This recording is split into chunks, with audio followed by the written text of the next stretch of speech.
Hello and welcome at the World Junior Chess Championship 2022. Here we are back from the rest day and we're starting another part of the action, and round 7 is about to start. Here we are, your commentators, Grandmaster Evgeny Miroshnichenko and myself, woman Grandmaster Keti Tsatsalashvili.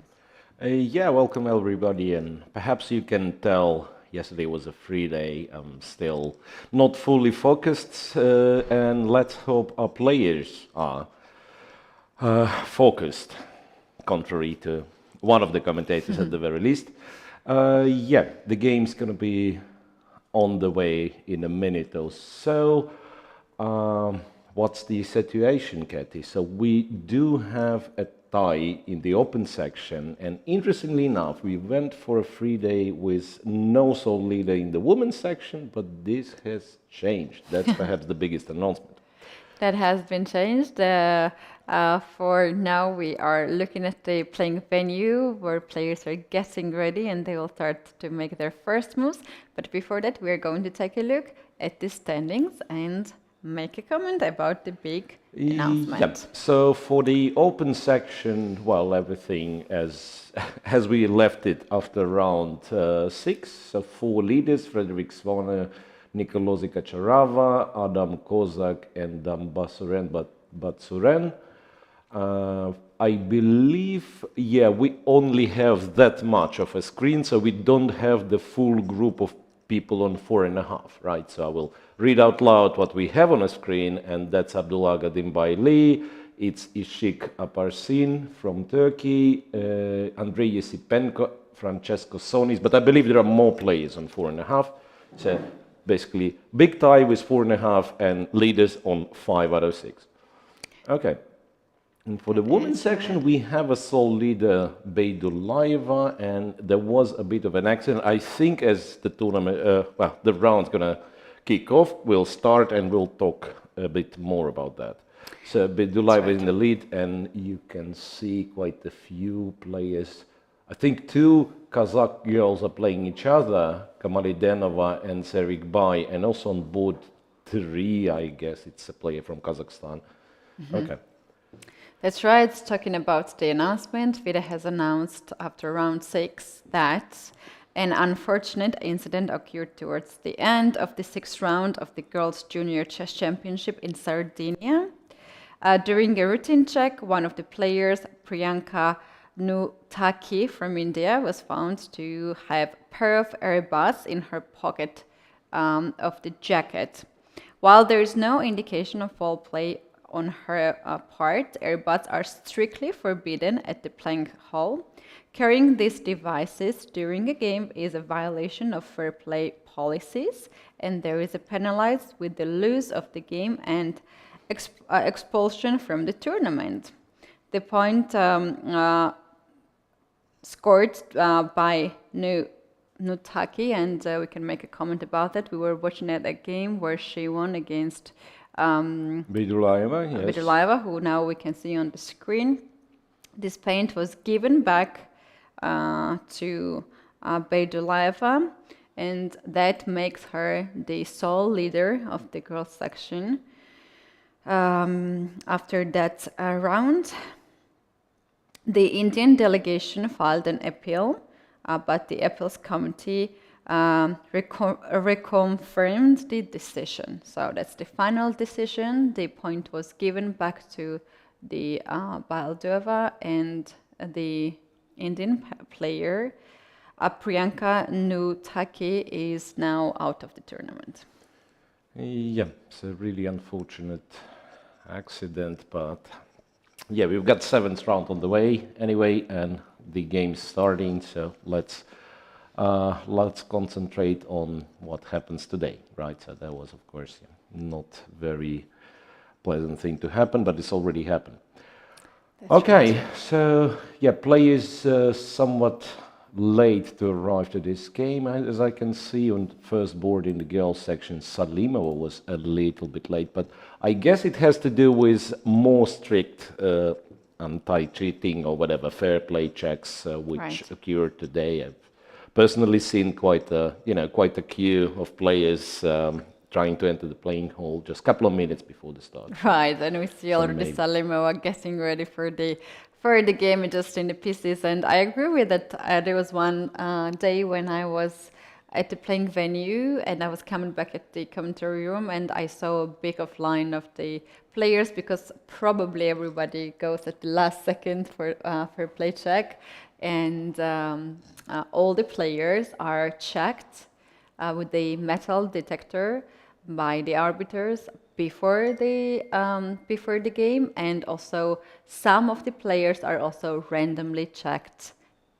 after the game. So that was the reason how they found the air plugs, by the random check-in. All right. So, with 4 more rounds to go, we can still, we say this every day, that everything's open and pretty much everyone can win the tournament, but I think we have to kind of circle up the leading group, because it's already, after today's round there will be only 4 left, and if you're in the lead you cannot fall off too much, and also if you're on 50% you better start winning, because it might be too late. So I guess for the girls we more or less know the leading group, the favorites. For the open section it's a little bit harder to tell, because first of all nobody's on 5.5, right? And also, I believe in the leading group you have pretty much 10 to 15 players who are more or less of the same level, right? So anything can happen. That is right. So maybe this is a round when we're gonna see the clear leaders in the open section too. Maybe not. We don't know it yet. Yeah. But what we surely know that is that we are having this very important round, and one of the last rounds gonna start soon. So, as you mentioned, if you want to score the points, it's the best time to do it now. Shall we take a look more deeply what's going on in the first board of the girls section? Well, so far nothing shocking. So it's Slav defense played by Salimova in response to Beidulaeva's d4, right? So d4, d5, knight f3, knight f6, c4, c6, and after knight c3, black captures on c4. So, in fact, I think that's exactly what they call the Slav defense, referring to e7, e6 as the semi-Slav, right? So d takes c4, a4 to prevent b5, and bishop f5. So far, no surprises. So far, no surprises here. It's actually theory-heavy line. Perhaps now is the first important crossroad. Do you play knight e5 and enter those very longish theoretical discussions, or you play e3 and the theoretical discussions are still there, but kind of the position is a little bit less sharp, right? So you go e3, you take back the pawn on c4, and in a way you can say that this position, for instance, right, and then I don't know, bishop c4, what they do, bishop b4, and so on. This you can sort of play, not knowing much about the opening, while in the other setup with knight e5 and so on, sometimes it would be like 25 moves of theory, and if you don't know exactly what you're doing, you might as well end up in a very suspicious position very early. Right. And knight e5 was played. So knight to e5, knight d7, well, defining the setup a little bit because the other move is e7, e6. So knight d7 is fine, knight takes c4 according to a plan, and then black has a couple of options. Queen to c7 intending to play e7, e5, or knight b6, a bit more solid but at the same time a bit more passive setup. Right.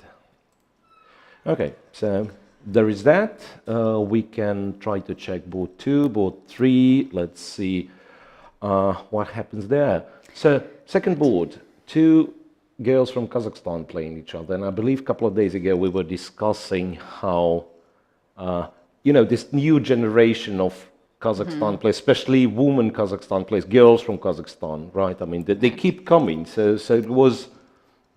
let me recall, it was I think 10 years ago, Olympiad in Istanbul, when we first noticed that there is this team from Kazakhstan who actually plays very well. And back then they had like maybe 2200 ELO on average.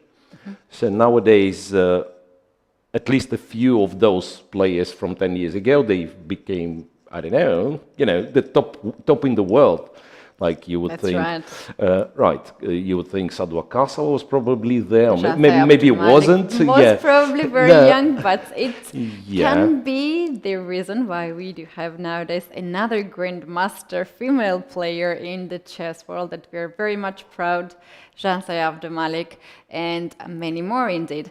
This board is very important, and you can already feel the tense. We have early g4 here in this opening, and chess is pretty much individual chess sport, right? So we do have at this tournament few players from the country, and we mentioned about this, that those players are usually the champions, national champions, or they got the right to play here.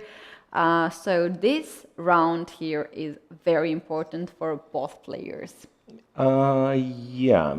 More important than any of the other players, because when you play against the player who also represents your country, that gets very personal. So you mean they might have like a special motivation beating each other?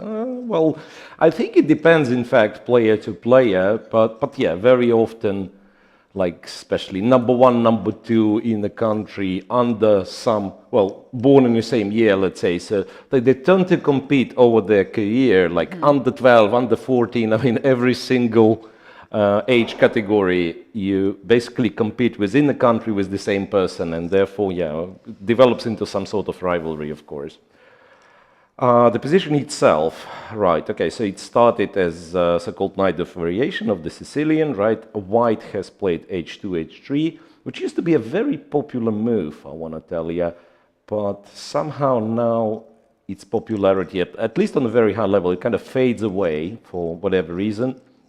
Perhaps black found some sort of antidote against h3.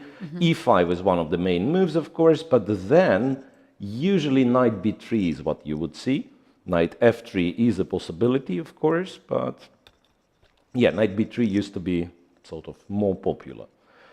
Bishop e7, g4, knight to c6, something uncharacteristic, I want to say.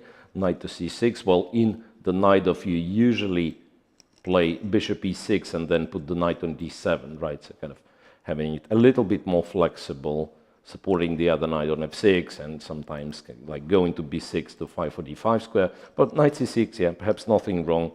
Well, one could argue, do you play h6 in this position to stop g5 for now? Well, and Yeah, to answer to that question, actually after knight c6, here white played g5. Yeah, white did play In g5. So. fact, white usually, here goes with bishop to e3 instead of g5 to secure this g5 square for the knights. For instance, after bishop e3, here white's idea is to play queen d2 and maybe long castle and bring this bishop on c4 and attack the king side. So if black wants to avoid this, you might play bishop to e6. And that's the moment when knight reserves this square on g5. If you want to avoid, and after bishop e6, very often queen d2 is responded by d5. So that's a really long variation. But in fact here, after before bishop e6, black can play h6. Right, to avoid knight g5 if you are scared of that move. And that's the moment when g5 looks very comfortable. You play g5 and you take with the knight. Yeah, okay, right. I understand. But just a little question, is there, after bishop e6, knight g5, can there possibly be some knight g4? I mean, just checking. No, it's probably bad because you take and black... Yeah, so the idea of knight g4 tactic is that you discover an attack on the knight. Yeah. Right. So if white simply captures, black's going to take on g5, but perhaps this happens, and then somehow white takes more pieces, right? That's knight right. d1 and knight c6 and knight c3 and knight e7. So white really kind of... How many captures in a row? It's 1, 2, 3, 4 with each capture. So this knight had quite a feast on black pieces. All right, but there is nothing wrong with g5 on the other hand. Absolutely. It's g5 looks very nice move. Kind of very common move. Well, okay, that's the word.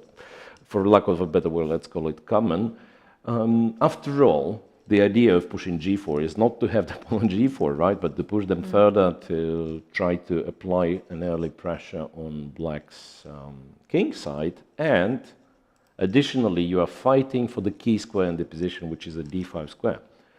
So I wonder, how do you follow up this one? Because black had to go knight d7. That's a big question, by the way. Is knight d7 an actual move? Because I'd be tempted to make knight h5 work. I'm not sure if it does, right? Because knight e5 is, of course, something to think about. But yeah, well, maybe it just doesn't work, this knight h5. After knight d7, I want to say that white's g5 already kind of pays off. So don't see necessarily a drawback for white to go g5 at the early stage. Yeah, now white can continue this plan with bishop e3, queen d2. Probably you still go bishop e3, queen d2 castles long. Yeah, you do not hurry up with h4 maybe, because after, not even sure knight b6 is the move, but let's for now imagine black plays knight b6, and bishop g4 sometimes might be a bit annoying, and also this bishop e6 supporting an early d5. Anyway, it's a Sicilian and it's not a quiet Sicilian, so this promises us, well, an entertaining game, if not more than that. All right. So what do we do then? Let's check let's check both three quickly, since we are here in the girls section. It's another player from Kazakhstan with white pieces. So we do have on the top 3 boards 3 players from Kazakhstan. As I remember, there are overall 4 players, so that's a great statistics for them. Out of 4 players, you do have 3 players on the top 3 boards. The opponent is Zala Orl, which we have seen already a few times by this time at the top boards, and they decided to go to this variation. That's a very interesting choice here from white. Yeah, so f2, f3 used to be a very fashionable move against... well, people started to realize that there is nothing for white in the Grunfeld defense. So that's one of your ways to avoid the Grunfeld, right? So knight f3, d5 is the Grunfeld defense. f3, d5 is a little bit different, even though d5 is a possible move. Yeah, but if one is interested, you can check. I mean, games in this line. It's been a ton, and there's a lot of very interesting sharp lines here. Black instead goes c5, which allows white, to go d5, and we are talking a modern Benoni structure, right? Pawn structure, especially if black goes e6 later, takes on d5. White committed to playing specific line against the modern Benoni. So let me just describe it like this. If black plays Benoni right from the start, right, and let's say black does exactly the same as he did in the game, knight c3, d6. So here you wouldn't think f3 is your top priority move, right? Maybe it's not a bad move at all, but of course you would start with going e4 and bishop d3 and so on. So compared to our position, we have like a usual setup from black where white played f3. So white avoided the Grunfeld, but he is involved in some specific line against the Benoni. So I believe black has to have decent chances of equalizing, or rather, should I say, get the counterplay, right? I mean, in this structure, especially if, once again, if e6 in this asymmetrical center happens, it's not very often that the position is exactly equal. It's more of a, does black have counterplay, counter chances or not, right? So, Right. all right, so, well, quite interesting games on top three boards, and let's perhaps switch to the open section. Let's check go what's to going the on there. open section, and we can take a look right away on the second board, as Second board. things are going to be very interesting here. For those players who play this opening might be very familiar, this position, but for many of our viewers, it is very interesting to understand why these pieces on the board are kingside are so well developed. Why do you have those pieces in this specific order, right? So let's start from the very beginning.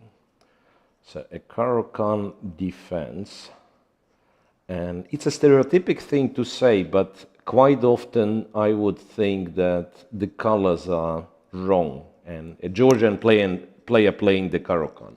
I mean, Yes, somehow... we do know. We're known for that.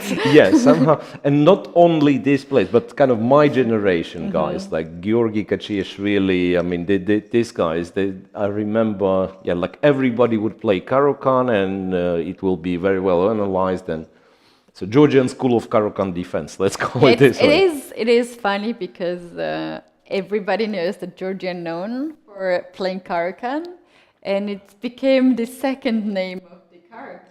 Georgian variation. Yes. Okay, so anyway, so e5, bishop f5 is still popular till nowadays, perhaps considered to be white's best chance of getting the advantage. But then white, well, we have Nikolai Kacharava with white, so he knows the Caro-Kann himself, I suspect, so he knows what's dangerous against Caro-Kann when he's playing with the white pieces.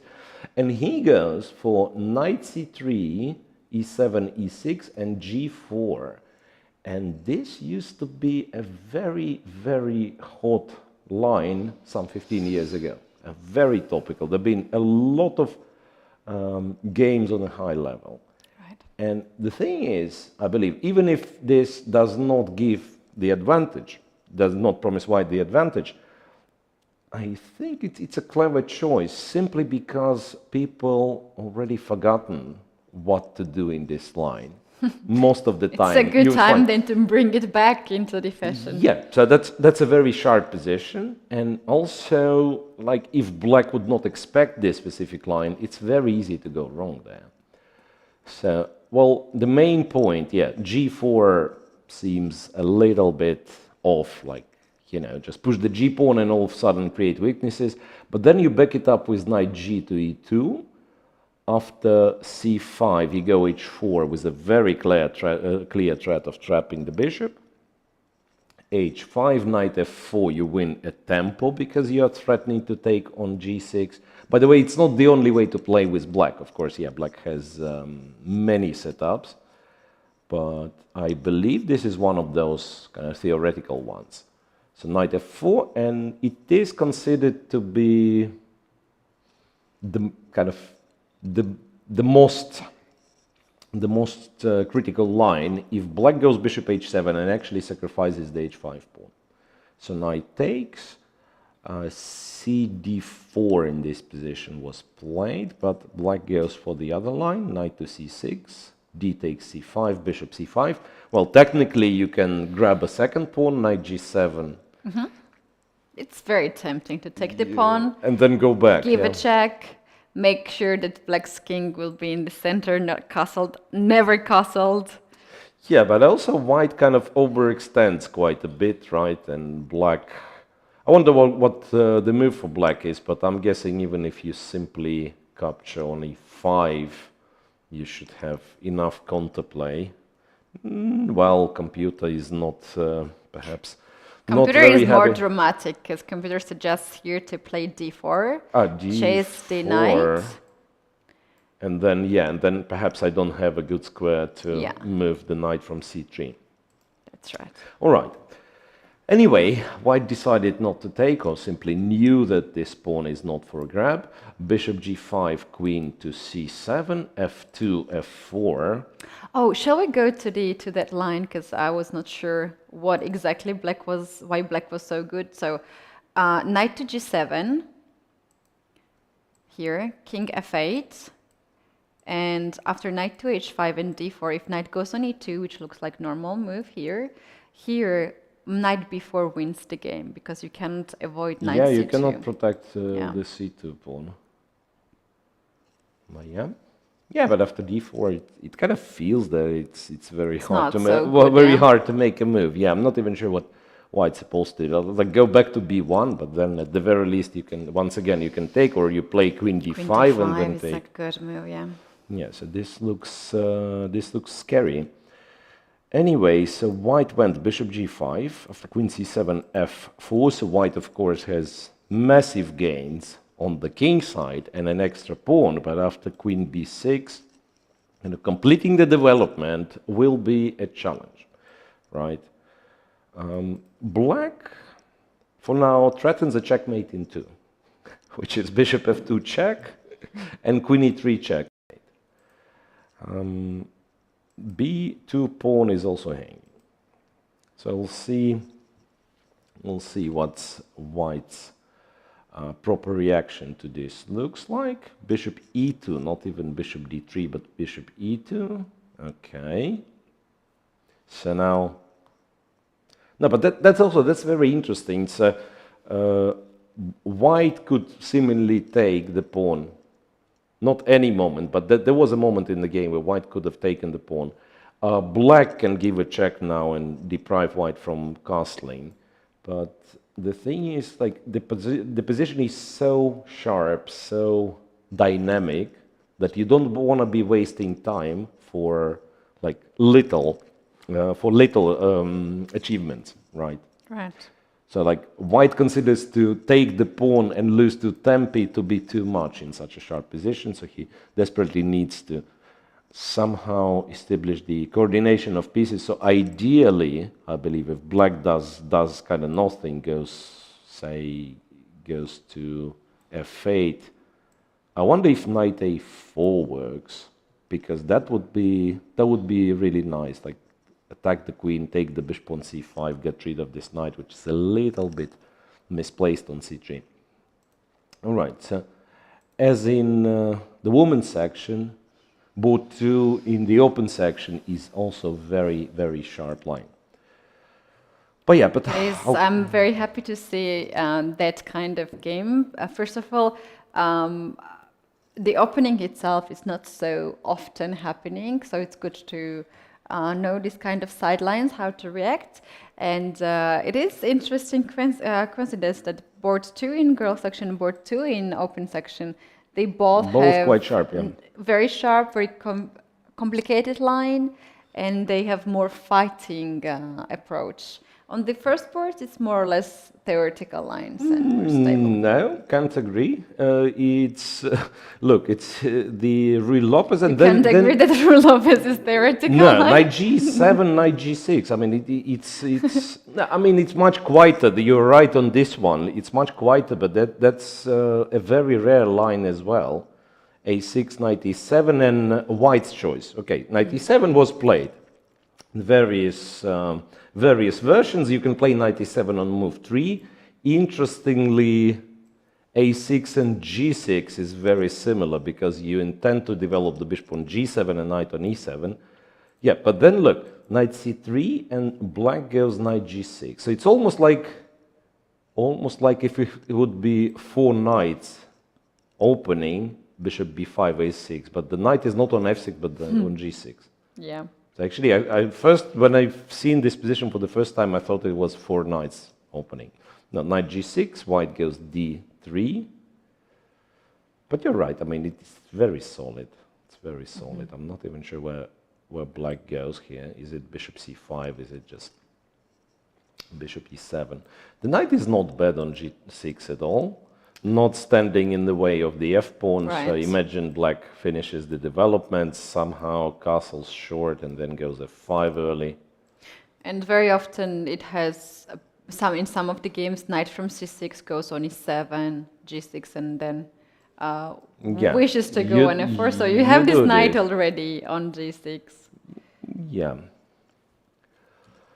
All right, but anyway, I mean, it's something original. It's not like they're playing Berlin with rook e1 and they will agree a draw, very quickly, right? Right. Okay, so d3, board 3. We'll check quickly. Board 3 is Gadinbaili against Yesipenko.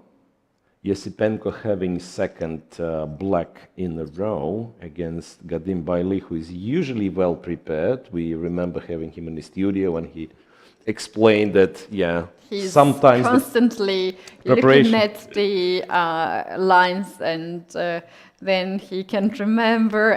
But it was very funny when he was telling me that he can't remember move on 24 or 25. I was like, wow. At least you remember. You can remember all these 20 moves? Okay, so what I wanted to say that perhaps it will be not easy for Yesipenko, but in fact, looking at the time, it's Gadinbaili who is spending more time in the opening, so I'm wondering if he was caught by surprise. So Yesipenko for this game, I think Andrei Yesipenko was playing e5 as the response to e4, and for this game he chose the Sicilian, so maybe it came as a bit of a surprise. And an interesting move g3 on move 6. Main, perhaps, or the most principled used to be knight b5 or knight takes c6, but then, g3 is an option, bishop e2 is an option as well. g3, and then black decides to transpose into the Scheveningen, Sicilian, so d6, bishop d7, very solid, slightly passive, with limited possibilities to play for a win, but yeah. Anyway, that's what Yesipenko had been doing, right? Just stay solid and wait for your opponent to make a mistake. That's what he's doing so far in 6 games. That was his strategy. And seems like he thinks that the strategy works out and he's keeping it going. I actually had today bumped into him at the lunch and kind of made a remark that it's not Vaikanze, and +3 with undefeated is not a great result after 11 rounds. So, well, I believe the thing is you have to take risks, I guess, in such a field. We can go to the next game on the open section, which actually we have covered already, second board, but we do have a bit of updates there, and we can take a look. So from last moment, what we have seen, queen takes b2, knight a4, and Now knight, queen is hanging, and also bishop is hanging. It would be a bit silly if you just play here queen a3 and let white just play this position and probably capture on c5 and then develop the rest Yeah, of but the okay, I pieces. mean, queen e3 is exactly the move that he has played. But what were the other options? How about to take the pawn on c2 first to give a check, bishop to b4, Bishop b4. king goes on f1 or f2. Yeah, I was thinking if c3 is an option, you get rid of the c pawn, but at least you are getting the same bishop. I mean, I'm not sure which bishop do you prefer for the knight, yeah? Because But after let's say king f1, queen c2. after c2, c3 there is bishop c2, is not it a good move?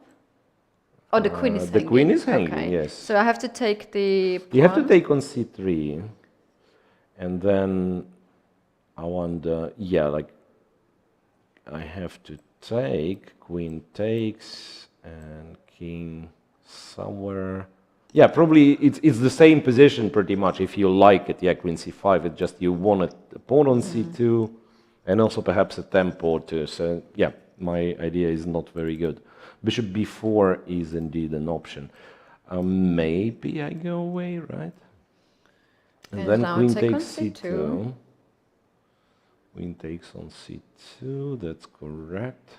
Oh, I thought black was going to this line because it looks very tempting to take these 2 pawns. I don't know.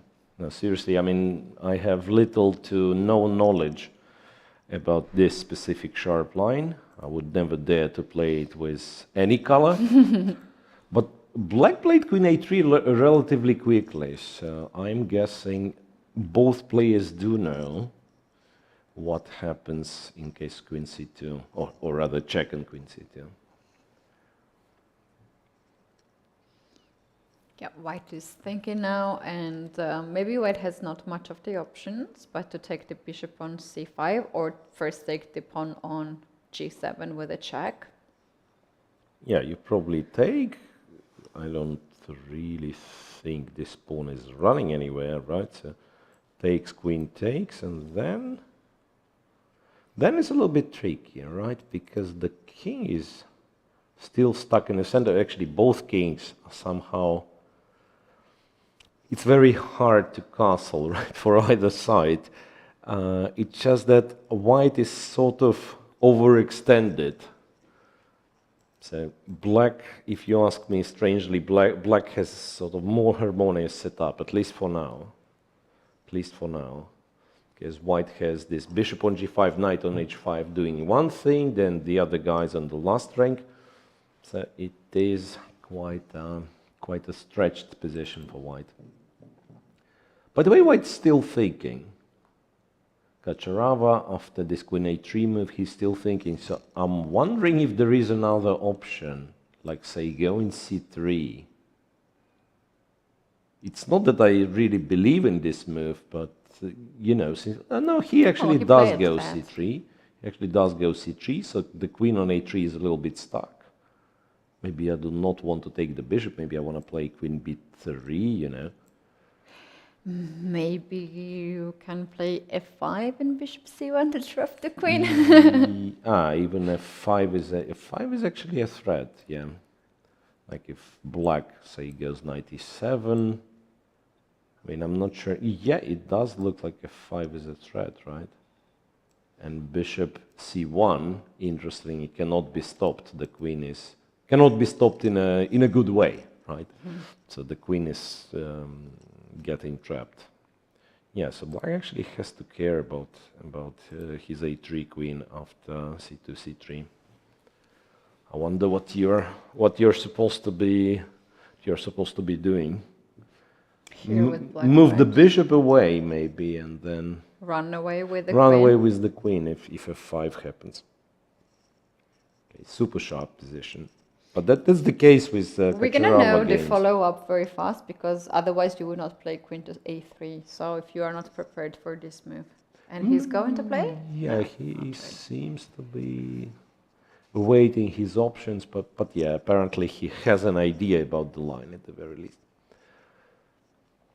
Okay, so I'm looking at other boards in the open section, yeah, and you know, very, very solid lineup. Like basically, on the very top you have Grandmasters, International Masters, like everybody's titled. So a couple of FIDE Masters. The highest placed FIDE Master is Alparslan Ishik from Turkey, who is facing Francesco Sonis on board 5. So it's a game, FIDE Master against Grandmaster. And yeah, then once again, it's a very, very topical position, or used to be very topical position, this one. Bishop to c4. Yeah, that's. I also thought that was. Oh, sorry. Always thought it was a clever idea. This queen b3, bishop c4, kind of not letting black develop normally. Knight back to d5, and then they take on c6. And what seems to be just a very nice position with for black with a pair of bishops in reality is not so pleasant, because you can never really get to play c5. Usually, this is something new to me, by the way, this queen d5 stuff, bishop g5, so turns out trading the queens for black is not really that good. Could it be that queen d5 is already not a move? Because I remember this line, I mean, it used to be like a heavy theoretical line.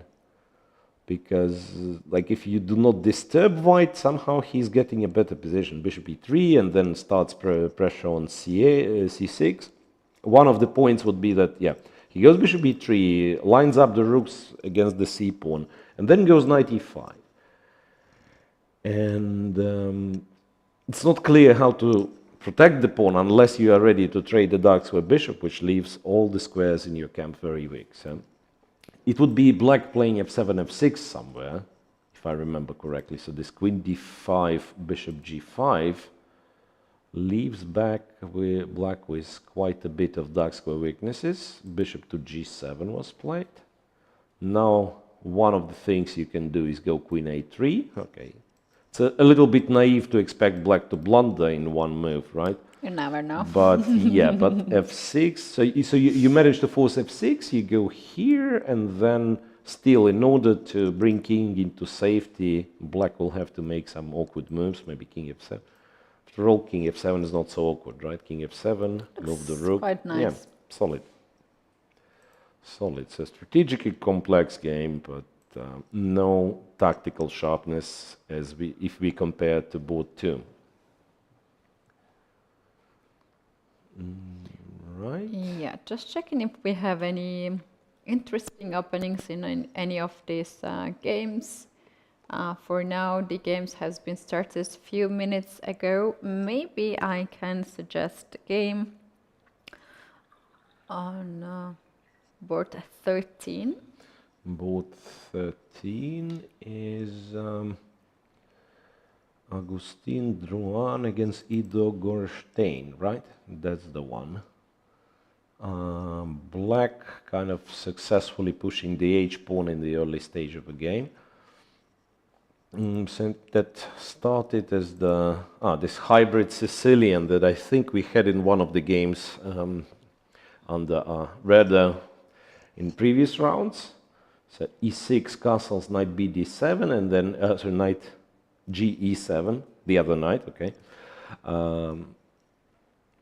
It used to be that white would try to build the center. I mean, I think that was perhaps the point of bishop b5. That something like you c3 and then eventually you want to play d4. But nowadays they go d4, and it's simply a very strange open Sicilian, or mainline Sicilian, when you develop the bishop to b5, but you made black to play knight e7 instead of otherwise normal knight to f6. It also pretty much matters what do you play against Sicilian with black, because white maybe wanted to trick black to go to the classical Sicilian.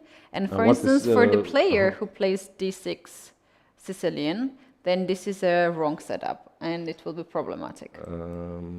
No, but the second move is knight c6, Yes. right? So if you meant the knight of it's no. Well, the thing is, like, it's possibly the Sveshnikov Sicilian that black had in mind, right? Right. Okay, you pretty Knight much c3, maybe e5, maybe yeah. d6. If you are this type of player, then you can find it difficult to play this one. But according to position what we have right now, I think black really knew what to do there. Yeah, like if we are talking about opening logic, then okay, if you're a Richter-Rauser player, so you were opting for this position with 4 knights d6, then it's a very strange choice to play e6 on move 3, right? Anyway, so queen to b6, white decided to capture on c6, and that's once again looks fairly standard. Knight g6, since the knight was already on e7, so black decides why not, let's try to take control over some dark squares and finish the development anyway. c4, bishop d6, and after knight c3, black decided to play h5. So what's interesting here is that black actually gains something on the king side, no doubt, but he has to pay the price, and the price for that is that the bishop on c8 is quite passive for now, right? It is really passive, and what can be the way to let this bishop get into the game? Then later on c5 with the bishop on b7, F5, but that's like that. yeah, but that's perhaps too long. So maybe black is hoping that white will have to react to this kingside assault and then, let's say, exchange dark square bishops, which normally favors black in this position, strangely, because black is very fast usually to rearrange, to go d6, e5, and all of a sudden control the dark squares. Yes, maybe he was hoping for that. I don't like the next move white has made, which is g3. So basically, you're starting to defend against something that is not yet happening, right? I don't see what's the big threat there that forces you to play g3. So the game saw g3, h4, and king g2. And g3 also makes h4 move look even stronger because black is already challenging now white's pawn, and when the pawn is on g2, black has to spend another tempo h3 to challenge white's pawn. Yeah, I presume like queen to c7. Then on you the can very play next any move, of these but moves. the very least, yeah, you can go g3 then, and you hardly lose something. So g3, h4, king to g2. But anyway, perhaps white is trying to message that there is no attack, I'm not scared, and it's actually me who unpins, unpins the f pawns, gonna play f4 next move and try to steamroll black's position in the center. f4, e5, that would be a dream scenario. So both players spending considerable amount of time. It is a very original position as for the opening. I'll quickly check the very next board. Samunenkov against Bela Jakob. Just quickly. Okay, nothing too spectacular happening there. Just some, some position with hanging pawns. Possibly white slightly better, but no big things. Yeah, for big things we can go all the way on the board 34, where we do have Benko Gambit, and of course it's always good to see gambits. Is this the one? 34, this one up. Yeah. 34. Oh. Yeah. No, the order of the boards is somewhat messed up. If you'll tell me the name of the players. Yeah, 35. Try that one. Yes. Okay. So was it the Benko Gambit? Yes, it was. Right. There was straight moves. Order takes a6, e3. All right. That's one of those somewhat, non-flashy setups that in fact white intends to keep an extra pawn. Right. So I don't know why exactly e3 has been played, because mostly white plays either b6 to give the pawn back away like that, or white plays b takes a6. And there are lots of lines there, and one of the line is bishop takes a6, and it stops white to play e4 or e3 because then black will trade the bishops. And there are still the lines like that. So I think white's idea was to avoid just these main lines and Yeah, went to E3 used to be, I mean, once in a while, back then, I want to say, E3 used to be considered like quite a serious move because there is no way for black to comfortably win the pawn back. And exactly as you said, like a white maybe not grabbing the center immediately, but he makes sure to develop the pieces and be able to castle, right? Because, yeah, if you take a6, ba6, now your choice is to, let's say, I guess knight 3 is what they do. Your choice is to go e4, grab the center, develop pieces normally, but lose the right to castle, or you have to play with g3, bishop g2, right? And if anything, in this specific setup, bishop doesn't do much on the long diagonal because everything's happening on the queen side. Okay, so let's check. Yeah, it seems that currently white's position is much better, right? So e3 happened, g6, knight c3, bishop g7, and e4. Oh no, sorry, a4. Castles e4. So one could think white just accepted the loss of a tempo, but by doing this, doing it this way, he's not forced to take on a6, right? So black goes e6, white goes e5, knight e8, knight f3, d6, and then white just... Yeah, I've never seen this position, so apparently it already... Something went wrong for black, queen c7. And I like the way white is doing it, because it's clearly... I mean, white's pawn up, white has better, kind of more space and so on, Very right? strong center. So the only drawback is that white is undeveloped.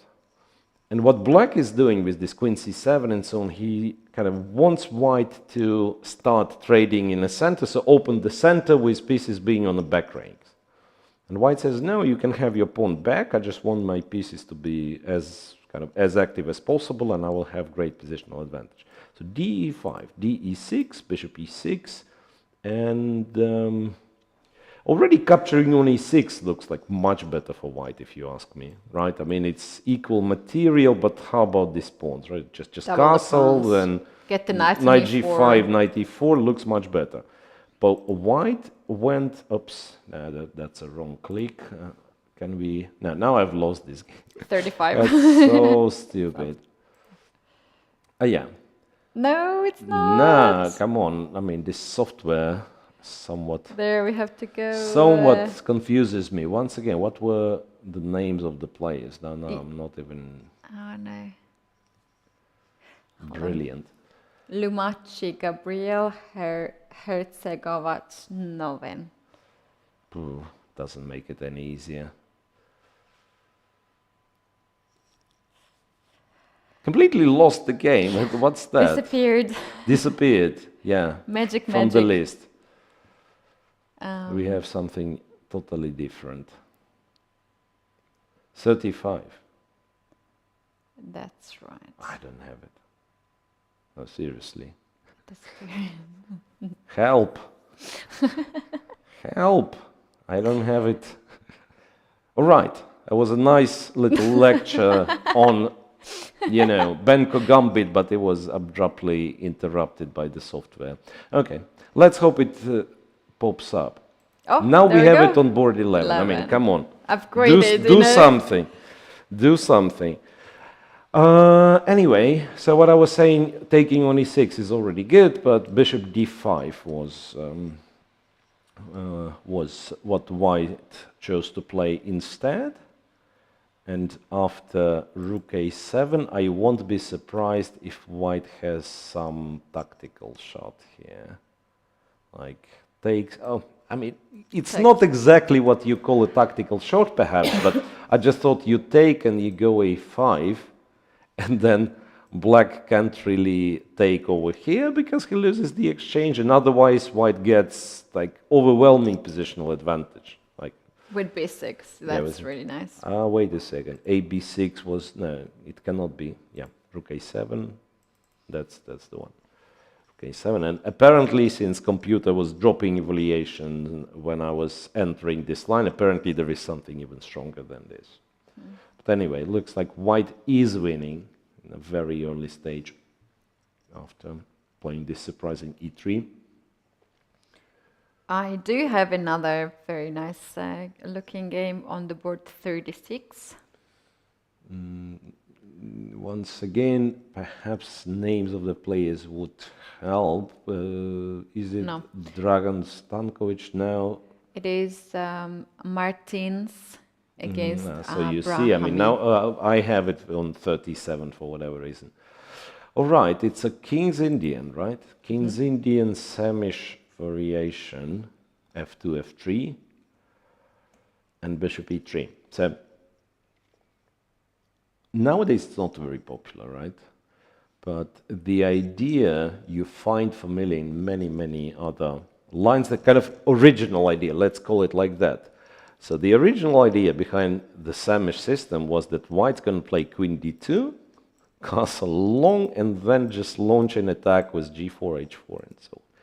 Nowadays it rarely happens, right? Because black is aware of this, so he acts accordingly, and white typically is not on time to come up with all those things. Yeah, queen because to after d2. this move, black just opens up the AC file, and maybe white is also C8 thinking takes. to castle or not on the open file.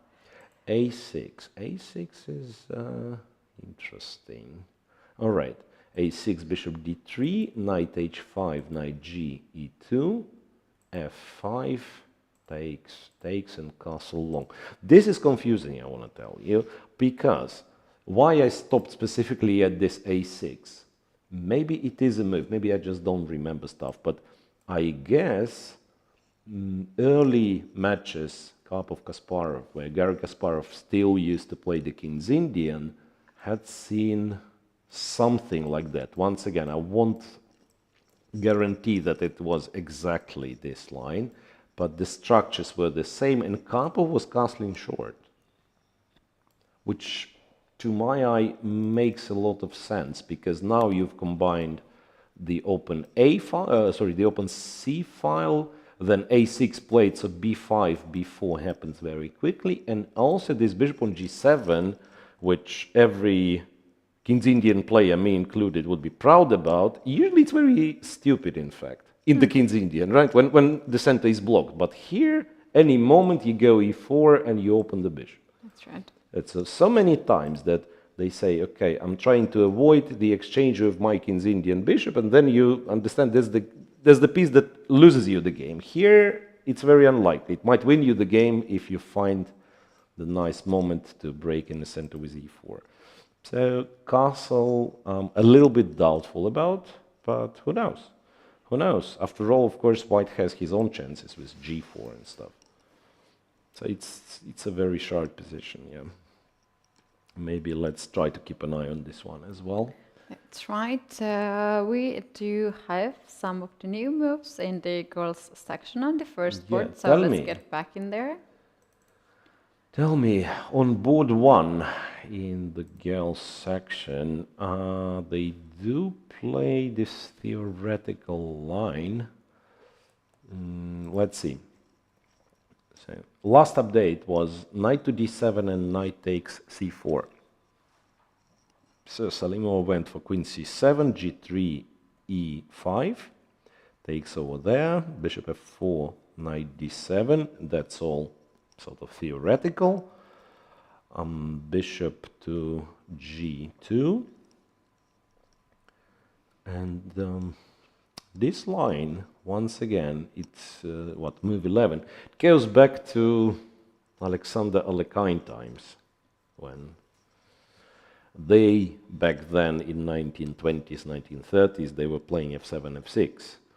And then this move g5, which now is considered to be main line. Not sure if it was invented, but it was played for the first time on a higher level by none else but Alexander Morozevich. Okay, obviously a player of very sharp, flamboyant style, you know, who contributed a lot to a theory of those like sharp, seemingly off-beat lines that later on became sort of mainstream. Bishop g5 starts to be very forcing. White has two options here, to take on e5, go queen d4, or, as in the game, to go knight e3. Yeah, I used to play this opening myself with white pieces. I would never understood a thing, because it was really complicated, and it was going down in the line when it was like equal position. And yeah, I don't know, it was just not my taste to play this kind of Yeah, it's actually very, very confusing for white, I agree, because you start like, if you just look at the position, you think, okay, I mean, I have a very nice piece on f5, and then black castles into some sort of an attack, so how on earth am I not better here? And it turns out, yeah, black's dynamic possibilities are actually quite rich. So I've solved this issue for myself easily by not entering this position like on move 5. Or That's what so you on, have to do, just right? like not giving this pawn away and going I decided e3. On move 3, I think. Or something, move 3 or move 4. Yeah, Just go yeah. e3, protect your pawns, right? No, but That's in all right. seriousness, I believe there were kind of ups and downs for this line for black. So there have been some findings that, let's say, okay, this way white can apply some pressure, then black later on would find an antidote, and honestly, I do not know what's the current state of the theory. Yeah, it has been really long time since I have seen this played in the game. Because very often, because of nowadays we have this computer and engine help, some of these finds are just not working anymore. And then after some time, engine changed the mind, and then it made it work again. So that's very interesting to see this game back in the fashion. Okay, perhaps. So rook a to d1 and rook e8 played by Salimova. Interestingly, refusing to trade the rooks. As far as I remember, I mean, that's sort of the whole point, that the king, black king, despite being, I mean, it looks kind of vulnerable here there, but like it's quite safe on b8. Black has a very good grip over the dark squares, and then later on he pushes h5. And it's not that he's threatening h4, he's not threatening it for now, but that kind of stands there and makes all the useful moves like king to b8, queen to b6, you know. And then, yeah, looks for a good moment to play h4. So black is not without a chance in this position.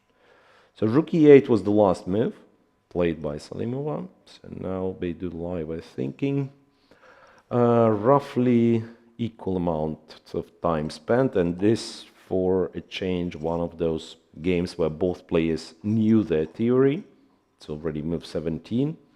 However, the position is so hard that you can still spend a lot of time, and you can go into time trouble by, say, move 25. Yeah, position is very complex. What I've also seen from the players who are coming here at the studio, they are so well prepared, and also those players who are interviewed after the game, many of them are pointing out that it was their preparation up to very middle of the game, and it seems like to me that most of the players are so prepared here. They are,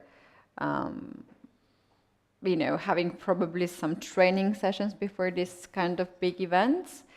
Because if it goes bad, it can go really wrong for it. Because 11 rounds, all the players are champions of their countries, so you better be well prepared for it, right? Yeah, that's correct, and also that's nowadays sort of sad reality of modern chess. And as an old guy, I'm allowed to say so.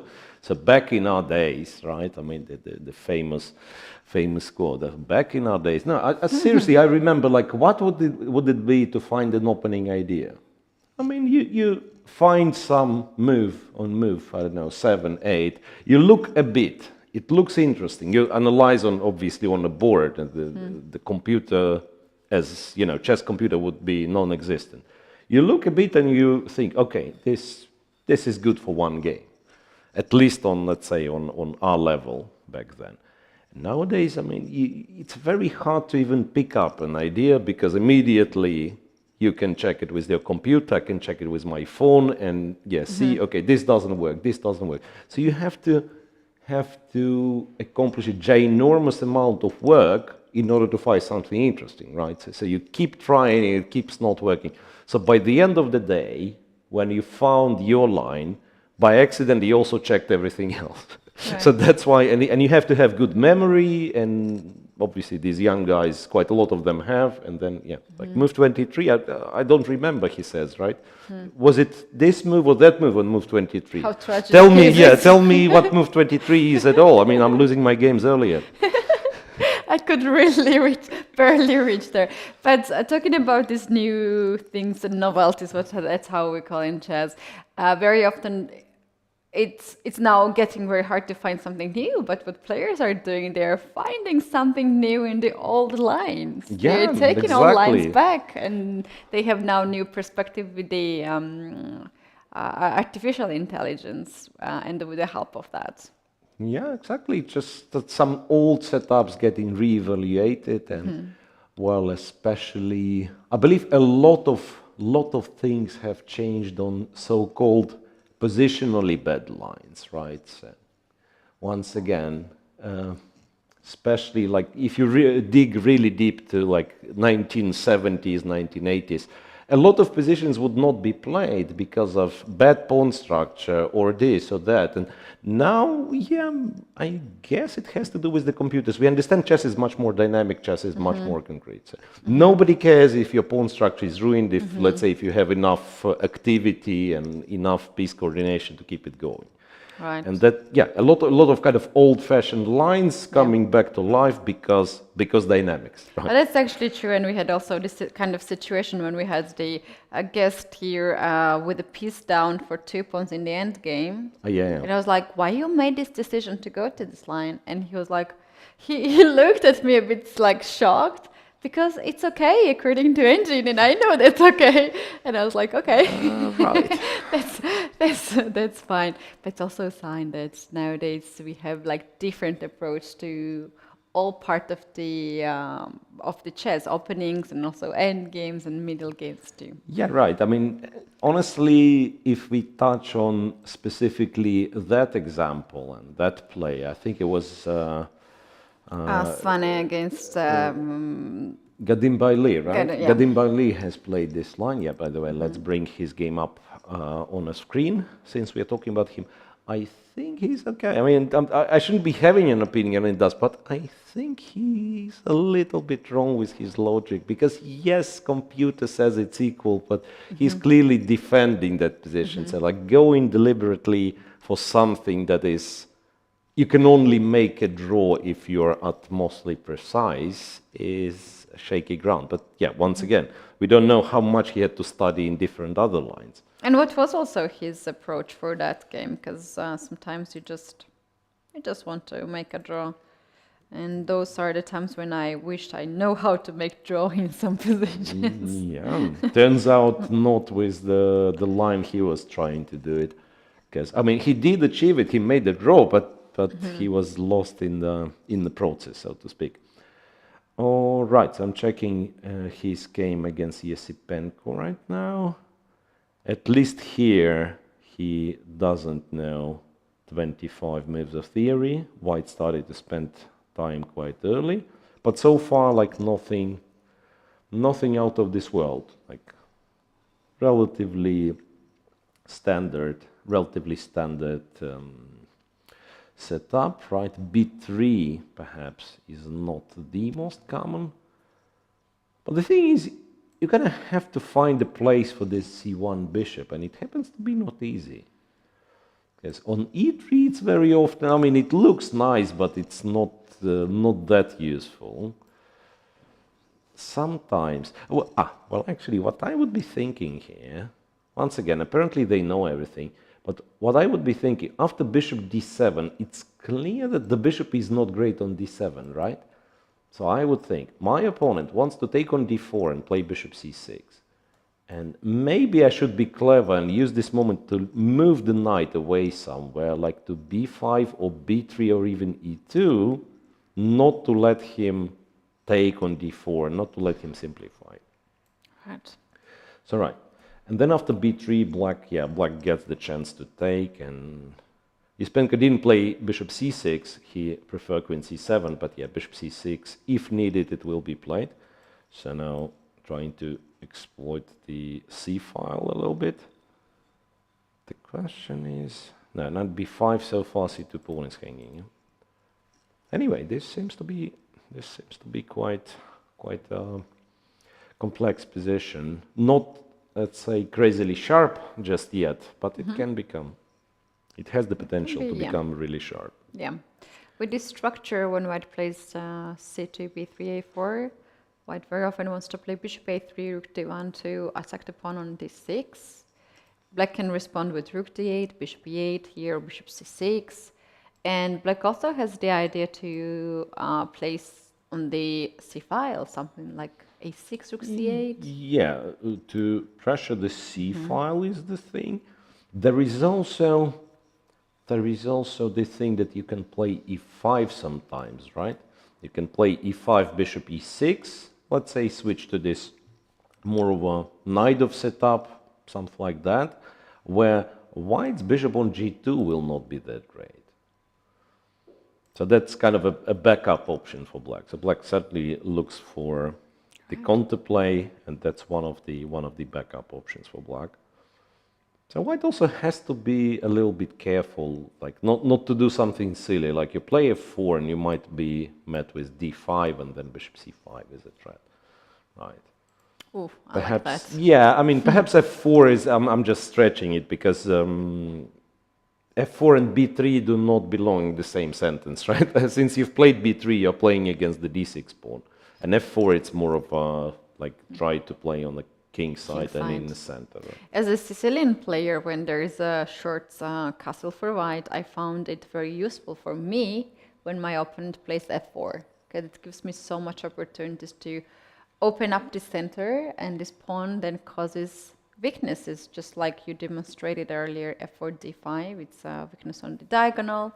And also then when f-pawn stands on f4, it looks very active, but if it's very tempting to push it on f5, which gives me very nice square for my knight. Pawn gets to e5. f5, knight is put back on like knight g4, knight e5, for instance. Yeah, it's a very good square for the knight. Well, the thing is, usually like you push the f-pawn with, once again, with light square bishop being somewhere else. Ideally on a2, ideally c4. on b3, right? Yeah, on b3, a2, yeah. g8 diagonal, right?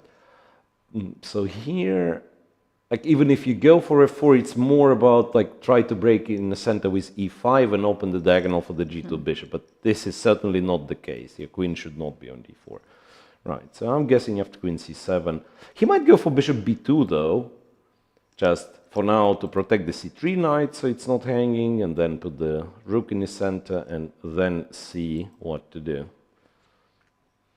But yeah, once again, at least it's not some boring Berlin endgame or the Petrov. Okay, it's a Sicilian, which promises us an interesting fight there.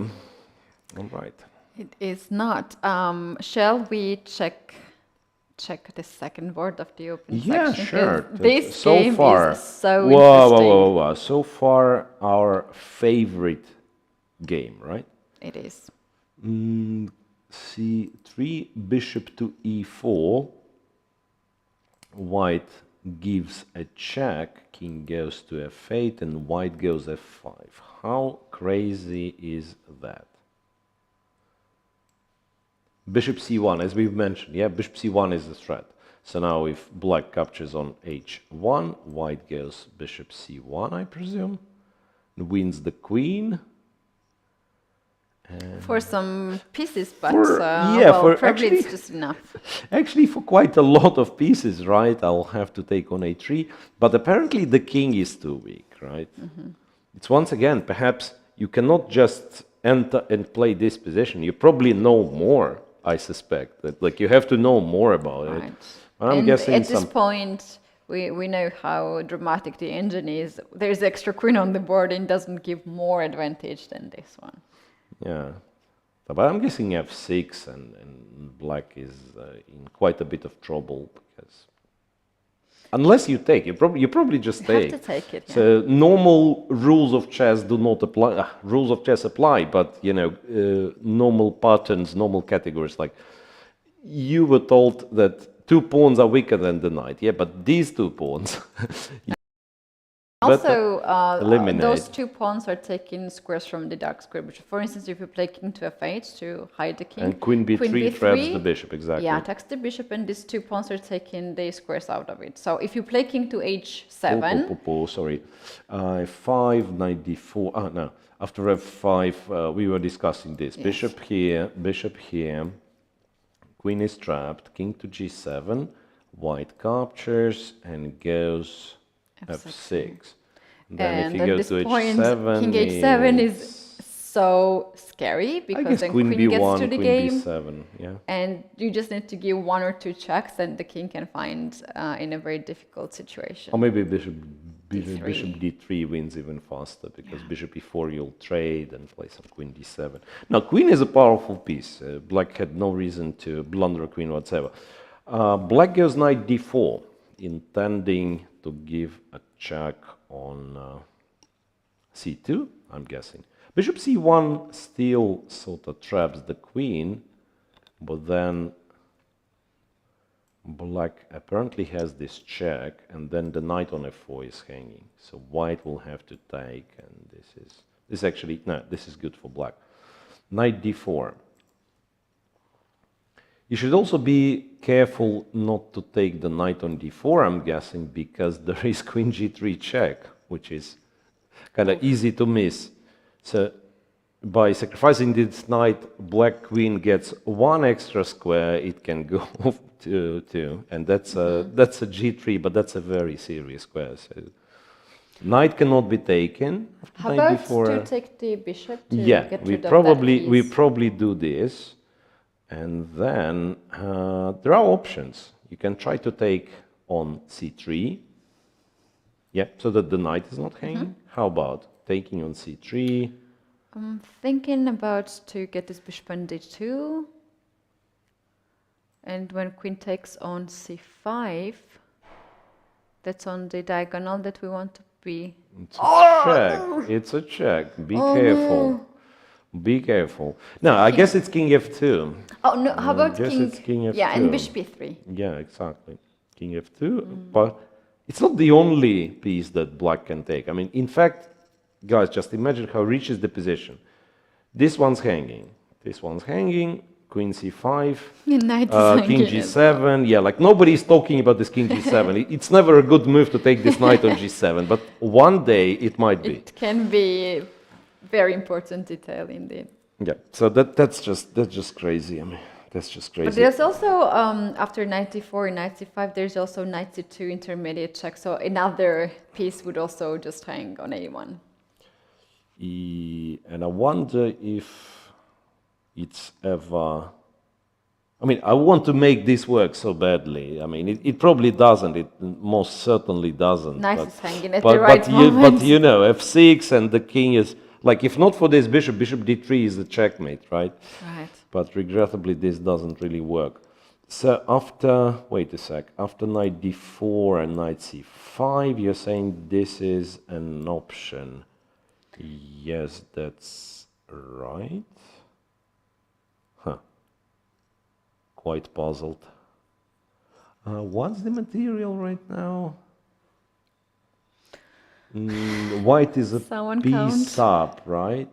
White is. I mean, I do not count little dudes. No, they are not counted. No. I mean the serious stuff. It's pawn up, right? After knight c2.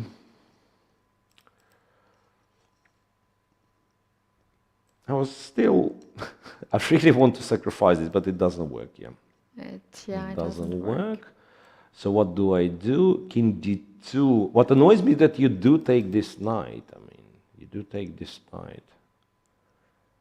And Two rooks are hanging in Two knight is rooks are also hanging, and a lot of other stuff, and I mean this knight and so on.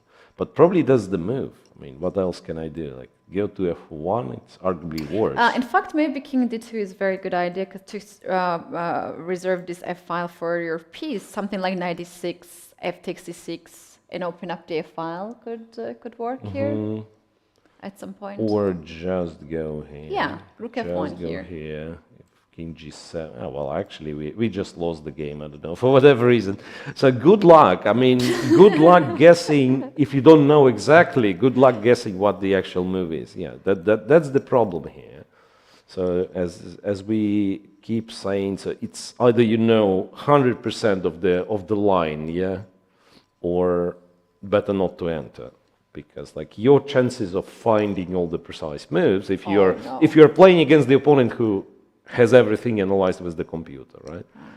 I bet this is move 17. If you don't know the line, you can lose the game 10 times already at this point. Yeah. But seriously, what could be?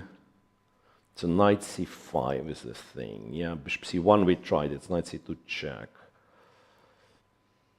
Knight c2 check is such a threat that I'm guessing knight takes c5 is a correct move. It's just that we don't know what happens next. But yeah, but this is like crazy complicated game.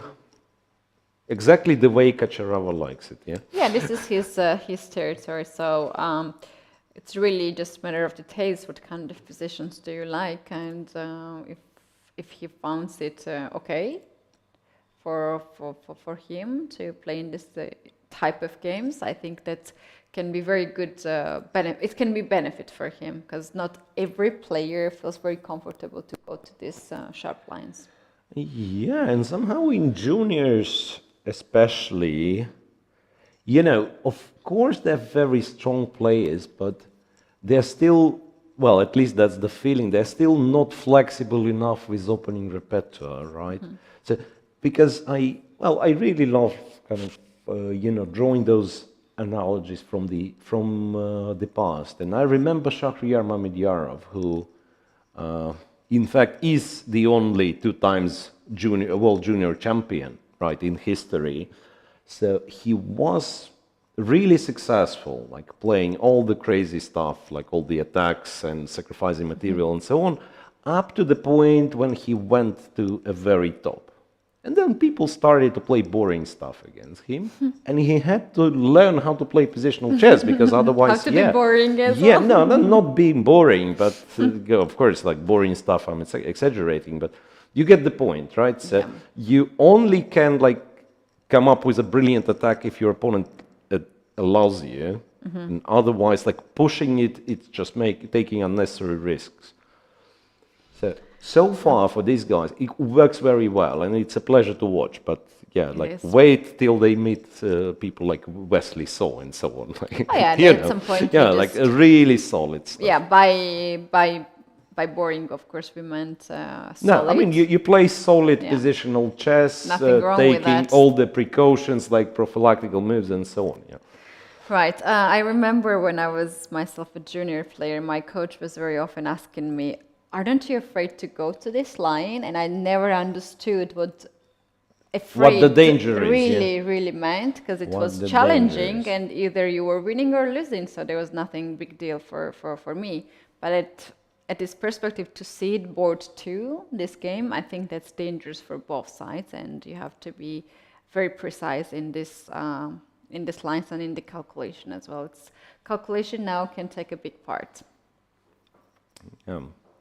All right, I think we have reached the time when we can take our first break, and after our first break, we will be coming back to you guys, so with probably some updates in this game and also the others too, so don't go anywhere, we'll be back shortly.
Welcome back, everyone. This is World Junior Chess Championship 2022, and I'm joined here a special guest from Germany, Dimitri Kolas, a grandmaster and also the coach of the German delegation. Thank you very much for joining us for the interview.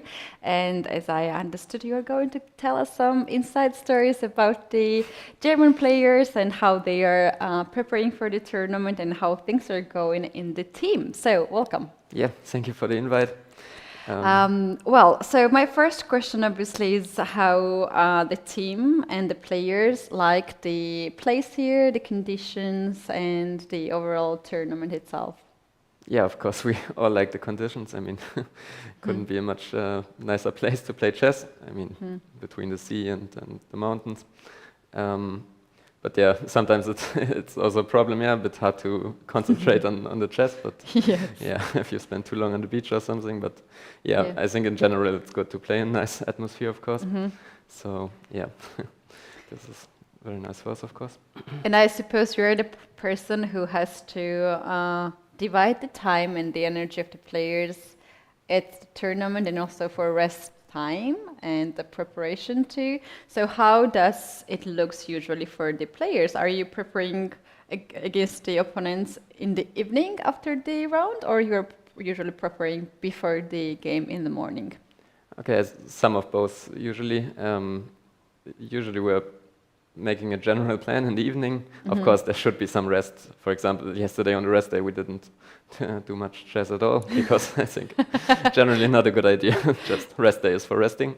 Yeah. But yeah, during the rounds, I mean, yeah, we just go to dinner, and then when the pairings are coming out, we're usually, yeah, just doing a little bit in the evening, just generally trying to check what everybody wants to play. And yeah, usually I try to analyze a bit deeper in the evening or in the night normally. So it gets a bit late for me, but yeah. And then in the morning we are doing the main part of the preparation, yeah. And how big is the German delegation? How many players and people also who assist the players, or it's just you as a coach and you have all the players under your control, let's say. I hope I don't have them under my control, but yeah, yeah, I am preparing with everyone. We are not such a large delegation for players. One in the open section, Frederick Swane, and yeah, 3 girls in the female section, and yeah. I think that's manageable with four players. I think otherwise it would get a bit too much. Okay, here's a bit spicy question. We remember one of the rounds, I think it was third round, when 2 German girls were playing against each other. Yes. So tell us some stories about that. What was the situation? How tense it is when 2 players from same country play against each other? Yeah, you would think it was very tense, but actually it was great for them. Really? Because it was the double round. It was the second round of the day. And okay, they were fighting. They were trying to play a sharp game, both of them. But yeah, it was nice that they didn't have to prepare that much because, of course, we couldn't prepare against each other. So yeah, they just had a bit more rest before the round, and also the game wasn't really that long. So yeah, it was just good for good the pairings, yeah. Yes, that's nice. That's for nice. keeping some energy. Yeah. We do have here Frederick on the screen. He is having fantastic tournament. What do you say? What's his chances at the tournament? Is he planning to win the event? I don't know what he's planning with. Of course, just yeah, preparing for the rounds and seeing how it goes. But yeah, he's in great shape. But that was already clear before the tournament. I didn't have much influence on that because, yeah, I think he won like 70 points in the last few months. He was winning almost every tournament he played. So, yeah, shape was already good before this, and here he also played really good. Maybe, yeah, one slight difficulty was this third round game, I think, against Galim Bailey. Yeah. There he was also winning, but yeah, I guess you saw it. Yeah, there was some unfortunate moment in the end game where he miscalculated, but he recovered, won another game after that, and yeah, now he's in the shared lead for now. But yeah, we saw the emotions on the screen when he made this blunder in the end. Yes, and he could not really hold the emotions. It was a very tough moment for him. And then another game, also second game against Kaczarawa, was very good for him. And we thought that maybe the previous round affected him, but then the third game, he played really nicely and he won the game, and he came really nicely after all these days. Shall we take the look at the current position? Now he's playing against Adam Kazak, a grandmaster from Hungary, and this game is very important for both of them. Yeah, so let's take a look at this. Yeah, so we're still in the opening. Yeah, I didn't miss so much. But yeah, okay, I shouldn't talk too much, of No. course, about our plans and our preparation, but okay, I can say that he probably got surprised. Also, I don't know everything. We are, of course, making plans, and I give them some ideas, but especially Frederick is also preparing a lot by himself. He's just generally preparing a lot. So, yeah, I don't know if he checked this line, but yeah, I think we didn't have it in preparation because it was some rare sideline by his opponent. I think this knight g6 move in the opening, or this knight g7 move already. Yeah, this probably came as a surprise because Adam Kozak never played it, and yeah. But also look at the time situation. The time for black here is 35 minutes, so it's a bit less than white's time situation. So can you say that this time situation might say that Frederick here feels very comfortable in this opening and in this position? Probably, yeah.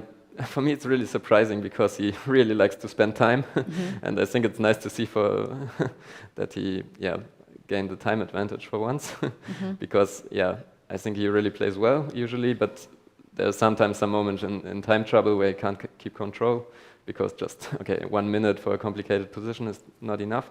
Right. So yeah, this might not be a problem today. But yeah. And here goes another. Wait, is he going to play knight g5 Yeah. and checkmate his opponent? That's at least what he wants. Yeah, this is a threat for now, yeah.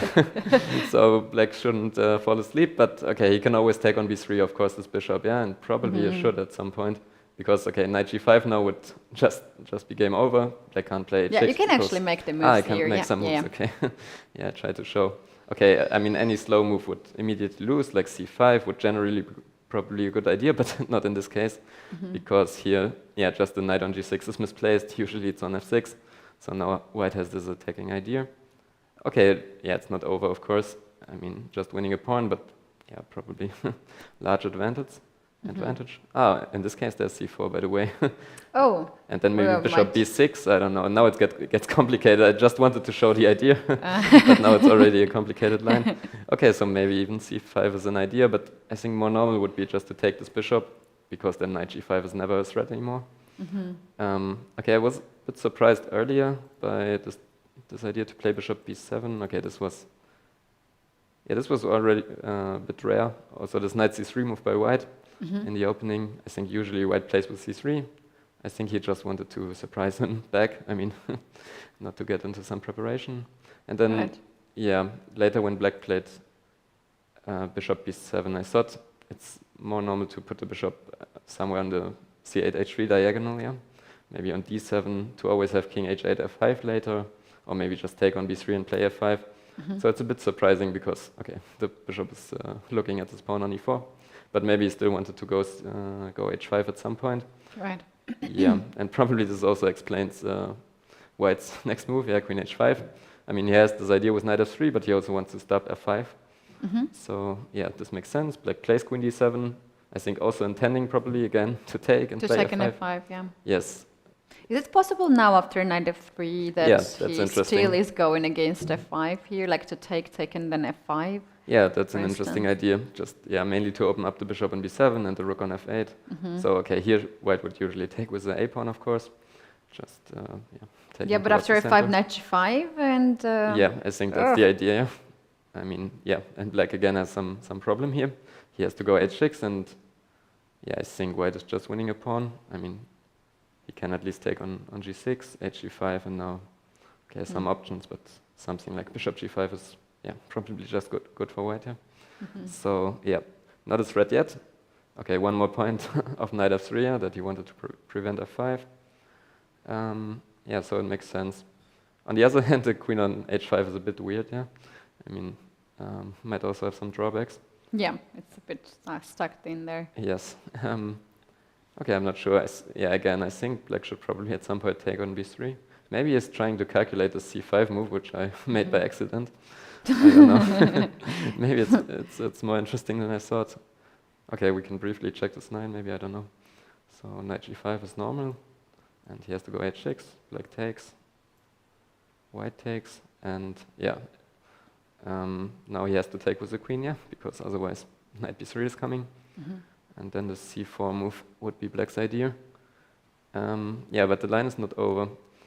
I'm not sure what's happening because there's this bishop b6 idea, and maybe this is even working for white because, for example, if black takes with the pawn on b3, white takes the bishop, he could take on c2, and now maybe just retreat retreat with the queen or play rook ac1, and yeah, white is a pawn up here.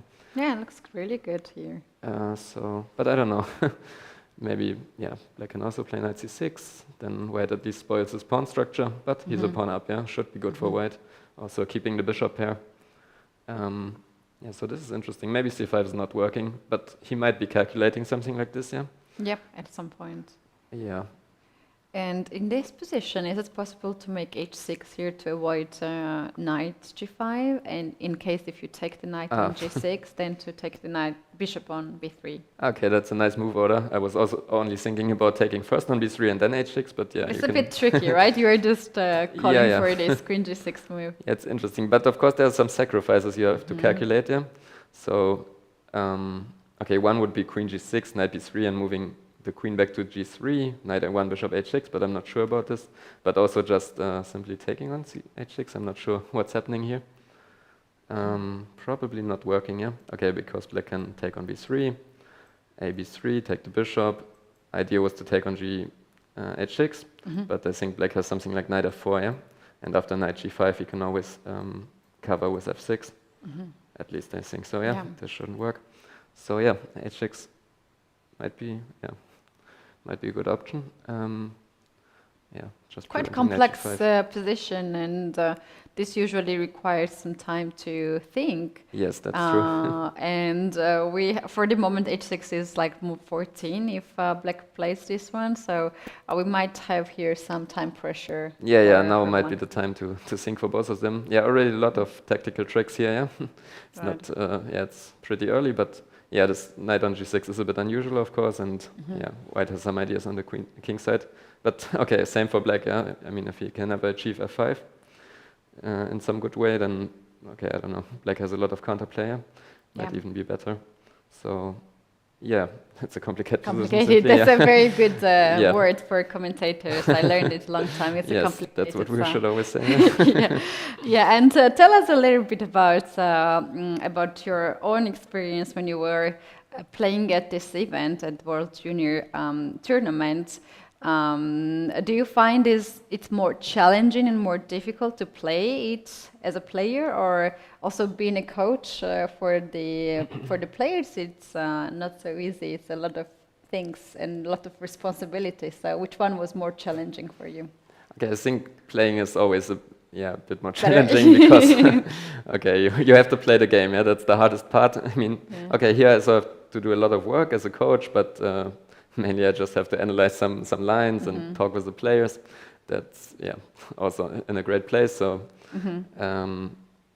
yeah, I think playing is much more harder for them than coaching for me. But yeah, usually still not that much sleep and yeah, a lot to do. Usually I think I would be sleeping at this point.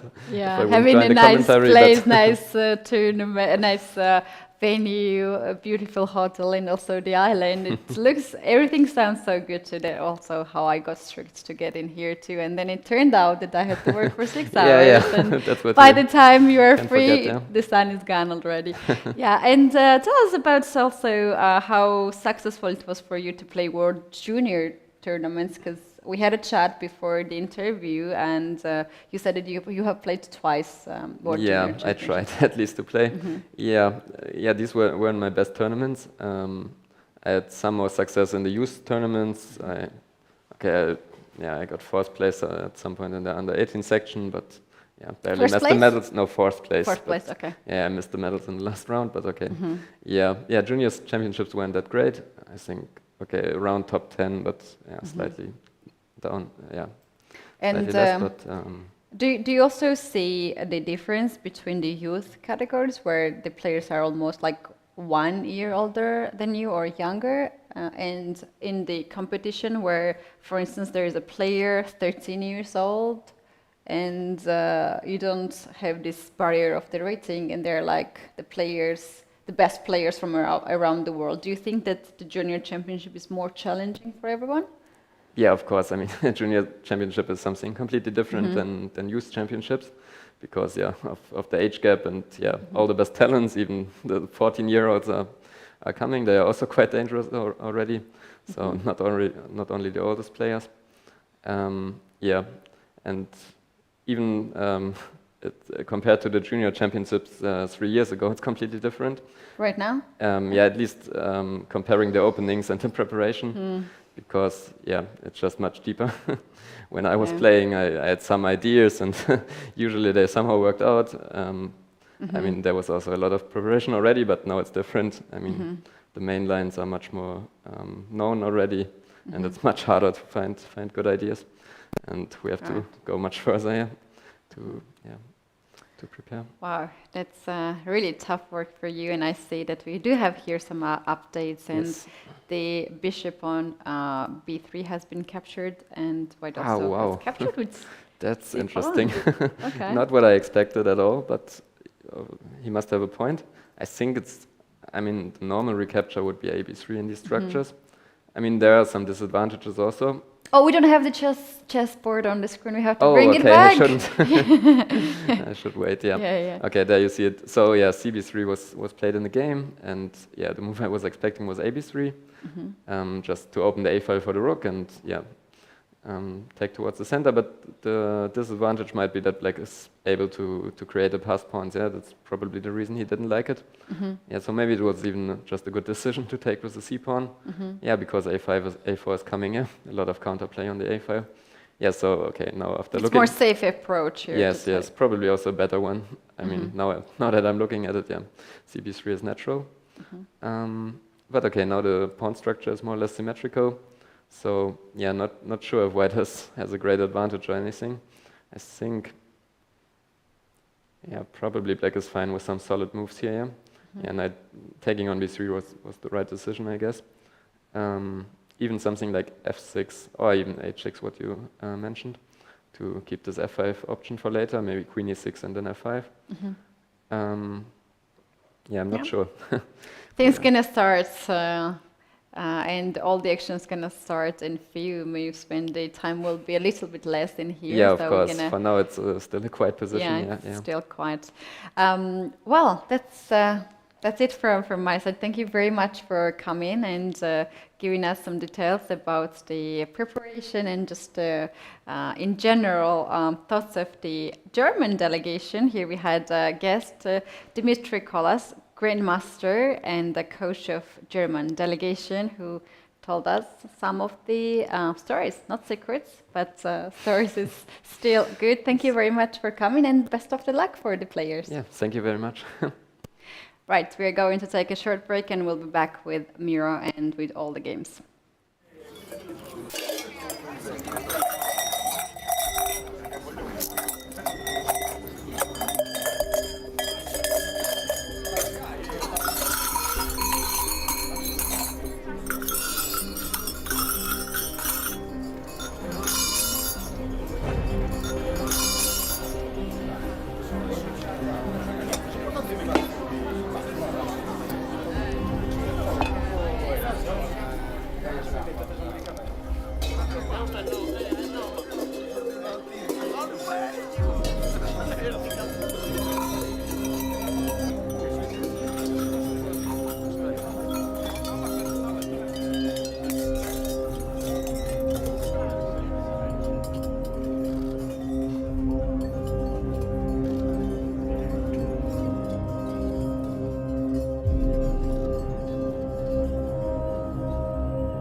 And here we are back after the interview. We are going to take a look rest of the games at the round 7 at World Junior Chess Championship 2022, which happens in Sardinia, Italy, and we are very lucky today that we have very interesting games and well, yeah, all the actions are so on right now. Yeah, players seemingly well rested after the free day because unlike previous days, I believe, we have just a few results. I mean, none of the results I've detected in the girls section, like all games, how many of those 30 games are still in progress, right? There have been a couple of results in the open section, but overall, it seems that, yeah, today is the day. We'll see a lot of fights, a lot of interesting games. Let's start with open board 2, perhaps the most exciting game of this round for sure, but maybe once again, maybe even for the tournament. So it went on just a few more moves after we've seen it for the last time. And yeah, and if you're just joined the broadcast and you look at this position and kind of asking what's going on here, that's exactly our reaction, guys. Yes, it's a very sharp line till some point, like move, I don't know, 12, maybe move 11, that's something known, and then well, it might be known for some, even this position, but our players are already on their own. It's clear they're spending time. Yeah, so after knight d4, I think we discussed this knight takes c3, knight takes c5 move. Black goes with the check on c2, king d2, queen c5. And here we stopped thinking that maybe it's too much for white to handle because like rooks are hanging, the knight on g7 is hanging. But turns out, yeah, Kacharava plays knight e6, pawn takes e6. Now you don't have the time to take the rook. I mean, any rook pretty much. Okay, like knight a1, it's queen to f1, and white is checkmating black's king in a few moves. Right, eventually queen will get to f7 with a checkmate. So you can take this rook. You cannot take on h1. Well, pretty much the same logic. Black just played king to g7. All right, so maybe let's try to understand a thing or two about this position. So black is a piece up, but his king is in a really there position. I mean, it's so dangerous, right? And white now has, well, ways to, you know, to develop the initiative. I'm thinking rook f1 might be very strong, so that threatening rook f7. Well, according to the computer, it's not. So apparently there is some move after which black is winning. So rook f1, I was thinking, is this a win? This is a win for white, right? There is some move after which this king is checkmated. I would guess queen f1 maybe, and then just queen f1 with the threat of queen f5, by the way. Right. Fancy. But yeah, you see, I mean, as soon as I was on my own trying to suggest moves, I've started to make mistakes. Well, players are also not insured, right? How about d4 in here to open up the after rook f1, yes. Yeah? After rook f1, d4, is d4 a move? Yeah, interestingly. So now if I give a check, you go to g6. This king is in danger, of course, but so is a white king as well. White doesn't have, well, a queen straightforward... f1 or yeah. some silent move because also white's pieces are hanging. Yeah, you'll be checkmated if you play a move without a check, basically, right? And the only check you have is h5, black will take on g5, and the king is safe. So rook f1, even though it does create a threat, it happens to be not fast enough, believe it or not. Well, but what's the move then? Maybe I should not be... wait a second, can I do this? Queen to g1. Again, I'm blundering something. No, I should probably... d4. d4, and I still cannot take on d4. How annoying is that? Okay, that was second attempt. Okay, third attempt. Queen I'll go now. B1, no? Bishop D3. Bishop D3. Yes, much better. No. No, not much better. So This hard. is something like a competition when you give an answer and you're waiting some lights to, shine because want to know the answer if it was correct or it was wrong. Queen B1? No. Okay, I mean, by this point I'm giving up. Bishop F6, Bishop F6, Bishop not so F6 easy. Let's go. check. Yeah, but then aren't we just piece down? I mean, he'll take everything, I'm guessing, and then, okay, we have a check Wow. on F1, and he also take E6. And now, since we don't have the bishop, also Queen E3 is the problem. I think we should sacrifice material in some way and claim it to be good enough. I was even thinking of this desperate, like, take on C2 thing, but that's certainly not enough. Yeah, we need extra piece on the king side to sacrifice the queen, right? Something like knight on F4 G3. Yeah. But why we would need to sacrifice queen though? No, really, I'm not even sure what the move is, seriously, because, well, let's go kind of backwards. Black is threatening D4, so if we can somehow prepare for D4, maybe that will give us an answer on what to do. Well, Rook B1 maybe? Is it enough of a threat? I mean, at least kind of to try to use the tempo, because Rook B7, almost. Rook B7 is a threat, right? So Rook B1, How about Rook C1? Rook Rook C1, B1 and seems to be kind of attack the good. knight. Let's Maybe, check this one. don't know. Okay. Yes! Maybe this works. But yeah, but We it's got once it! again. We got it! Once again, it's an engine. Yeah, and this is Engine-inspired crazy, move, really, Rook and C1. to be honest, Rook C1, how many attempts do you need to... well, probably you can, yeah, find it. Rook C1, and then what?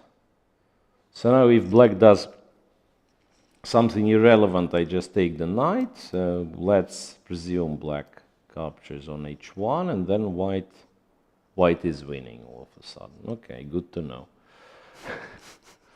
So now for black, we will have like 5-6 attempts. But no, I mean, it just highlights how crazily complex the position is. And unless you are playing it as like calculating, concentrating 100% on one specific game, it's very hard to navigate.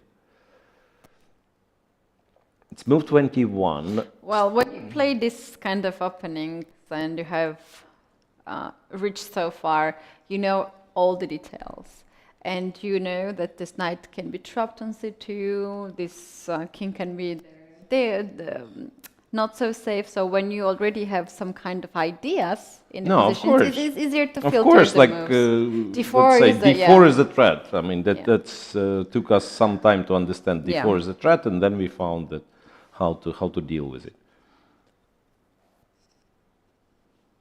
All right.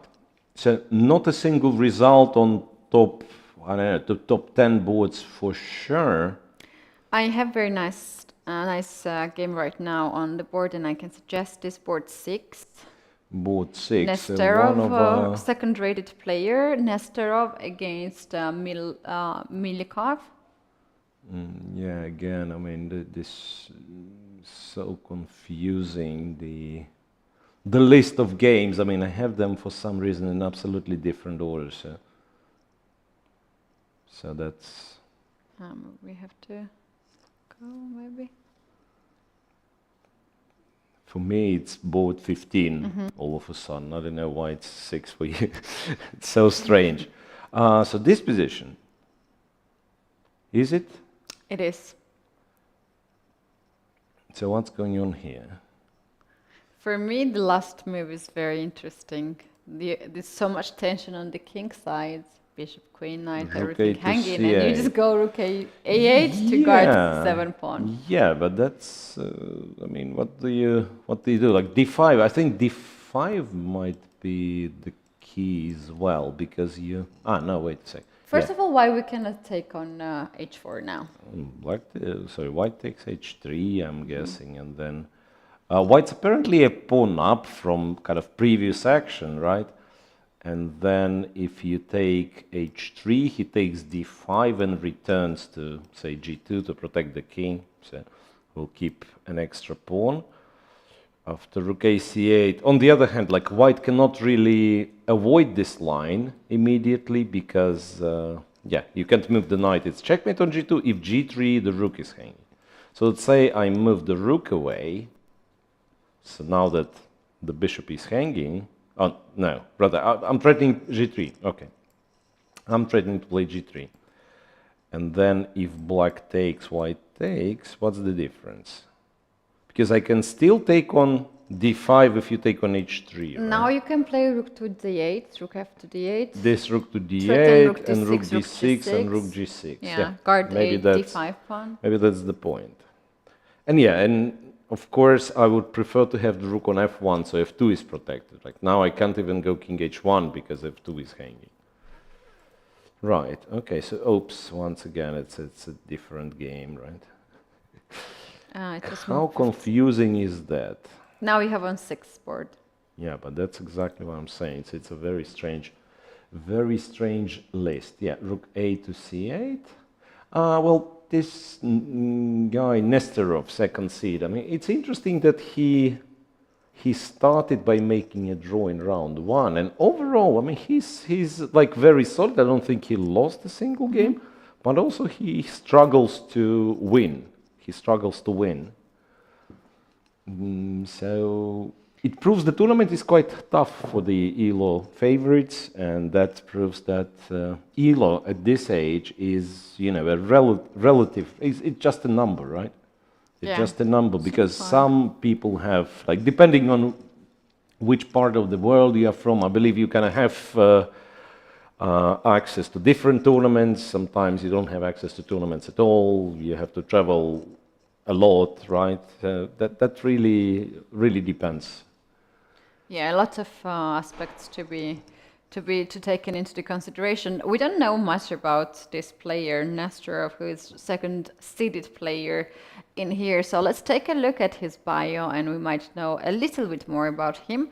He is top 18 among juniors and top 328 in the world. That makes me really sad with his rating being 328. Then during European Individual Chess Championship 2022, he scored 7.5 out of 11 and finished 20th, in top 20, right? 20 being one of the lower rated players. So this year, European Individual Championship, which is one of the toughest events, with a lot of grandmasters on the field, top 20 is a great result. Is a good result, of course, right? Yeah. So I'm just checking the top boards in order to find anything like specifically entertaining. Ivic and Horvat, Velimir Ivic against Dominik Horvat. Looks equalish, if you ask me.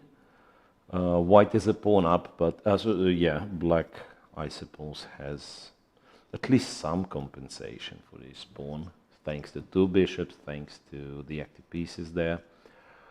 Board 5, Francesco Sonis against Alparslan Isik. This I want to say Panov Karakan line, but in fact, remember we were talking about it like this line, line, yeah. It's interesting. Originally, you would get this position from Panov Karakan, but then it vanished from the practice because in Panov, black found kind of other systems to be more reliable, but then it re-entered the practice through the English opening moves order. Right. So now it's much more often. I mean, if you get to this position, it's not the Panov Karakan, but the English Open. Right. So that's the current situation there. And yeah, okay. I mean, black is still sort of solid, but the bishop on d7 is not that happy. White can try to, to exchange the dark square bishops. That would probably be a dream. So overall, I want to say white is somewhat better in this game. So once again, lower rated player, and I believe the only FIDE master on top 10 boards. No, not the only one. There are other FIDE masters. Although we have seen this Turkish player already on the top boards fighting for the win and to be among the leaders, he made draw, as I remember, last round, but we surely remember him being out there and I mean, just one of the examples when the player perhaps performs better than his rating, right? Mm-hmm. Oh, we do have a first result. Like board 16 or something, yeah? For me, it's board 9, but for you... You see, I mean, it's weird. Today, the software... I mean, you mean this, right? This game. Yeah. Yeah.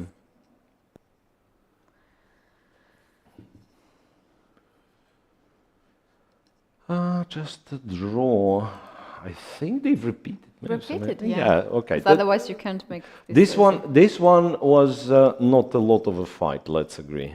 Okay. Just played some opening and agreed a draw by threefold repetition. Oh, another game has been ended. That's very nice one. You can check it out. International Master Armen Parsegyan against Indian Grandmaster Ainian P. So this was something tactical, right? Oof. I'll just click randomly through the game, trying to find it. When was the last time the position was quote-unquote normal? This was a normal position still. Bishop e6. And remember, we had quite a few games with this line, and white would go e3, knight d7, and so on and so on. And yeah. And in our case, white is actually going for, something sharp. Bishop f6, queen f6, queen b3. And black went rook a7. Don't quite remember what you're supposed to be doing here. Because that's exactly what I did. I played rook a7 in one of the games when I happened to play this line with black, and I failed to equalize fully. I mean, okay, so h4, and then e3, so starts with h4. Yeah, a lot of people nowadays, they really love to push the h-pawn early. Okay, and we get to some position like this, and bishop takes b5 is way too optimistic, right? So already here, black is doing fine. So white perhaps... he just needs to castle and everything looks perfect. Yeah, maybe he even doesn't, right? I mean, he's already like pushing the b-pawn and so on. Yeah, I'm a bit surprised. Look, white decided to castle here, to castle long here, so that's important, right? Right into black's kind of initiative. Okay, and bishop b5, is it an attempt to confuse the opponent first of all? So he was hoping that he's gonna get enough material. So it's two pawns and the rook is what white gets against two minor pieces. But it turns out the king is just way too vulnerable on c1, right? So ideally, like if this king is castled short and the pawn is not on h4, like in an ideal case scenario, then white might have been even better, right? But with the king on b1, it's constantly under attack. Knight to d4, so he couldn't even play king b1 here for whatever reason. So knight d4, black just captures on a2, b4. White was hoping to trade the queens. I mean, that's the reason. Queen a3. It blundered everything, I believe. Because queen b2, knight d3, right? So after b4, he blunders yet another pawn. What's interesting, black decided not to take it, right? Queen b4 was perfectly fine, but this one is maybe even stronger. Now he captures it, castles. No, it's a disaster. Rook here, queen b2, and a check on d2 finished the game on a spot. 25 moves. So it was nicely played here by black. So if queen takes on d2 now, then there's a check on a1. Check on a1, yes, And and then check on a2, and then bishop, yeah, check on a2 is good, right? And then you take the queen, the check. and then you take the rook as well, for quite a bit of material advantage.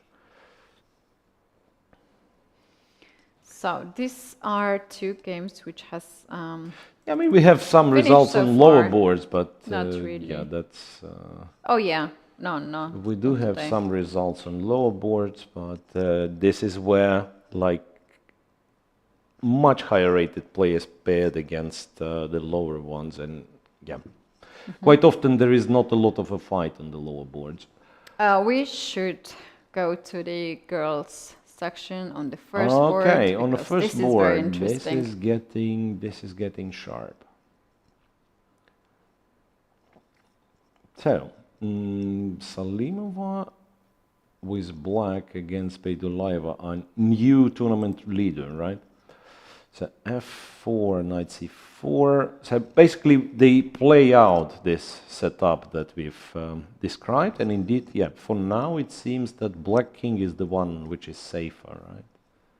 Rook to g8. At this point, yeah. There was some trick apparently, because now Evgeny is sort of screaming that black is better, so apparently there was some trick, but rook g8 allows white to play bishop f1 and be solid.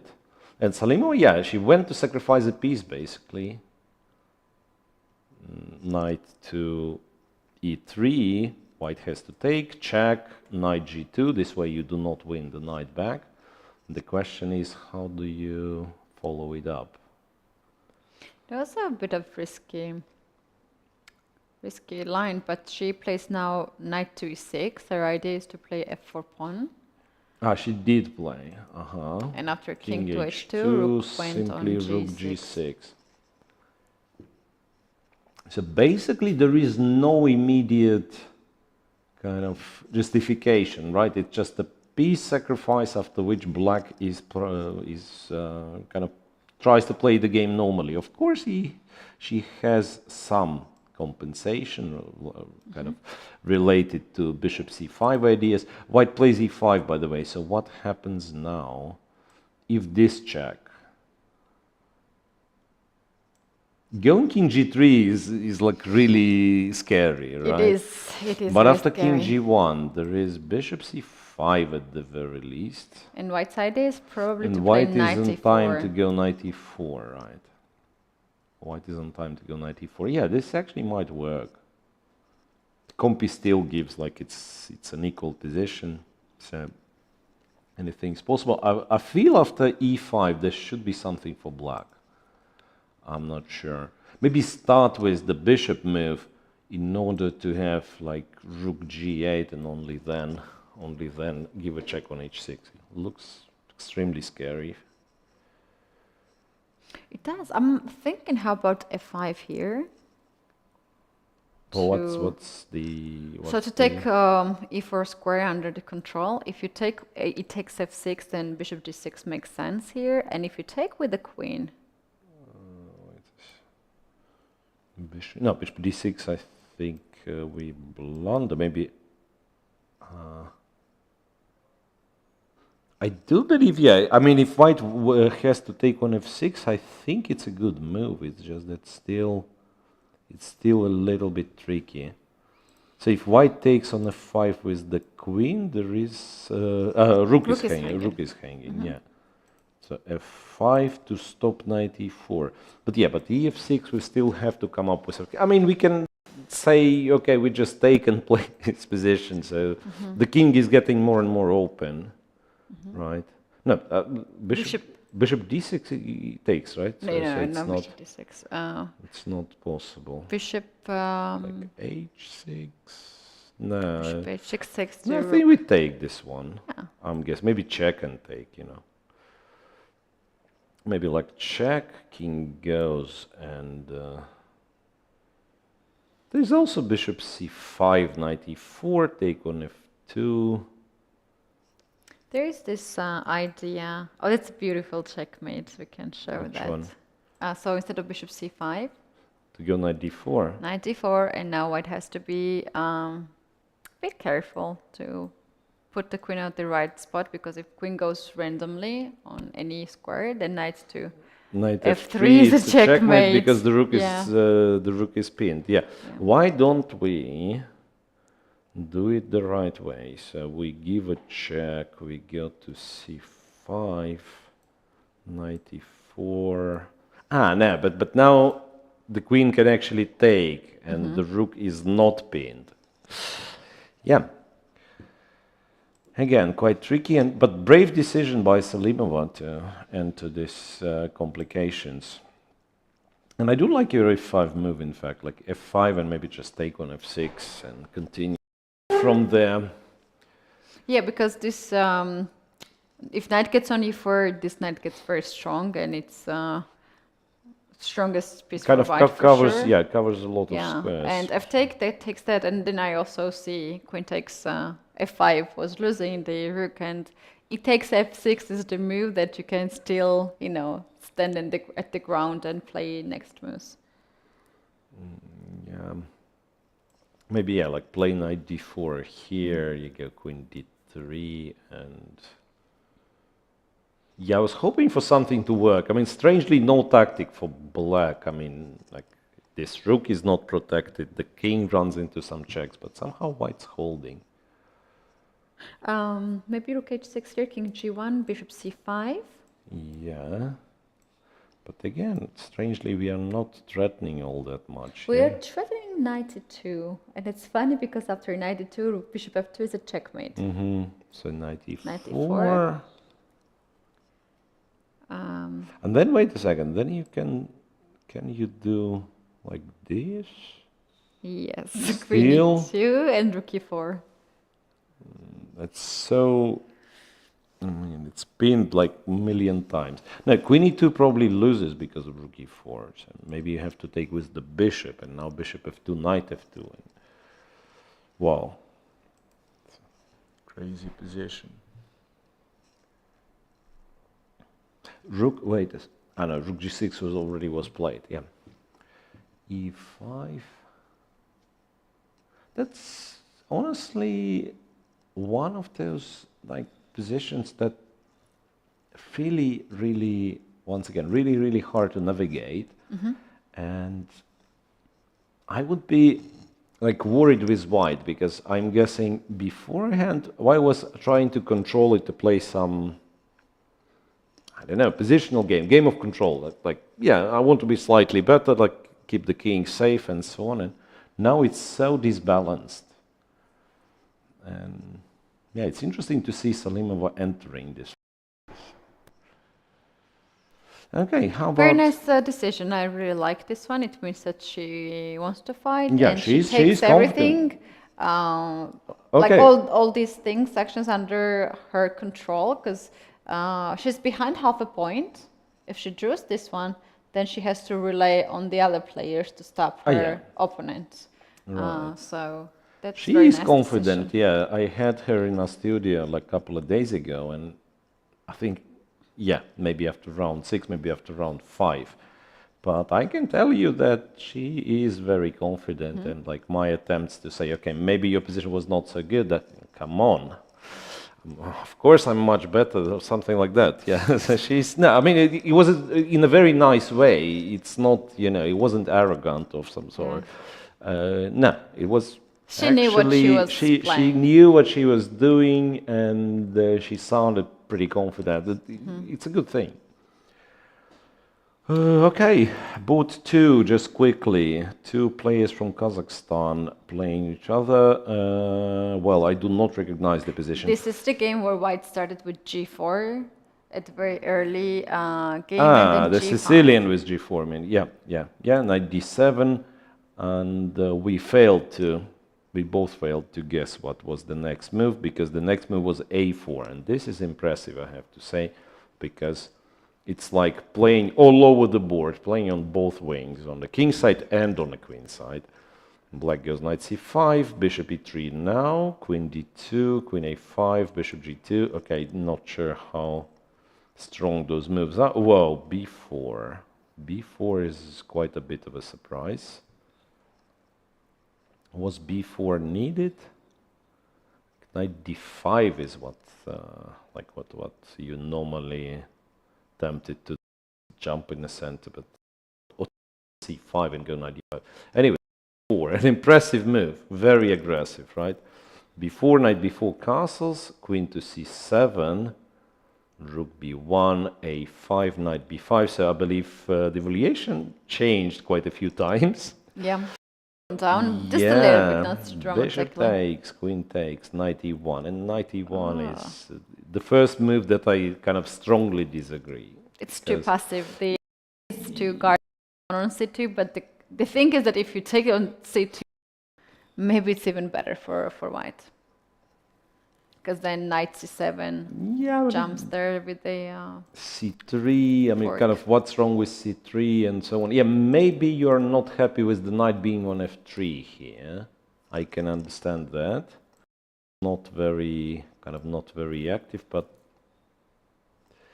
then yeah, like if you go all the way to this position in order to play knight e1 here, that means something went. Anyway, knight e1 castles. White's still not lost, it seems. Knight d3, g6. Yeah, probably a clever way of shutting down the king side.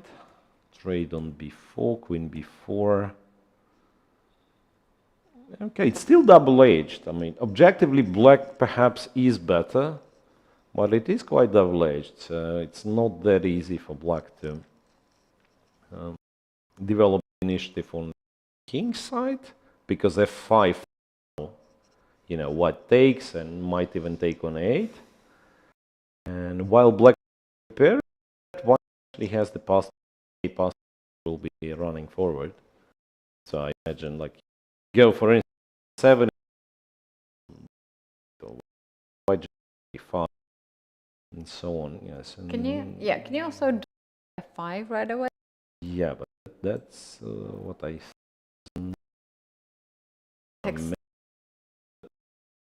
Is hanging. Right. So really time fair to take enough. a rook. Yeah. Now is hanging.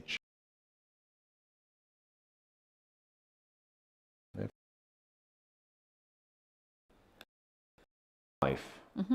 Perhaps. And you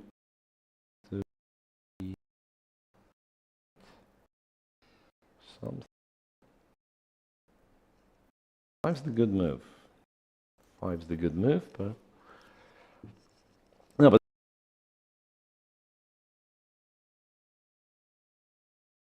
fine. So not without a.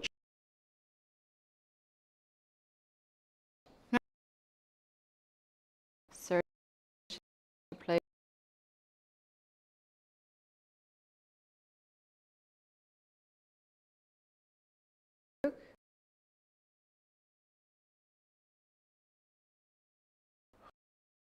Rook on.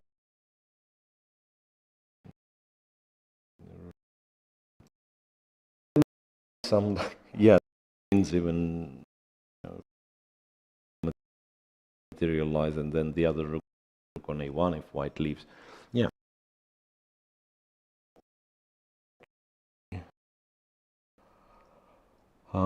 Blocking.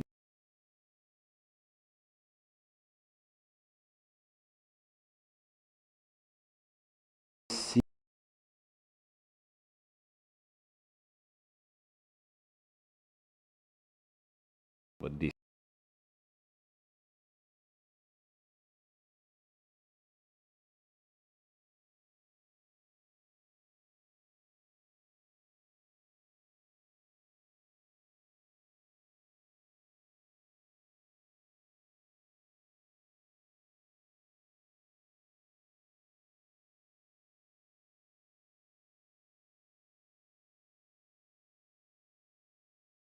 A little.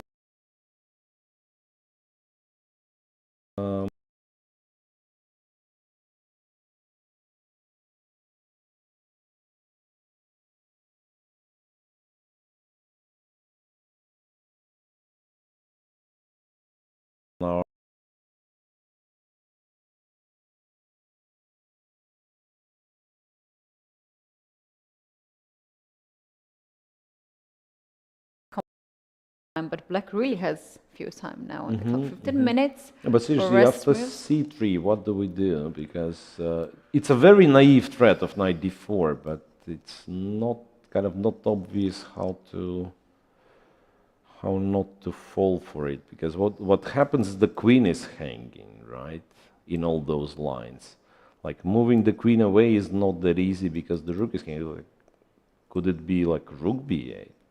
But, okay, Or, rook or a5, queen yeah? d8 and d5. Maybe queen d8, strangely. So, and then you protect the bishop, the rook's protected, and then d5 is the threat. Yeah, maybe that's the move. Like queen d8, and if white moves the queen away, then f5 is already there. Yeah, black perhaps is better, after all. So just quickly, we'll check board 3, board 4, and so on, just to find if anyone has like a very serious advantage. Okay, this must be the case. Kumangalieva against Sala Ur. Here, white actually succeeds with this, with the kingside attack. It seems like opening up all the stuff. It's quite interesting. May I just a second? Yeah, let's take a look. So it's move 21. Move 14, the position was such. And then what happens, next 7 moves, white made with pawns. h3, g4, h4. So something is off with black's counterplay. Because if you have to play a move like knight g8, then something is certainly wrong. So then it's f4, then it's h5 and g5. A lot of moves with the pawns in a row. Bishop d7. And, okay, white finally captures on h6. You can't even take, I'm guessing. Probably should move the, I don't know, bishop to h8 or something. But Well, if you take, then you will fall for this pin. And I'm not sure. Okay, I don't so know how you knight going takes, to get out. Takes here. f5. Yeah, this looks devastating. Should be many ways to get there, but I guess e5 is quite thematic. e5, and then when they take, just jump with the knight to this square, which is freed. Very often that's the solution in such positions. So it is really bad for black. And one of the games which can end rather early on the top board is in the girls section, board 7, Nurgali against Rodzinska. Okay. Here Rudzinska seems to be having a very nice position. Black is to move. It was also from some form of modern Benoni. Yeah, just to show. So this was the structure. Knight c4, knight e4, knight e5 back, rook a2, bishop d2, and here queen h3, queen g4, bishop d2. That's the position. So the question is there any sort of an immediate tactic for black, or just the position itself is good? Well, to take the pawn and knight h4 you is take with one the thing, knight. yeah? This is a threat. This is a threat. Rook a4 doesn't help much because bishop d4. Yeah. Knight h4 is still there. Yeah, quite possibly it's just a calm capture on g6, where white finds it hard to bring the pieces to protect the king. Yeah, so you're right. Yeah, that's quite an advantage. Wait a second, I've clicked to some random game and I like the position, but that's probably one of the lower boards. It's probably one of the lower boards. Okay. So what do we do on board 1? Yeah, let's go back to board 1 because that's Board 1 and very also very interesting. Salima did play a move. It was bishop e7. If you ask me, this feels to be a little bit too slow. So I do understand the idea, like to double the rooks maybe on the g file first and then see how to get to this king. But it's not like white will be standing still all the time. Why should not, yeah? There is also F5. Check. Check here. And maybe knight to G5, and you're kind of getting to this king from the other angle. That's nice. Knight G5, and then other rook gets to G8, and the bishop to C5. So every single black piece starts to be a threat to the white king. Now we have to go back to the open section and check up on the game Kacharava and Batsurenkas. We don't have any update here. For quite a while, yeah? Yes, I So don't let's go see back. a move there. Let's go back. And I don't see the time here for white. It says white has lost on time, which is, of course, not the case, right? So perhaps we've lost the connection to this board. Yeah, and we saw the look at the score sheet from Kacharava. Shall we just zoom the video and we can see You mean what like kind to of see position we have? what's on the board? There we go. Okay, we can see it from the other angle. So what has happened? It was white to move after king g7. White seemingly did find. I see rook to f1. Rook Okay, is rook on to f1, rook is on c1, and knight is on a3. So let's presume it was rook to c1, knight to a3, rook to a1, and knight to h6. I'm not sure if those moves were made in this order, but at least what we know is currently the position is such. Yeah, this was actually the correct move order, because remember we analyzed this rook f1, rook c1, and the Rook d4 f1 was, yeah. Rook was f1 was right. not working because of d4, so we presume that he found all the best moves, which was rook c1, and then, rook f1. So what happens now?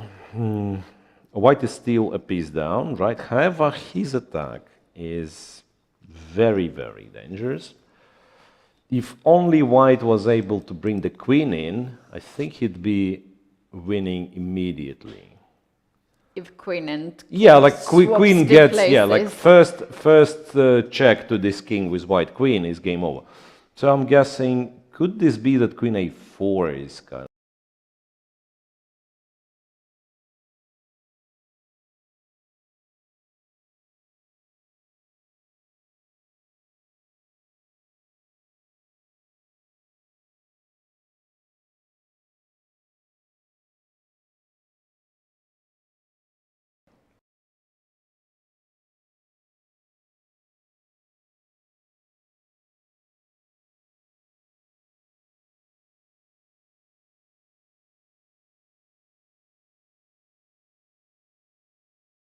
right?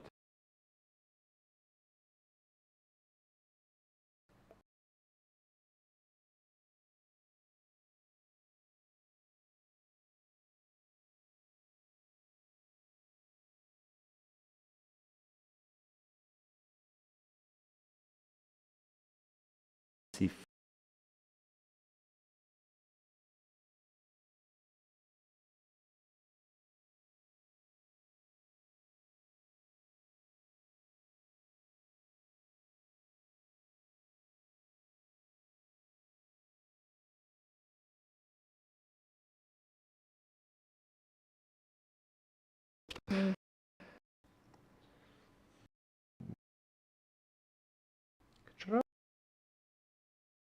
right?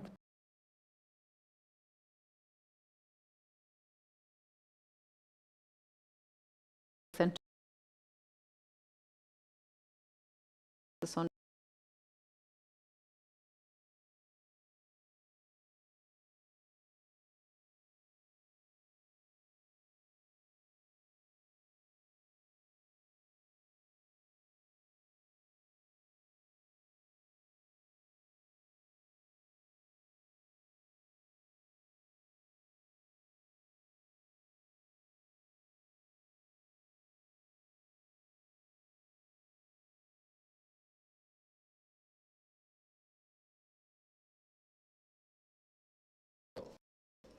We had enough crazy games like this, and this is yet another example, It when we as the commentators make mistakes, right? And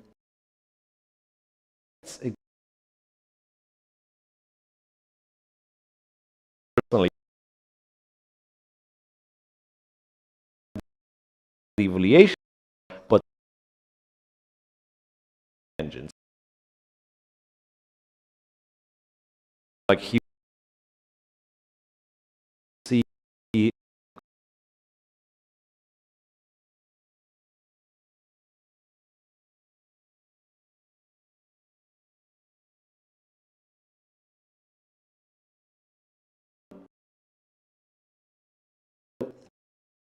line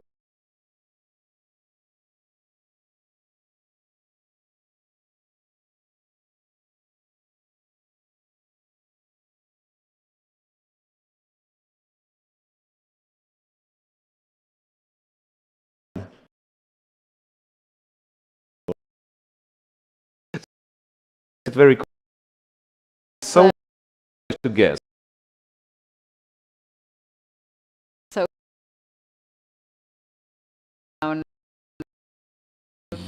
also how as you have with your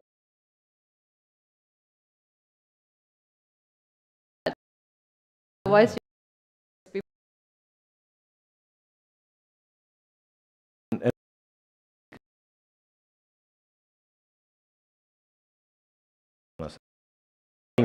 Things to all middle likes of one in Brazilian that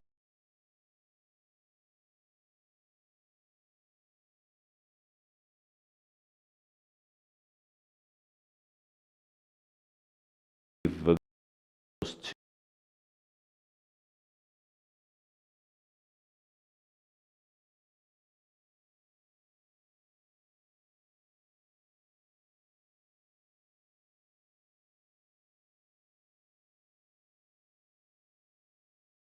make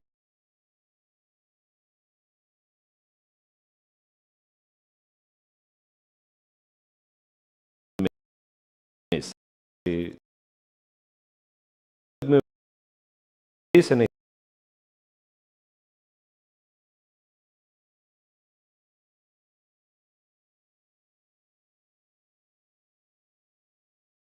very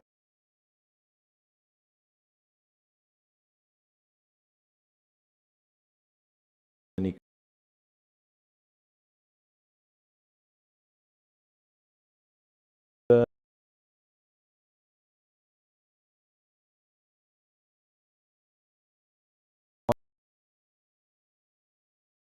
are this was 5 and play Gate parent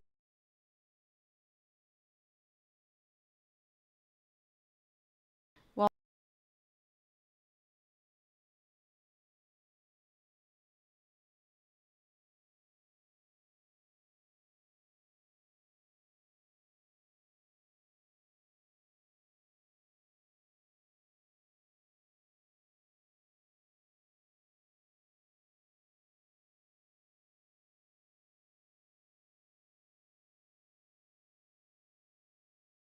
be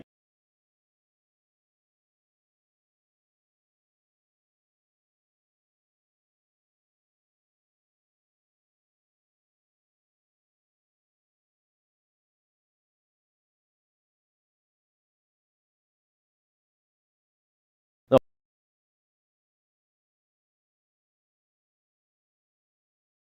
I think he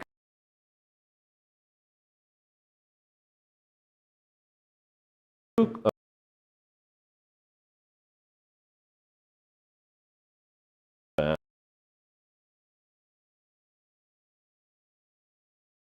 through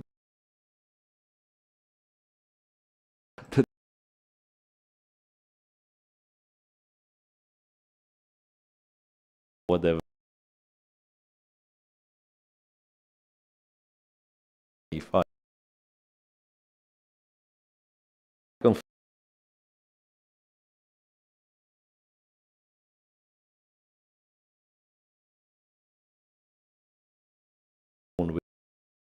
very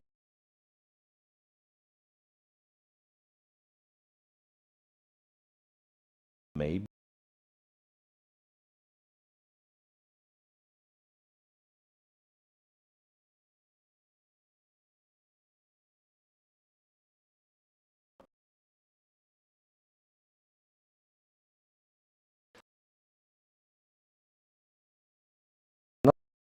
FIDE. It's just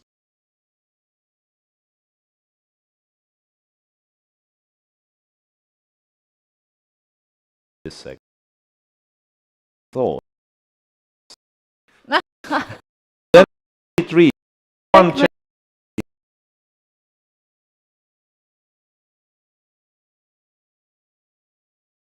Really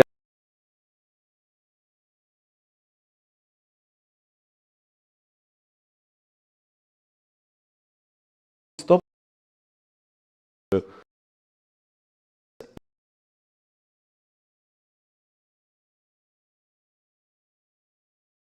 do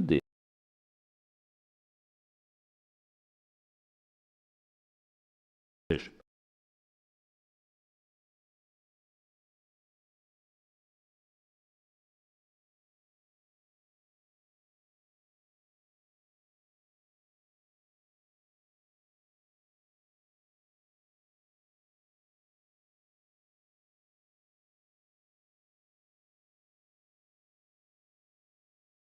It's a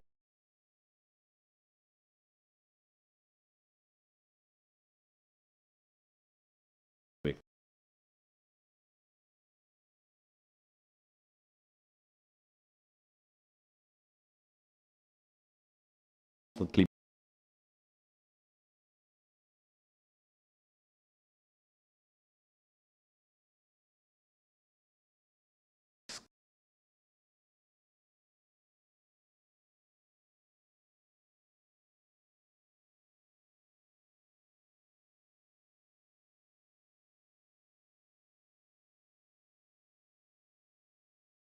'Go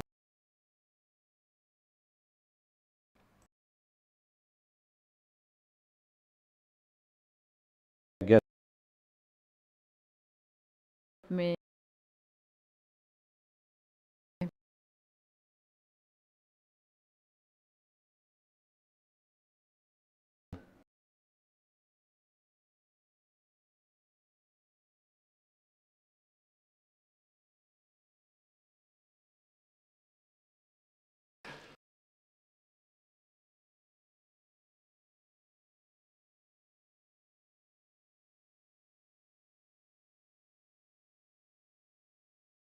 Squid.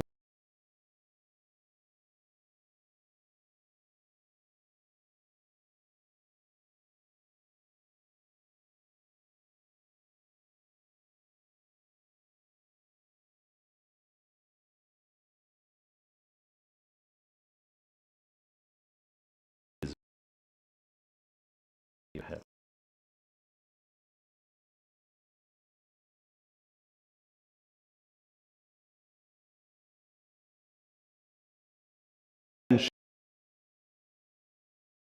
The black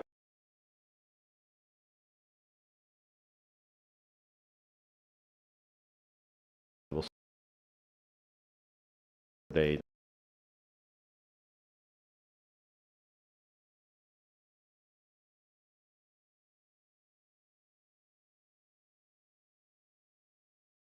um,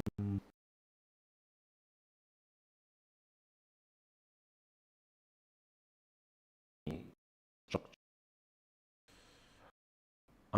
it to item.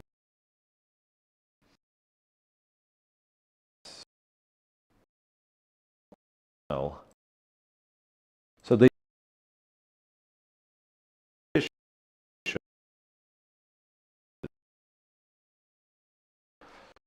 phones up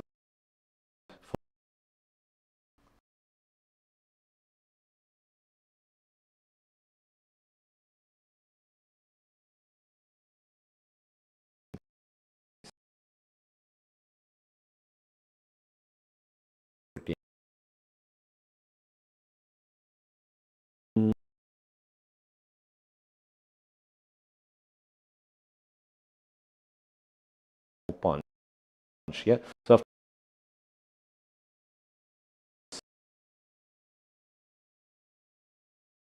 we still queen. Black is with 6.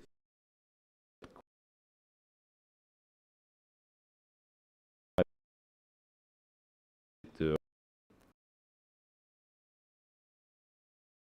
that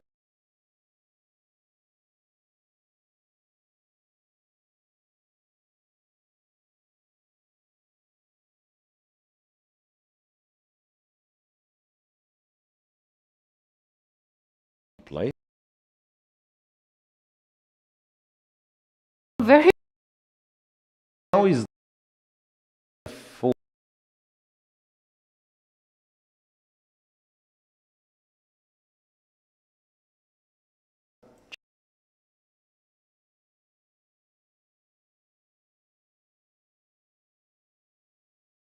But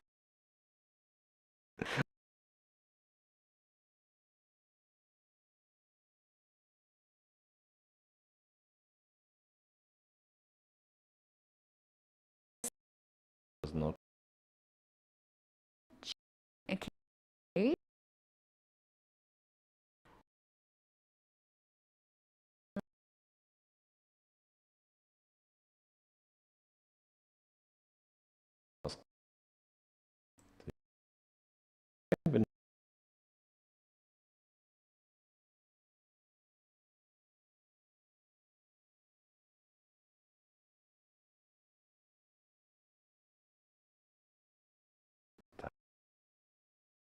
Just take what.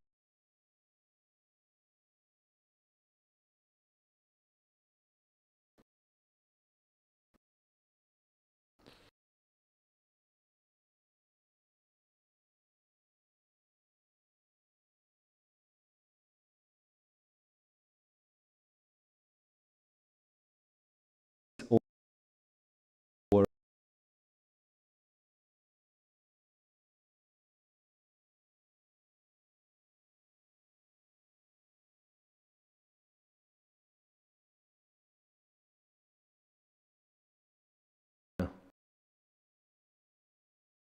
if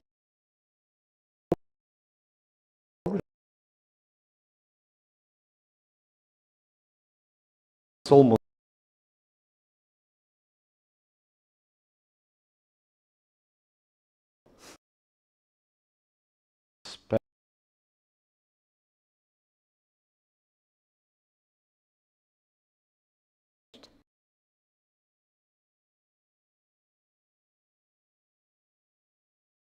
Not.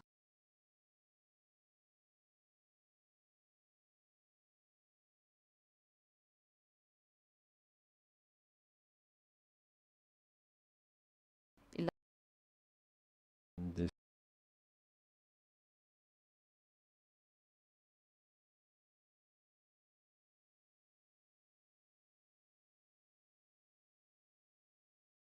I don't.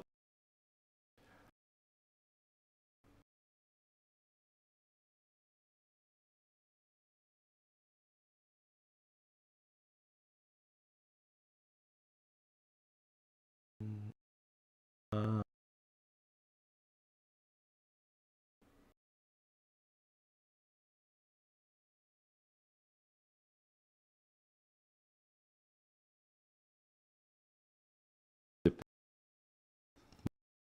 well,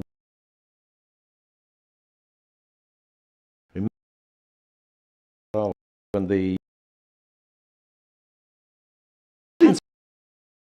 time of Minute.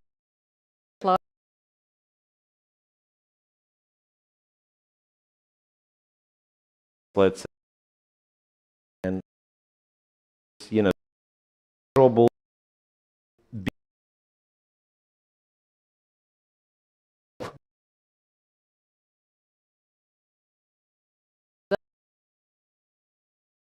Into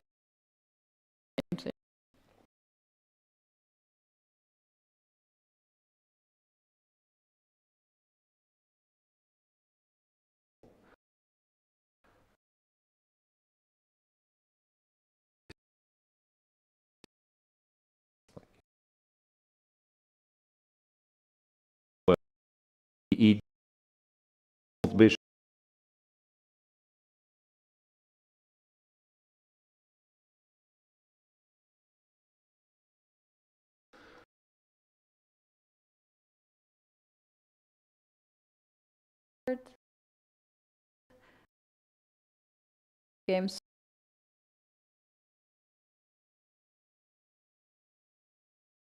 Why?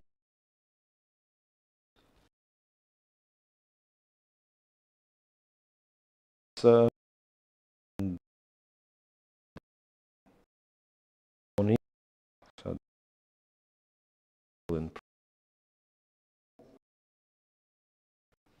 not the other top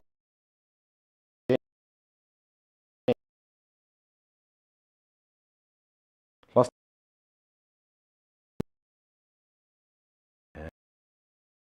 and then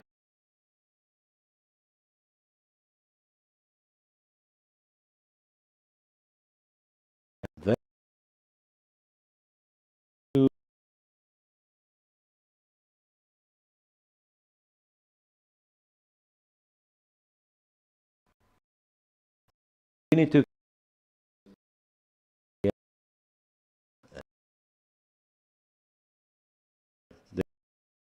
actually it was easy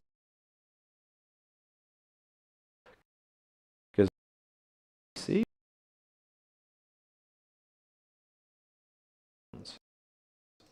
so you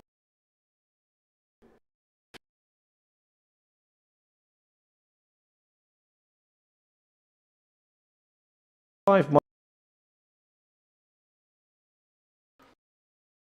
king e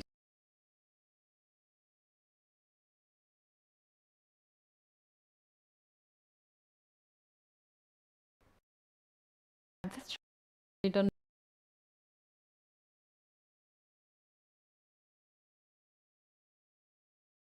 how gets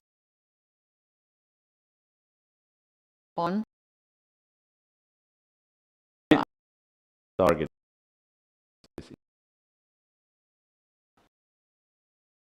Simplify it's how we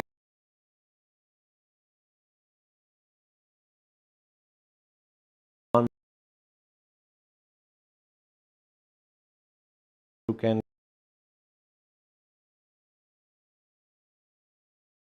So F7 sacrificed the pawn, as we just shown on the screen. Frederick Svanne took the pawn on d4, and we already have black's king on e6. king takes f4, king e6, all played. All right, but anyway, that's an endgame. What definitely won't last to the time control is this game, Kacharava against Batursen. It's move 24 only. So interesting game. This one is absolute favorite of this round. So spent a lot of time and went rook f4. I think we might have a little bit update situation there. So let's ask to our production team to bring the different angle of this game and also just a close-up video. So we want to see if it's possible, of course, right, to see if the position developed any further, because it does seem that we do struggle with getting the moves in time. Rook is on f4. No, Keti, no. Rook f4 was the last move, and black is still thinking. So first of all, like white spent a lot of time, perhaps, on the last move on rook f4, and now black is thinking, and he's down to 7 minutes only. So that means... Next 16 moves, yeah?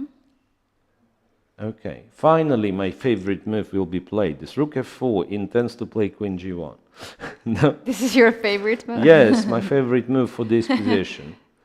No, I really want to say, like we kept looking at the way to attack the black king and so on, but I just realized that white is not doing that bad on material side. It's 3 pawns for the knight, and black pieces are so poorly coordinated that if I can make sure that the queens are off, so my king on d2 is safe, I'm probably just winning without too much of an effort.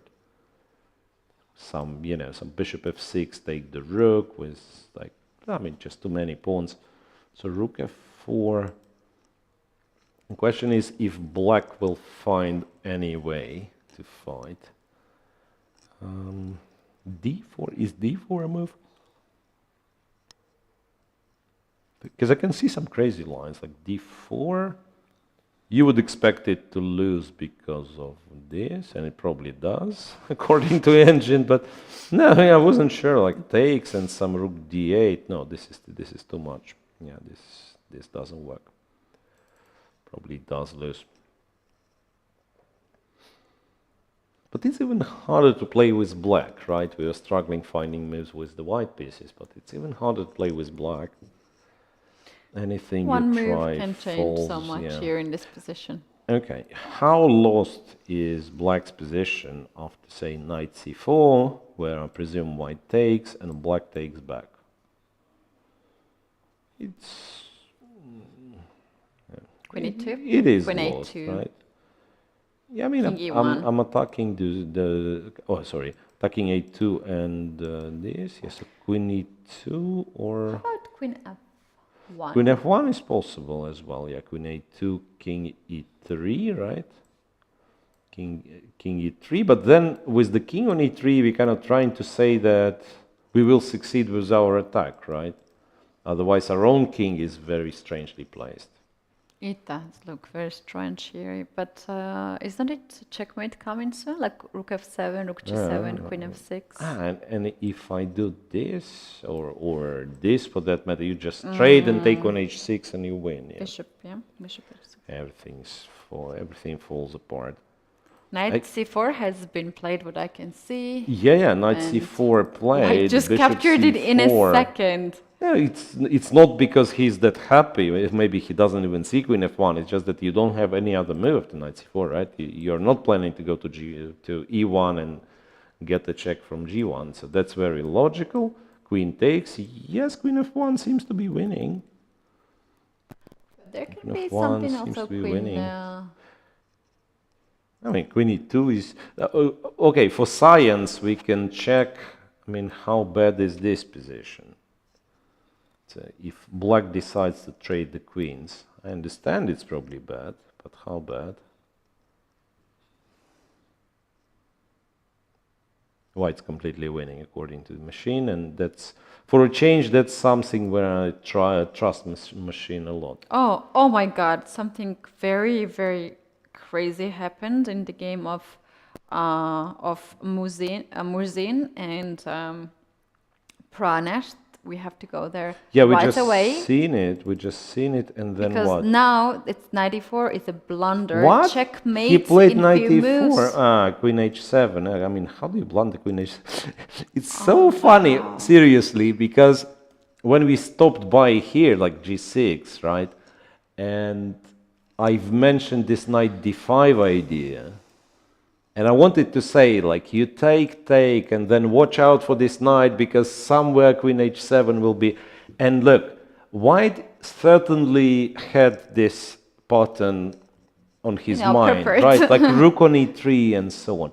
But yeah, but Murzin, for some reason, he was so naive to go b4 and knight e4. Wow, we saw him left already the board. His seems to be very unpleasant. Very upset. As anyone would be. Wow, that was painful. Yeah, queen h7. Simply a blunder, and yeah, that's quite a painful loss with, in 23 moves. So he lost, wait a second, he lost 2 in a row. He lost to Kacharava with white, and then he lost this one. Yeah, this I just saw on the screen my face. I was so distracted, and I just felt how painful this can be. You are calculating so many deep lines, and there's a checkmate in few moves, and you just missed it. Yeah, I think I can't remember a blunder of such magnitude like checkmate in 2, but it's so shocking when you spend a lot of time, I mean, a lot of energy invested in this game, and then you make a move just to realize that you blundered very next move of your opponent, right? Right, So right. not like somewhere in the variation when you're like, "Ah, okay, yes, I couldn't calculate 10 moves long, but here literally you just blundered the very next move of your opponent. That's very Checkmating painful. badly. On the screen we can see Indian international master Pranet Vupala, whom myself I played few weeks ago, maybe a month ago in Abu Dhabi Chess Festival. And yeah, I know how it feels to lose against him. He's very, very solid player, just waiting for the right time to take the initiative. So yeah, that's nice pattern though to to be Yeah. ready whenever the opponent blunders something to checkmate in a few moves. So one more time. Yeah, it's that usually it takes white much more effort to distract this knight. Like we could imagine like white going to d1, f2, knight g4, and then you take and in my example it doesn't even work. Right, black was too generous to simply blunder. But anyway, guys at home, that's a very Don't do it. very common pattern of checkmate. So you clear the file, you give a check, and then rook gets to h8. So, hang on a second. That was board. Okay, whatever. Board. How many? Board, how many 8. points? How many points do those guys have? They had 4.5, I believe, or. Let me check in a second. At this point, before this round, they had 4 points. So Murzin stays with 4 points, and So 4, no, 4, it's, okay, it places Pranev them moves right to 5. behind the leading group. Yeah, I'm still looking for who's going to be the sole leader in the tournament, It's very likely to be Kacharava by this point, because board 1, the more I look at it, like how serious can it be that it's equal number of pawns. I understand black is slightly better, but how serious can it be? Apparently white should be able to make a draw. And on the second board, Kacharava is simply winning. He actually applied your tactic of going queen f1 and king e3. Black goes queen b2, and this has Rook to f7. be a checkmate after rook f7. Oh, he can surely Nice see and this. easy, right? I don't even know why queen b2 was played. Let's show the variation after rook f7 how to checkmate here black. The engine says it's not a checkmate. It's not a checkmate, right? I mean, it only is checkmate if knight is taking the rook, right? King g8 is the point. Wow. So that's his idea. That's why he. So it probably does lose this queen b2. Otherwise, the engine would not be showing like. Hold on. The bishop on e4 controls g6 square. Okay. Okay, makes sense. But rook e4 wins with the same idea, right? Rook e4 wins. Now, if you give a check, rook d4, white can block. If you take the rook, it's check on f6, king g8, check on g6, and checkmate with the pawn, which brings you extra style points, usually. Right. No, it Nice. doesn't. So rook e4? Yeah, rook e4 wins. You can't really do much. There is a check. Wait a second. Maybe I don't even have to block with this rook, because if black captures it, it's still a checkmate. Because if I block on d4, there is actually knight g4 check, where I believe white is still winning because now it's equal number of pieces. Maybe even black will win all the pawns back, but how about this king being super weak? Let's see. White just played the move. Yeah, of course he sees it. Yeah. Rook takes e4. It's a very dangerous tactician, Kacharava. If I ever get to play him, I will be trading pieces starting from move 2. Just to you know, to be solid. Right. Yeah. No, nice, Yeah, I've nice seen game. a lot of tournaments where he was leading the competition. And you know, sometimes things are not going your way, but there is always time when you're keeping repeating this and keeping working hard, it's gonna happen eventually. So this game is a really beautiful game. All right. So white wins here, and yes, it is a spectacular game, but I think we are free to leave it because I don't see black actually. Okay, we can wait, in fact, because black has only 2 minutes, and but Suren, let's see. I mean, let's see his next move. Will he find at least some option to prolong the game, or it's just game over? I understand it's completely lost, but. Right.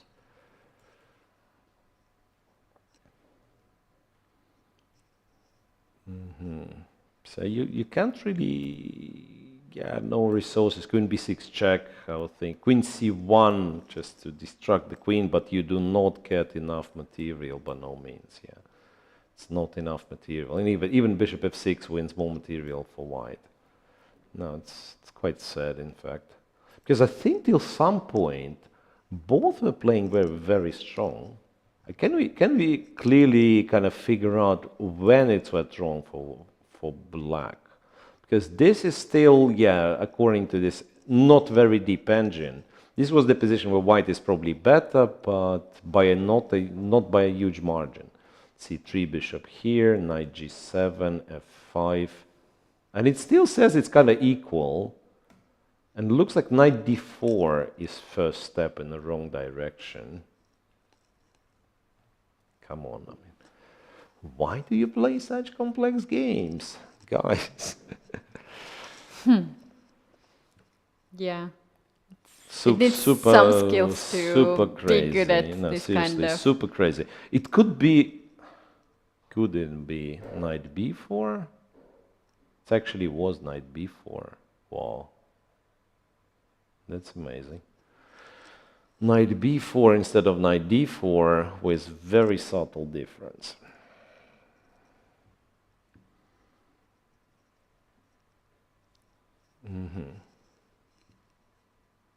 All right.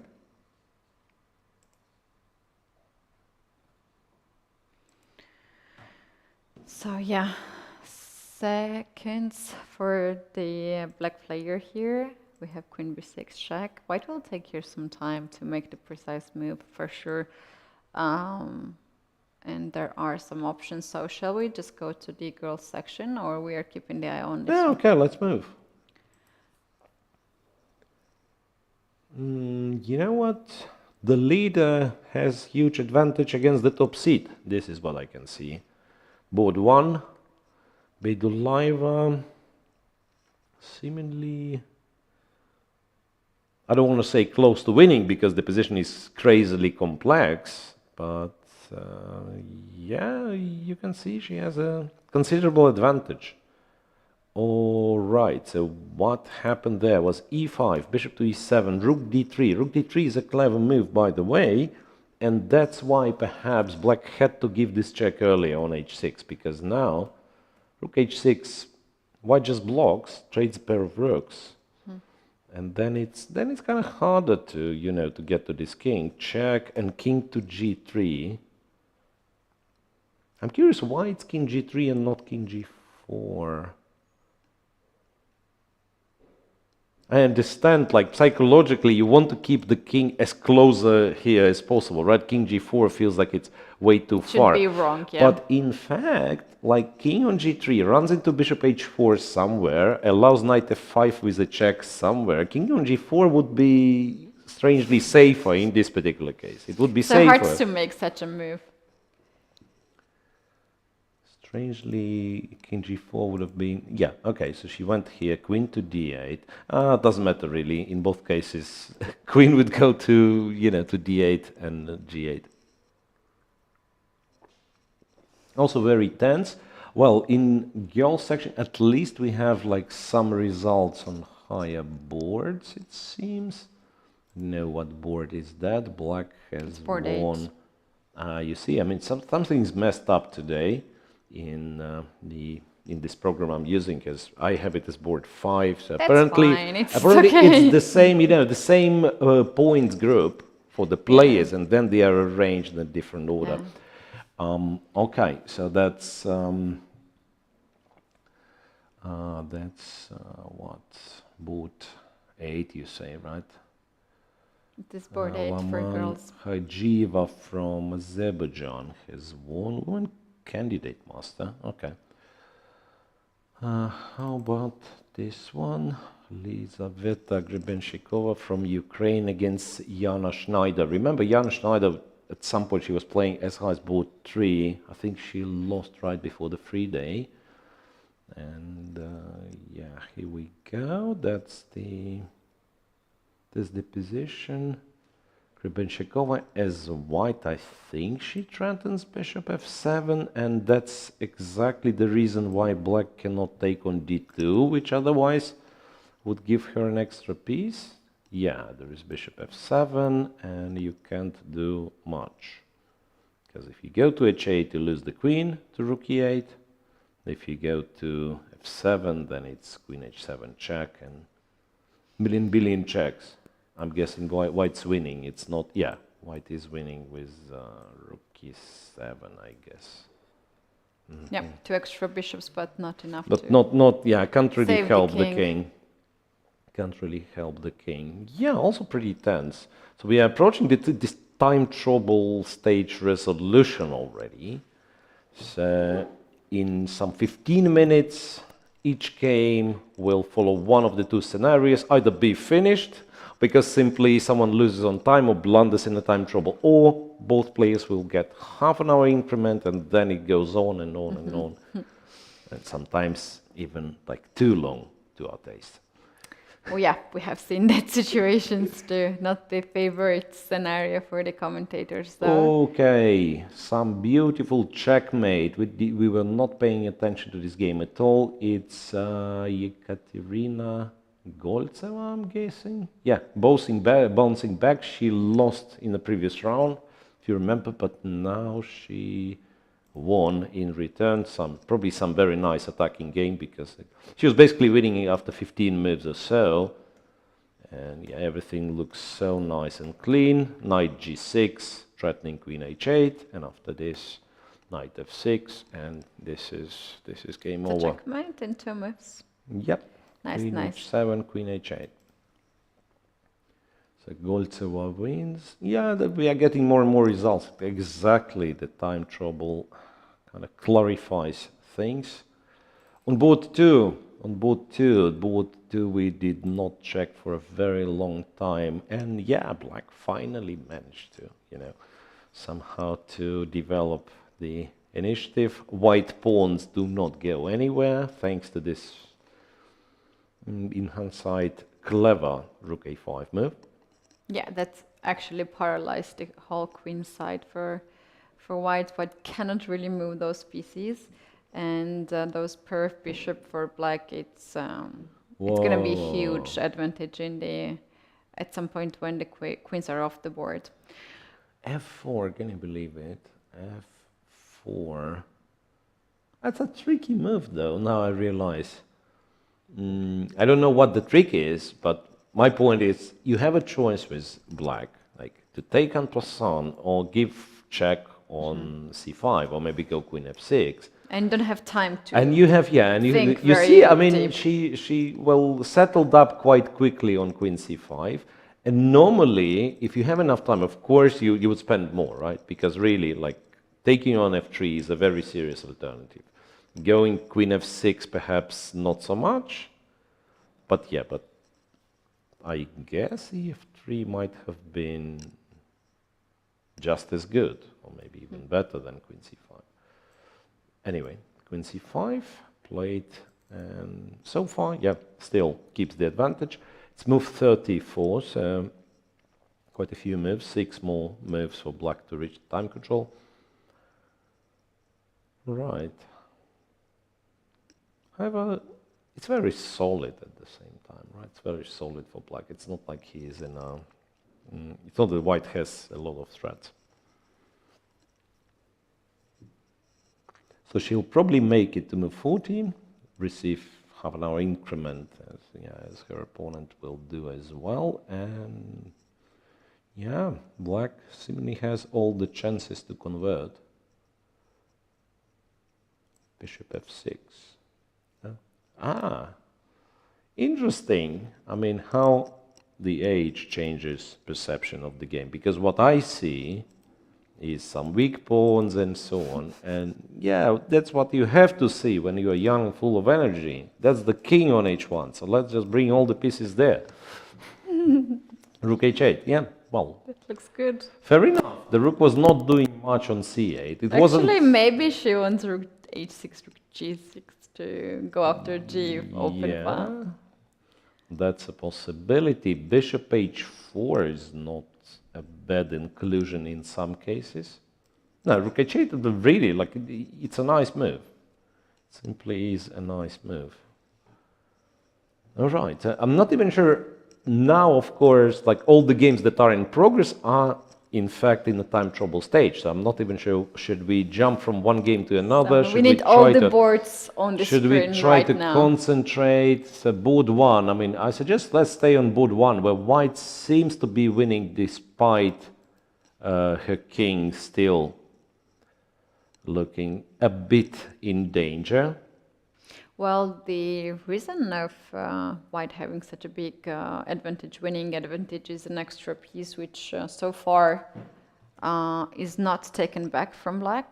Yeah, so rook to f4 in order to block if queen goes to g8, and black went rook h1, perhaps relying on some tactics, which is takes over here, right? I mean, I was thinking f6. So black has what? Rook take f1 threat, mainly. So f6 is tempting, but f6 runs into rook takes f1, and I cannot calculate it at all. Like if you take e7, it's a stupid check on e2, and then king gets to h2, and what's that? Who knows? Maybe black just captures on e7. Let's see. We know that white is winning, right? Yeah. Because of the engine. But they don't know that we know that the engine do not know. Yeah, and the position is crazy enough to go wrong. Yeah. Okay.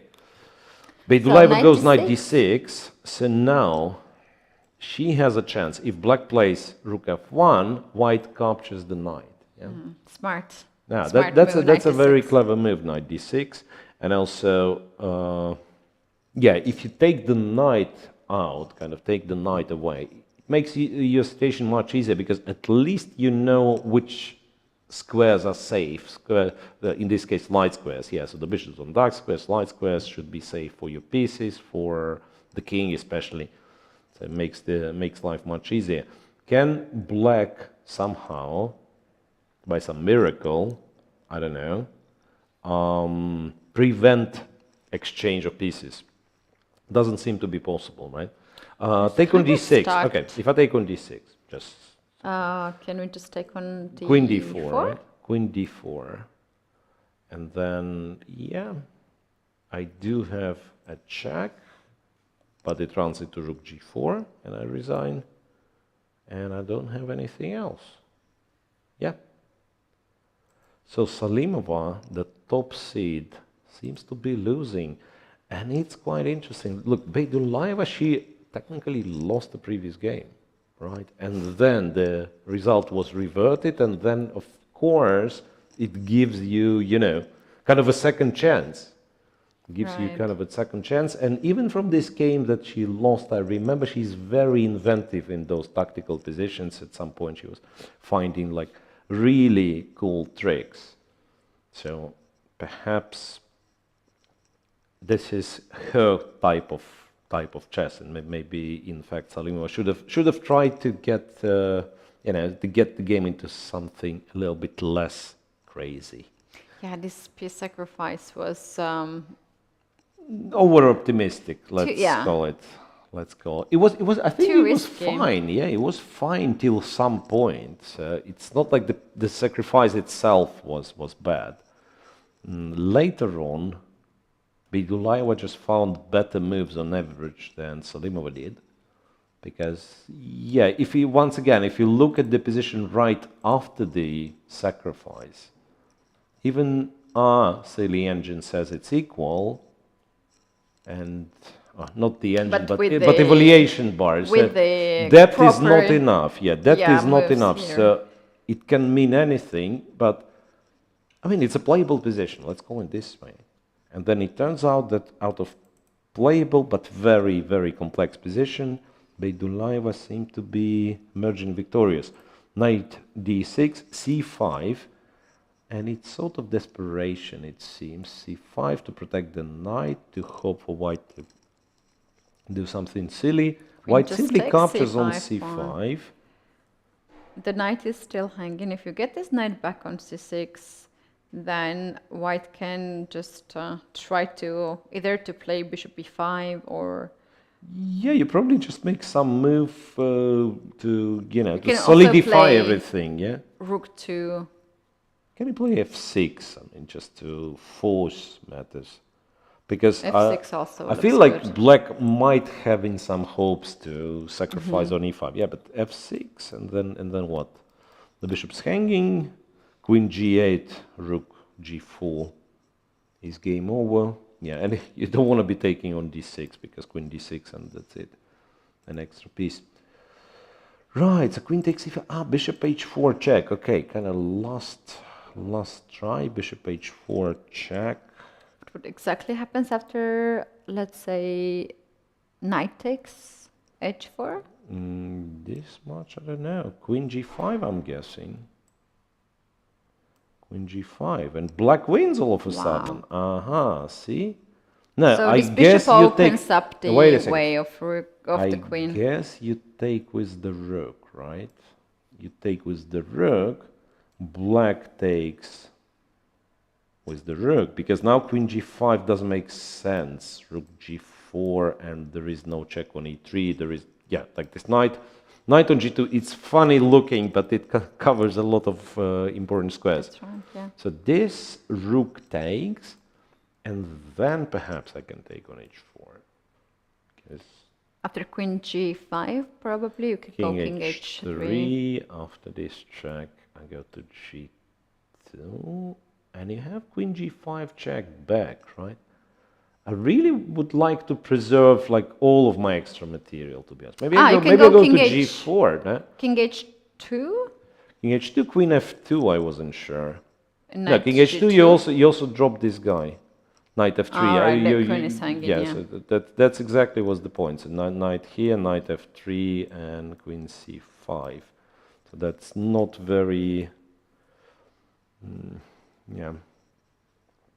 Not recommended, let's say. But king g4, yeah, king g4, and white's completely winning. In fact, after king g4, the only check is h7, h5. Somehow, white pieces might not be perfectly organized, but there are too many of them. Something's happening. Yeah, let's see. She made a move. Let's see. The rook took. Rook takes on h4. Yeah, that was our recipe. Rook takes on h4. Yeah, maybe from practical standpoint, no, there is nothing. I thought like at least you are one piece down after rook f1, but the knight on d4 is hanging. No, bishop h4, it's basically burning all the bridges. While Salimova captures on h4 with the rook. I will not be surprised if there is, another solution for white, because white still has kind of tons and tons of extra material. But yeah, but what are the solution? No, you have to take the rook and calculate a couple of lines, yeah? Yeah, the thing is that you have to stop them queen g5, and you're already losing some time for that. Yeah. Yeah, I think like knight f7, but then there is, first of all, your material advantage is not that huge, right? Knight f5 Knight check f5, and yeah. so on, yeah. No, your kind of white's material advantage is only really big if you take the rook, right? Otherwise, yeah, and she it's took it. she took the right rook on away. h4. So Bedulaiva is winning now. Yeah, knight takes h4. Maybe one last chance for Nargis Salimova. I'm not even sure which one. Probably you do give this check and hope for a miracle. That king goes to the wrong direction. Yeah. I mean, king h3 is kind of automatic, right? But then, like, for instance, king h3, you give a check. King g2, you can give another check and maybe... Ah, well, you know what? King g2 actually wins as... No, queen g5 back, yeah? Queen g5 back, and white's forced to find it. Yeah. White forced to find it because this probably also wins, but, you know, many more checks. Who needs this? Yeah, check here, king g4 wins on the spot.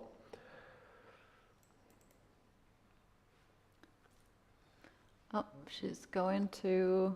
Queen g5 check, yes, here... Which move is this? 38. King f2, she plays king f2. Okay. So a bluff worked quite a bit.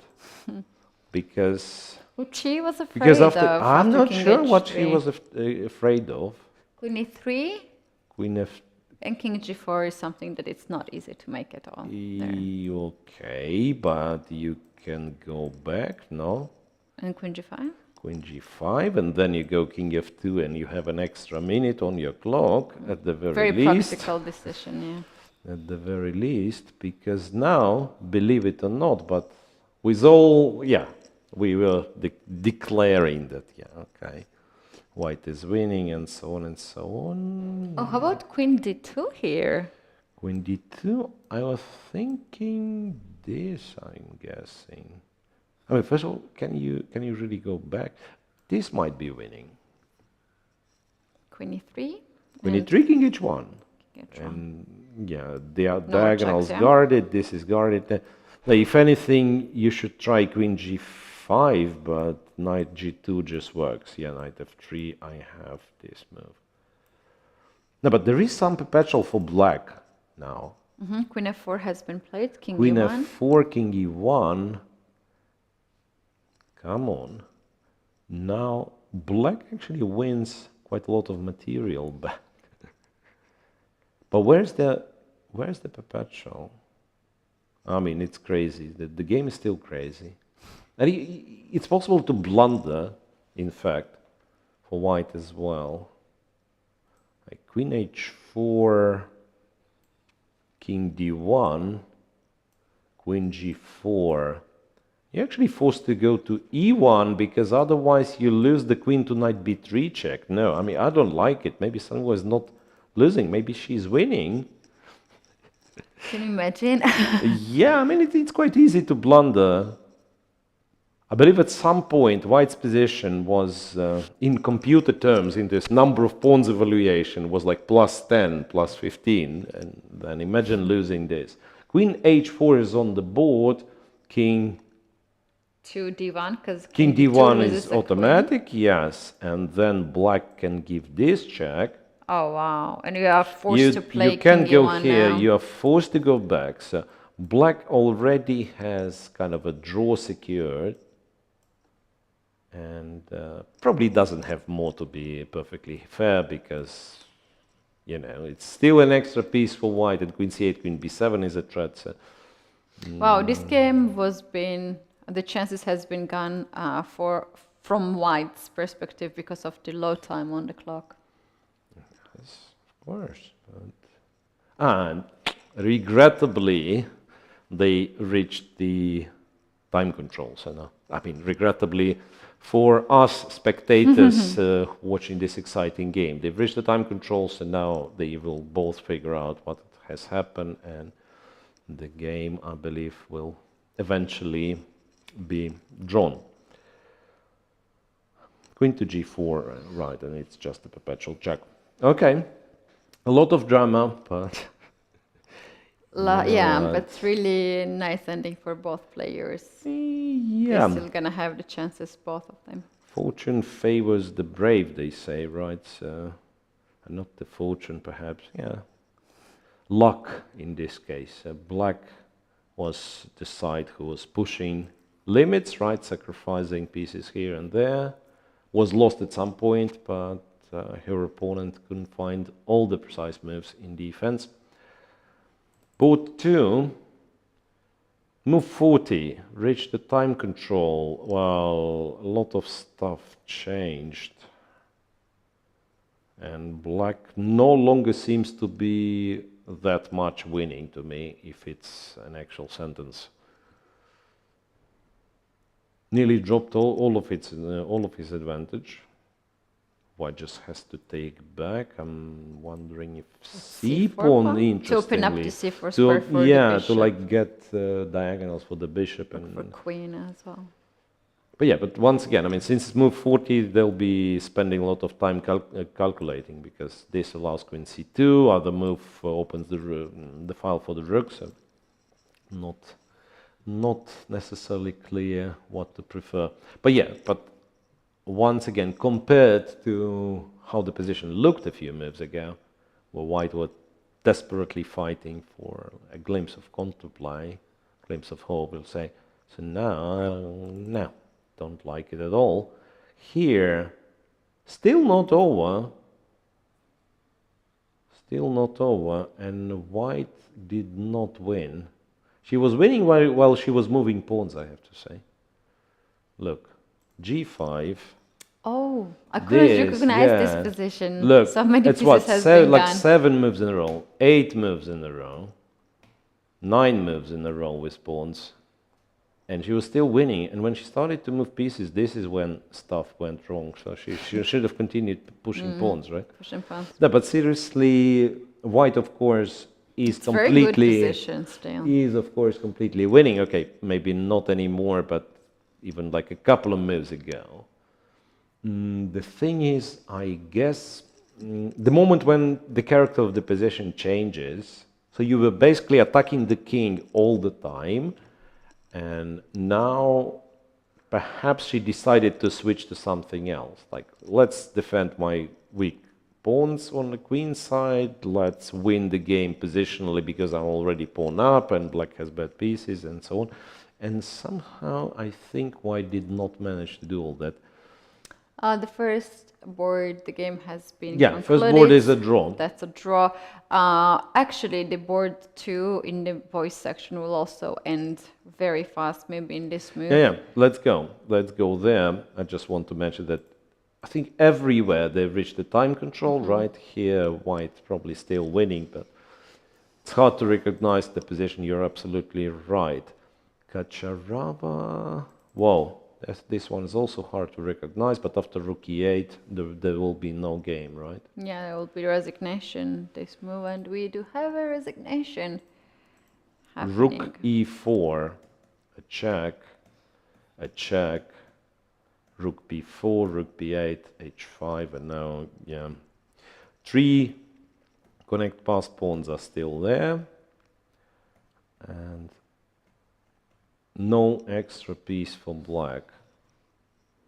Okay, I mean, kind of good enough, right? Yeah. And also I absolutely love something about Kacharava, that he can win in a technical way by putting the rook on d1, for instance, but now he absolutely needs to show off a little, to go rook e1, so that if you take, it's rook e7 tactic, right? King h6, f7, next move rook e8. Yeah, he wants to win in nice way, beautiful way. Well, that makes him, Nicolosi Kacharava, the leader for now. And this is pretty much defended of this one, where black has here Adam Kazak. Three extra pawns. Actually has 3 extra pawns. So I believe it was a massive time trouble here, where white apparently went a bit wrong. Ah, well, Frederick Swan, for some reason, he decided to move the king back. That somehow did not work for him all that well. Kept blundering stuff. Yeah, and with 3 extra pawns, this should be relatively easy to win. In case if Adam Kazak converts this big advantage winning position to the points, then he will So face there will be a tie, yeah? tomorrow Nicolas Kacharov. They are matching with the colors as well. So Kacharov will be with black pieces, Kazak will be with white pieces, and they are going to be those 2 players. Yeah, so 2 leaders, with, right. The only concern that I have about your plan, Keti, can we quickly check if they did not play each other Yeah, already? I did already. Ah, you did, yeah? Yes. Because I thought, for some reason I thought, so Kacharov made 2 draws, right, with Swane and 1 more. Kozak made 2 draws, one of them Yesipenko, right? And Samunenko, the first one, and Esipenko. Ah, yeah. That's Okay, the okay. draws that Adam Kozak Kozak made, and Kacharava. Let me check Kacharava which was those draws. Ivic and Svane. yeah. Speaking of Ivic, Oh, on board 4, wow. it's still going on this game. Where remember it was like completely winning. We will see, but I just checked the rating performance currently of Kacharava. It's 27-27. That is really, Impressive, really yeah. impressive. okay. So Ivic is winning against Horvat, but this will take him quite a while, I believe. It's not like an immediately winning position. Of course, Black's difficulties are ginormous, but on many other occasions, you'd be able to trade the queens and win like with 2 connect pass pawns. Here, I'm not so sure, simply because of the fact that the H pawn, and the light square bishop does not win. So it'll take some time. Anyway, past move 40, so this one will continue. Yesipenko is better with black. Somehow managed to, to get an advantage against Gadim Bailey. We were not paying too much attention to this game because it seemed very kind of anticlimactic, like very solid and so on and so on. But yeah, we have to admit that the second board totally stole the shows today in the open section. Yeah, absolutely. it was a very, very entertaining game, full of drama, Okay, and Yesipenko slowly but surely played queen f2, g6, queen d6, bishop c4, and this is where they've reached the time control, right? So that's why the moved knight's hanging. You do have a check, but black always has knight f8, so it's 1 check only. And when you move the knight, you drop the f4 pawn with a check. Isn't Yesipenko just kind of winning? Or maybe there is some, maybe there is some resource that we don't really know. Well, they do have some extra time on the clock. And we are going to take a break right now. And in fact, we're going to be joined by the leader of the girls section, Leva, and we will be back in a few minutes with our guest. Yeah. Okay.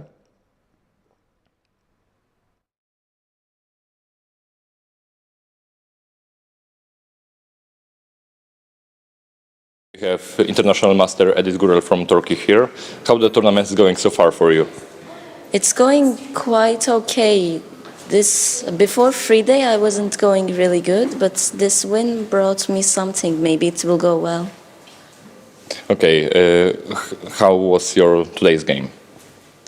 It was quite fine, I think. Best game I played in this tournament so far. In the opening, okay, it fell for my preparation. It went quite well. And after that, I played some good moves, and he was a little bit stuck, so I had to give his pawn, and I won in the end game.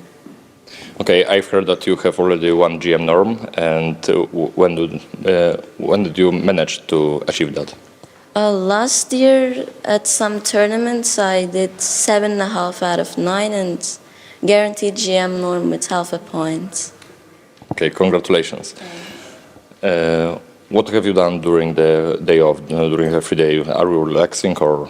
I kind of relaxed and looked at the opponent too because, I need to get serious about the tournament. It didn't go really well and I prepared a bit. Okay, because you have already won GM norm and you're playing quite well, I would like to ask you about your chess training program. And can you spill the tea about something you can share with us? Or? I'm generally training 2 and 3 hours a day and 2 hours with a coach. It's been quite hard in this year because I'm going to 8th grade and school thing in Turkey doesn't go really well. Okay. Thank you for the interview, thank you for your time, and wish you luck in the next rounds. Thank you.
Okay, so welcome back. It's round 7.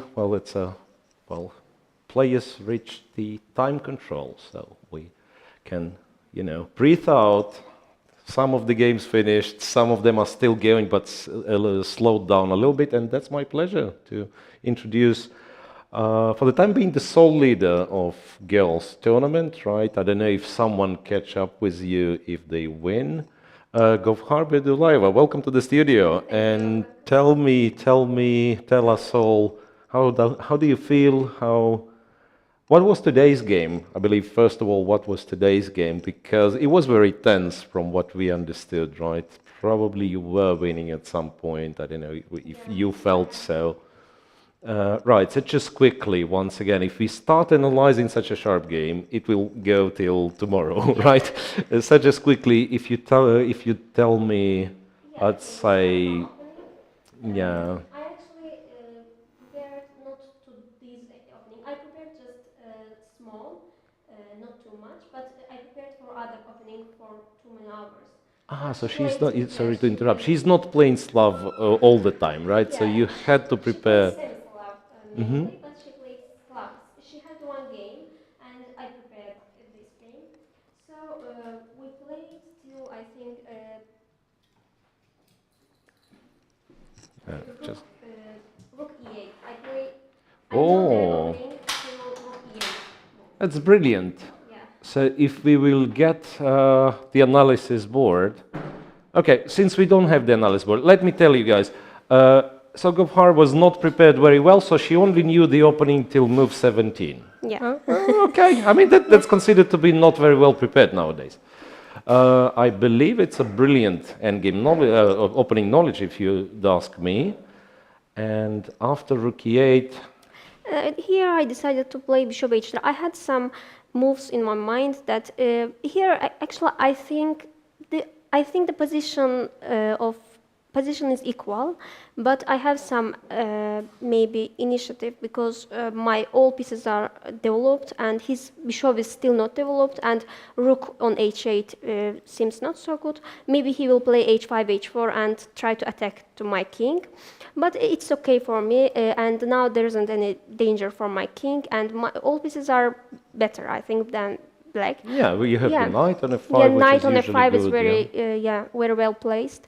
So I thought here that I don't have any problem, and the center is also better controlled by white. So I can maybe try to push my pawns in the center, e4 and f4. Because of this, I chose bishop h3 move. Yeah. Yeah, bishop h3. Bishop is now actually better placed maybe, and some moment maybe I can play rook d7 in the future. And now she should play king b8. Yeah, it's that's forced what move. she did. And then f4. f4 I played knight c4 and e4. In this position, I thought my position is not bad. Actually, I had it's very not. yeah, but she played very confidently. So I thought maybe she knows some Even variations. this. Yeah. So she played queen b6 also, not thinking not too much. And So once again, some discovered checks are threatened. You have to react to this, right? Probably if you move the queen, maybe she's going to take. Yeah. So that's why rook f2. rook f2, and she played rook g8 also very confidently. I started to think that maybe it's variation. Oh. I was shocked that maybe she's prepared, but she's not actually. It turns out she just Yeah, was she like just pushing, played, some pressure on you. Yeah, let's maybe. say. Yeah. Here she's attacking to g3, but there isn't problem. I played bishop f1, attacking to her knight, and I don't think her knight has good position to go. She played knight e3 and sacrificed knight to pawn, and maybe wants to get some attack to my king. Yeah, because I actually thought this moment that probably this is what she has to do. Like from the logic of the game. If she goes back, you trade, go If she e5, can't go, and I will again. Yeah, so that's probably critical, this knight e3. Yeah, knight e3, knight e3, rook g3, and knight g2. And knight g2, so white keeps. In this position, knight e6 she played. I know that knight is against one pawn, but it's very stressful game. It was Absolutely. because it's not easy at all. There are two pins. Like my knight is on the pin and rook is on the pin. My king's position is a little bit dangerous. I had actually pieces. Oops, sorry, I misclicked. I'll return to this position. I had in three just pieces. a second. Yeah. 3 pieces protecting the king, right? Yeah, protecting the king, but she's pressuring, okay. like, yeah. Oops. That one. Yeah. Now she had some threats like bishop c5, rook eg8, and maybe knight f4 kind of threats she has. So I played king h2. Right. I mean, she has knight Yeah, f4 knight f4 immediately, now. in fact, because of 2 pins. So that's why king h2 first. Yeah, rook g6. Now she wants maybe rook h6 check, and she had also bishop c5. So I lost too much time here, thinking all the moves that she can sacrifice something or she can't. So I played e5. I decided to play e5 and just bring my knight to the game to e4 and get some space, and knight e4 also bring knight to protect my king. Yeah, defend my king. Well, did you feel like she had some chances to, say, play better moves that she did in the game? No, not really. Know. So this was fine, because I'm not sure. We did not check with the computer here in the studio, so we know this position is sort of acceptable for black. In a few moves, you'd be sorry, but you will be completely winning. Let me tell you, right? So apparently she did something wrong. Yeah, bishop c5. I thought about bishop c5, but I will play knight e4 in that move. So to try to get some material back, right? Yeah, And but not take, not take maybe. not to take. Because if she will take, I just take with queen, and I had some initiative, I think. Yeah, king Yeah. is safe and Yeah, king is safe, and she hasn't got bishop. So she should she play- should so- bring his maybe bishop to d4. I don't know. bishop Knight c5 e4. this and keep the bishop Maybe bishop somehow. e3. I don't know. Rook h6 check, king g1, and I thought these kind of moves. Keep the pin somehow. Yeah, Yeah. yeah. But she played bishop e7. I think I didn't expected that move. She wants to play rook dg8, rook eg8, and rook h6 check, then knight f4, of course. Then I decided to play rook d3 and prevent his rook h6 move. If she will play rook h6, rook h3, and just try to exchange more pieces. I tried to exchange more Right, pieces. this rook Yeah. d3. Yeah, we found out that rook d3 looks very clever, in fact. Yeah. Rook g8 she played. Rook g8, Knight knight e4. e4, and this is somewhere that, where you probably get control and you're winning. But she continued pushing, right? Yeah. Rook h6, rook h. Here I thought that, okay, I somehow defended my king. And that's correct. Knight d4, queen c3, rook g6. My position is still, I had there is some pressure on my position, but I thought that I was better. Yeah, I played absolutely. f5. I thought here maybe king h2, or I should play risk f5 move, or just king h2, king g1, just protect my king safely. But I think that to defend with attack is better. Yes, the active defense. But that's, I think it's in the human nature, right? I mean, if you would have 1 hour, you would calculate and figure it out. On shorter times, it's very, very common. We all want to be like pushed up. A lot of pawns pushed forward on very last seconds. By the way, it's a brilliant move, f5. Everything's good so far. King g3. King g3, queen d8, and here you bravely played rook f4, and you see this what's called the evaluation bar, this thing that I'm trying not to use usually because it's very confusing. It says that white's completely winning, and it was like move 40 or something. Yeah, I so see that. Very I played close. very, Yeah. very you good, played very good all the way, and but unfortunately in the time trouble. I didn't see the best move, and king f2 here, I think. Yeah, king f2. Yeah, after the game, my opponent said that king h2 was completely winning. King h3, queen e3. I didn't think of king g4 move. I just thought king h2 maybe, but king h2 is draw. Yeah, king g4 and king h5. Yeah. G4.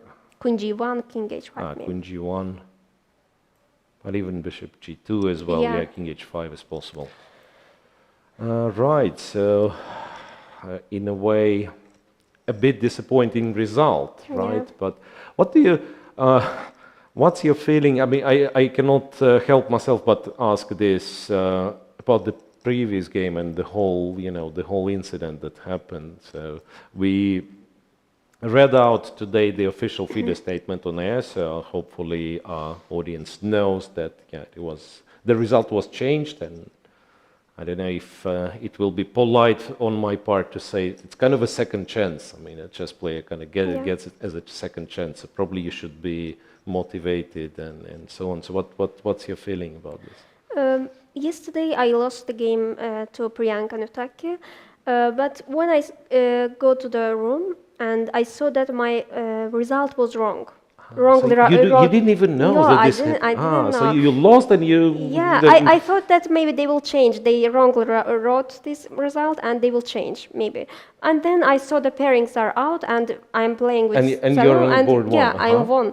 And I wrote to the organizer, and she said that it was decided by it was a decision made by the chief fair play, arbiter. fair play commission and so on. I didn't know, and next day I saw in the news that my opponent there was found earbuds in Yeah, jacket's pocket. Yeah. the device. I believe viewers know the story. If you don't know, guys, then you can always read it up on. There is a FIDE official statement on this, right? Official FIDE statement on this. But yeah, I'm so surprised that you were like unaware of it, Yeah, right? I didn't So know. that's. So yeah, the rules are rules, of course. Everyone shouldn't. Everyone should obey these rules and don't take devices to the Yeah, sure. playing room. But yes, she played very well with me, and I hope this accident will not affect his chess career. And I wish good luck to her. Okay, so thank you. You're so kind, and yeah, that's absolutely amazing story because I didn't realize that you of course like when you've lost the game and you obviously you were not suspecting her of anything. Yeah.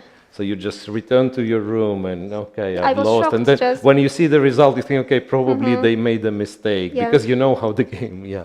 Anyway, so it's also, as far as I understand, it's also some psychological pressure on you. So I wish you good luck to. Thank you. You know, you're still in a very good position in this tournament. Even kind of today's accident is a little bit unlucky, but anyway, you were winning against the top seed and looks like a very, very good game. Just maybe one little move missing at the end.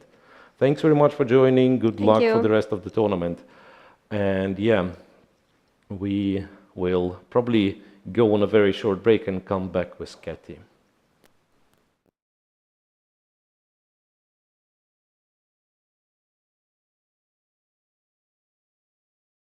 We have international master Rahul from India. How was the tournament going so far for you?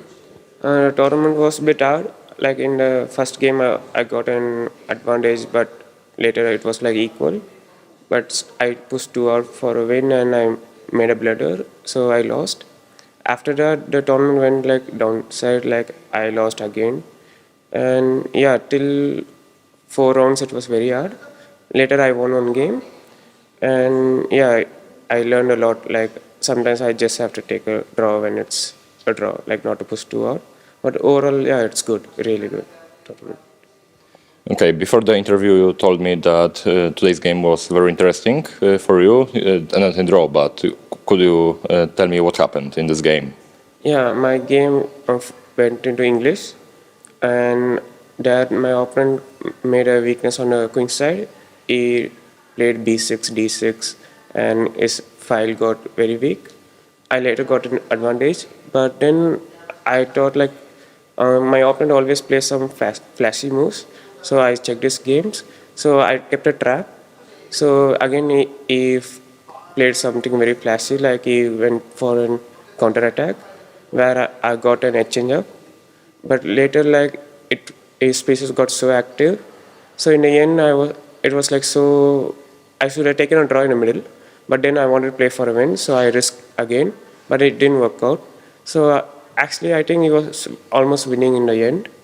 So, but then I think my opponent didn't see the exact continuation. He started repeat.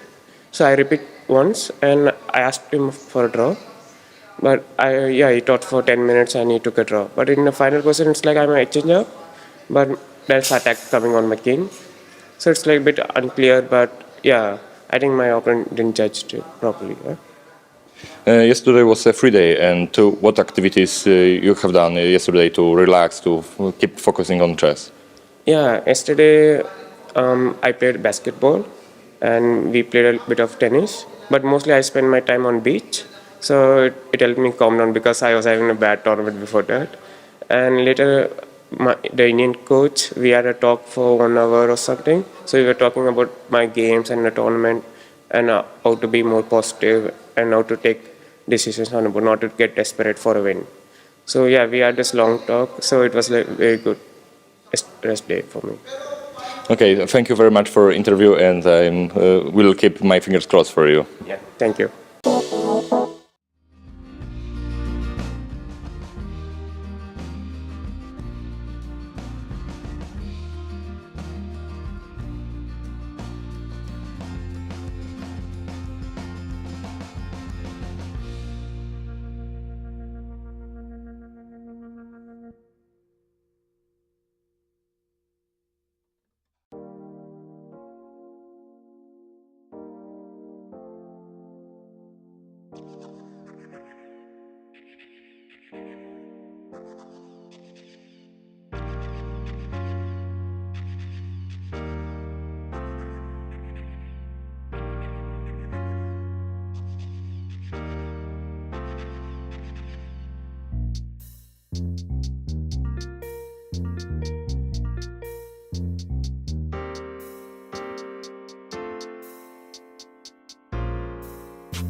Junior Chess Championship 2022 in Italy, and we're having round 7 where we do have already passed 40 moves, and we already have the increment on the clock, and I guess some of the players have already spent some part of it. Yeah, absolutely. While we had an interview. And a lot of results already, like in the open section. Board 1 is still playing, but we probably know the result. And I just wanted to show quickly how the game between Ivic and Velimir Ivic, Dominik Horvat ended. Right before going for the break, this position, bishop f8, I said like, okay, it will take white some time to win, because I was thinking, you know, you have to push the pawn to g5 and create connected passed pawns. It took quite some time, exactly 2 moves to win. It turns out, yeah, everything which can be decided with tactics, these players will find. So it's f5. Obviously, he wants f6, and after bishop e7, f6 Alright. nevertheless. So bishop e7 doesn't stop f6, cannot take with the queen, mate in 1.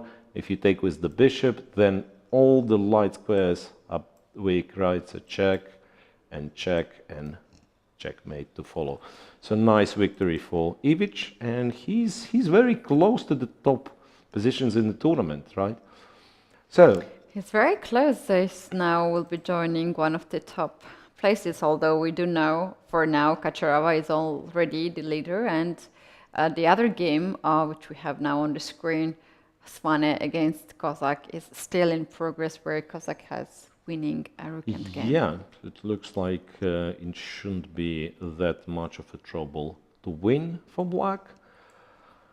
The h-pawn will start running, and the c-pawn is just here needed to make sure black is winning if the rooks are traded, right? If not for the c-pawn, let's say white is, I mean, it can among other things, yeah, it is a draw without the c-pawn, obviously, but among other things, white can go rook f1, and after h4 give a check, trade rooks.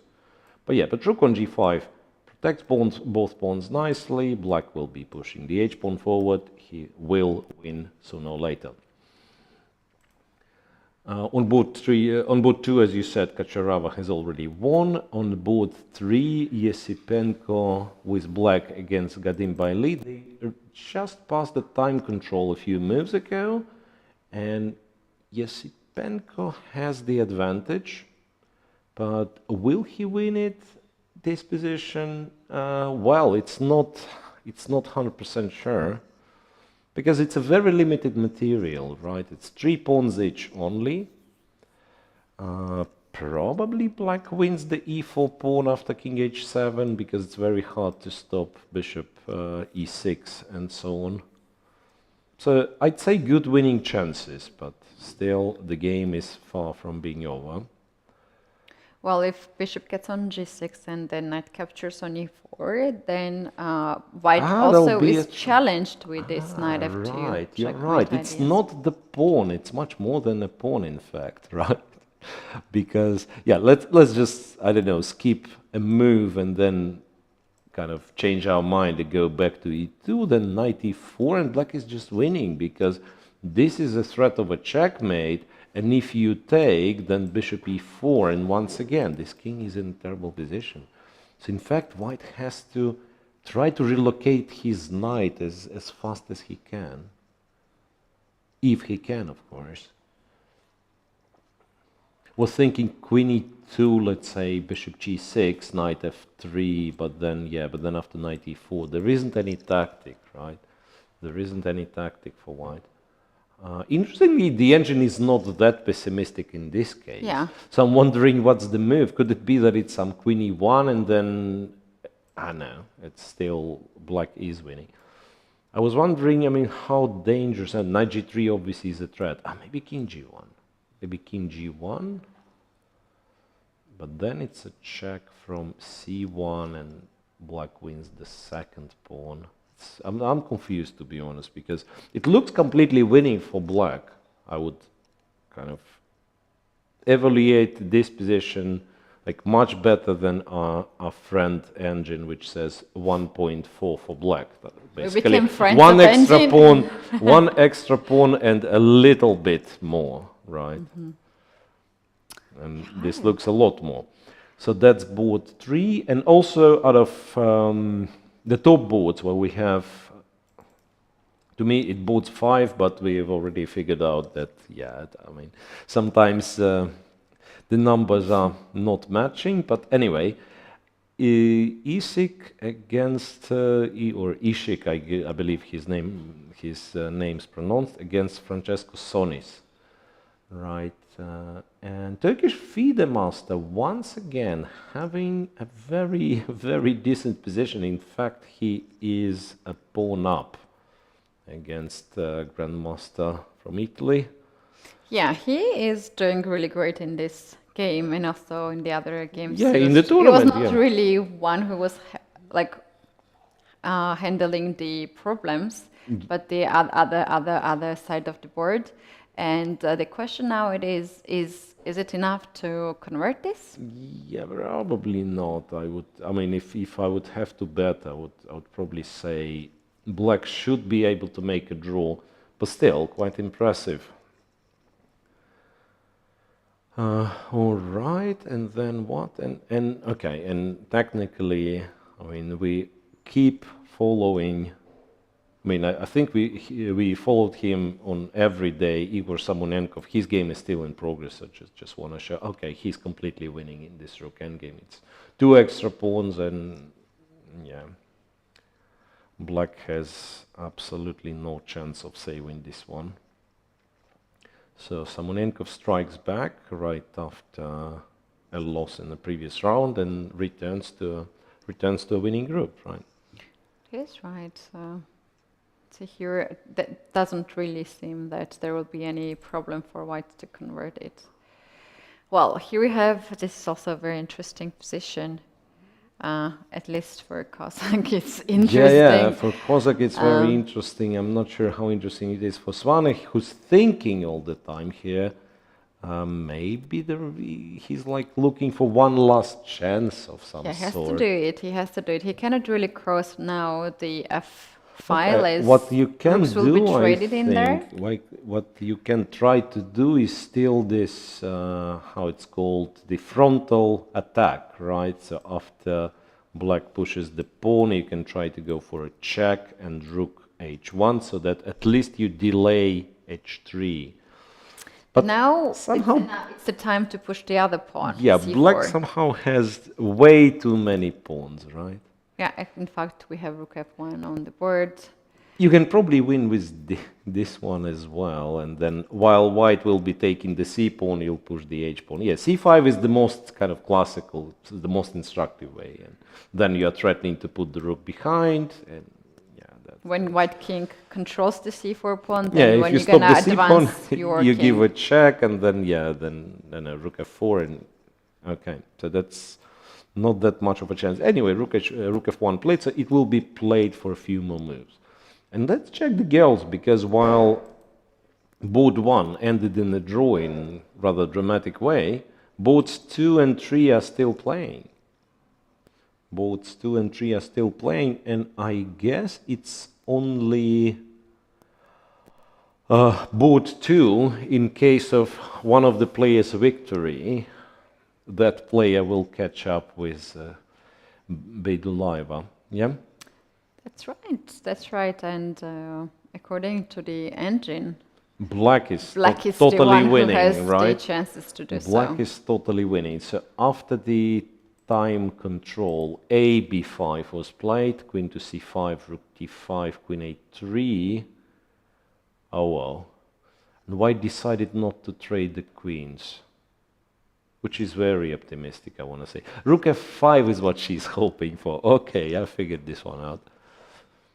So she wants to take on f5, and after king takes f5, queen Queen g4 will g4 be a checkmate. checkmate. Yes, so You that's know, you why. might be the one who is passive and guards the position, but it's always good to keep the eye for this kind of tactics. Yeah, but I guess the very next move. No, I wanted to say very next move refutes this idea. No, queen c1 actually would allow Black to take. Oh, the pawn on e4 checks also with the check. I don't know why she didn't take it. Oh no. That's I know what she went for here. After queen c1, White played b6, right? So yeah, White went. her calculation can be rook a1 now, attacking the bishop. And after b7, if you take the bishop on f1, queen takes, king goes on g2. Ah, yeah, you mean like and after rook trade b1, everything, rook b1, rook b5. Yeah. Okay. That's understandable. So that's we kind of would call playing for win, but yeah, but come on. I mean, black captures on f4, and after b7, I mean, rook b8 is good enough. I mean, I was thinking maybe rook a1 actually still kind of wins, but you don't need it, right? Just go rook b8. But that's such a miss. That's such a miss because after queen c1 and rook f5, I wonder how. My computer says it's equal, but I'm not even sure how do you make a draw as black. You probably just go all in. You go rook a1, and then it's some sort of a perpetual check, and that's why computer says it's equal, because otherwise, I mean, it's not that easy for black to kind of equalize the position. Right. Yeah, there was a last resource here for white. Right, rook takes f5 would have made a draw, but. And now after b6, black played queen to f4 right away. Yeah, black queen takes f4, of course, yeah. And the threat is rook a1 now. Or rook b8. If you go b7, rook b8. Okay, and switching to board 3, and this is once again a reminder that's the game that looked decided in white's favor after 20 or so moves.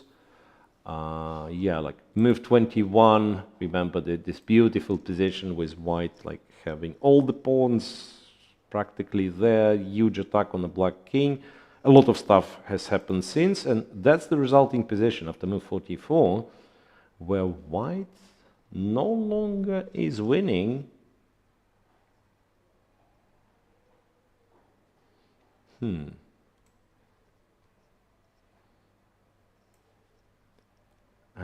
What's interesting, I guess. No, I mean, this was completely winning. So white went for some line, which he probably thought was completely winning here. And, wow, rook g2. Was it needed to go to g2 specifically? Well, the threat was actually to take on f4, right?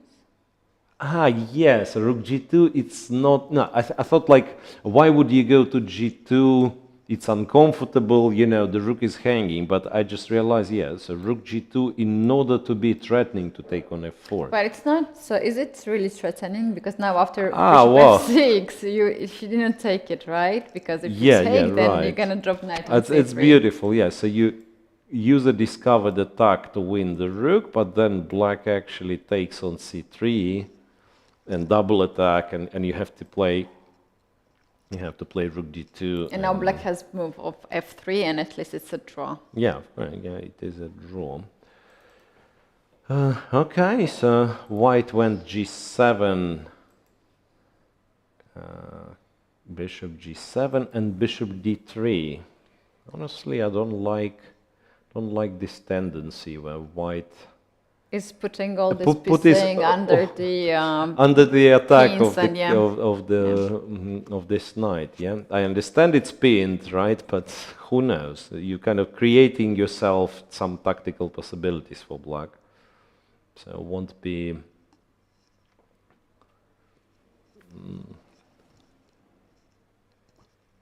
Just looking for the way to kind of make a draw with black by force. So far, I don't see it. Probably just have to look for some move. So rook h2 is a bit of a threat, maybe. Or maybe not. Maybe just go to g5. It's not really, because king has the white is trying to put all these pieces around the black's king. Black's king is in the corner, but still, it's not. Yeah, trapped. But look, for instance, I played the move knight c5, which I thought, yeah, okay, and an active move, and yeah, no longer computer is happy with what I'm doing. So maybe after all, there is something. Okay. And also white is very low on time. So these are like top 3 boards, maybe top 4 boards are where something meaningful in terms of like being a leader happens, right? So Bidulaiva on 6 out of 7. Impressive. Now, if second board, if black wins, it will be 6 out of 7 as well. Rook d1 played by white, black goes g5. Somehow feels like both players somewhat losing the thread of the game. Okay, g5, g4 to go for a checkmate. Yeah, understandable. But I think what she wants to play is bishop e5 next move, so there's no check on g6. That's why she played that. but why would you be scared of one check, right? You want to play bishop e5, play bishop e5. If it's check, you can just go back and there is not a single check now, and also you are threatening a checkmate, right? And so, no, I'm guessing g5 is more of a kind of g5, g4 open the h-file idea, but yeah, something like hang on a sec, g5, b7, if rook b8, rook b1, or somehow it's not very comfortable, even like this kind of moves, and then, you know, queen a2 check, who knows, black is winning, but she was winning before without all that, without like allowing white a single chance of counterplay. Right. 5 minutes for black here. That's gonna get also in some time trouble. Position is not so clear yet for black indeed, and maybe we can take a look because in the girls section we have last 3 boards, 3 boards in the action on the top board. In the leading group, yeah. In the boys section, we still have first game in... Oh, not anymore. Here we have actually handshake and changing the signatures. Top board. Swana loses to Adam Kozak. Yeah, that was... all right, so black played h4, and after this check, white went rook c1, not rook h1, but this simply allows black to push the pawn further. And king g6 in order to put the rook behind the passed pawn. He even went h2 first, and then... Right. Yeah. Rook g1 is the threat, and rook h5 is also a threat, yeah, to basically force the rook to go to h1, and that was all. So well, that means, in fact, that tomorrow in the round 8, Kaczorova and Kozak will face each other. They are the only players with the maximum points. Yeah,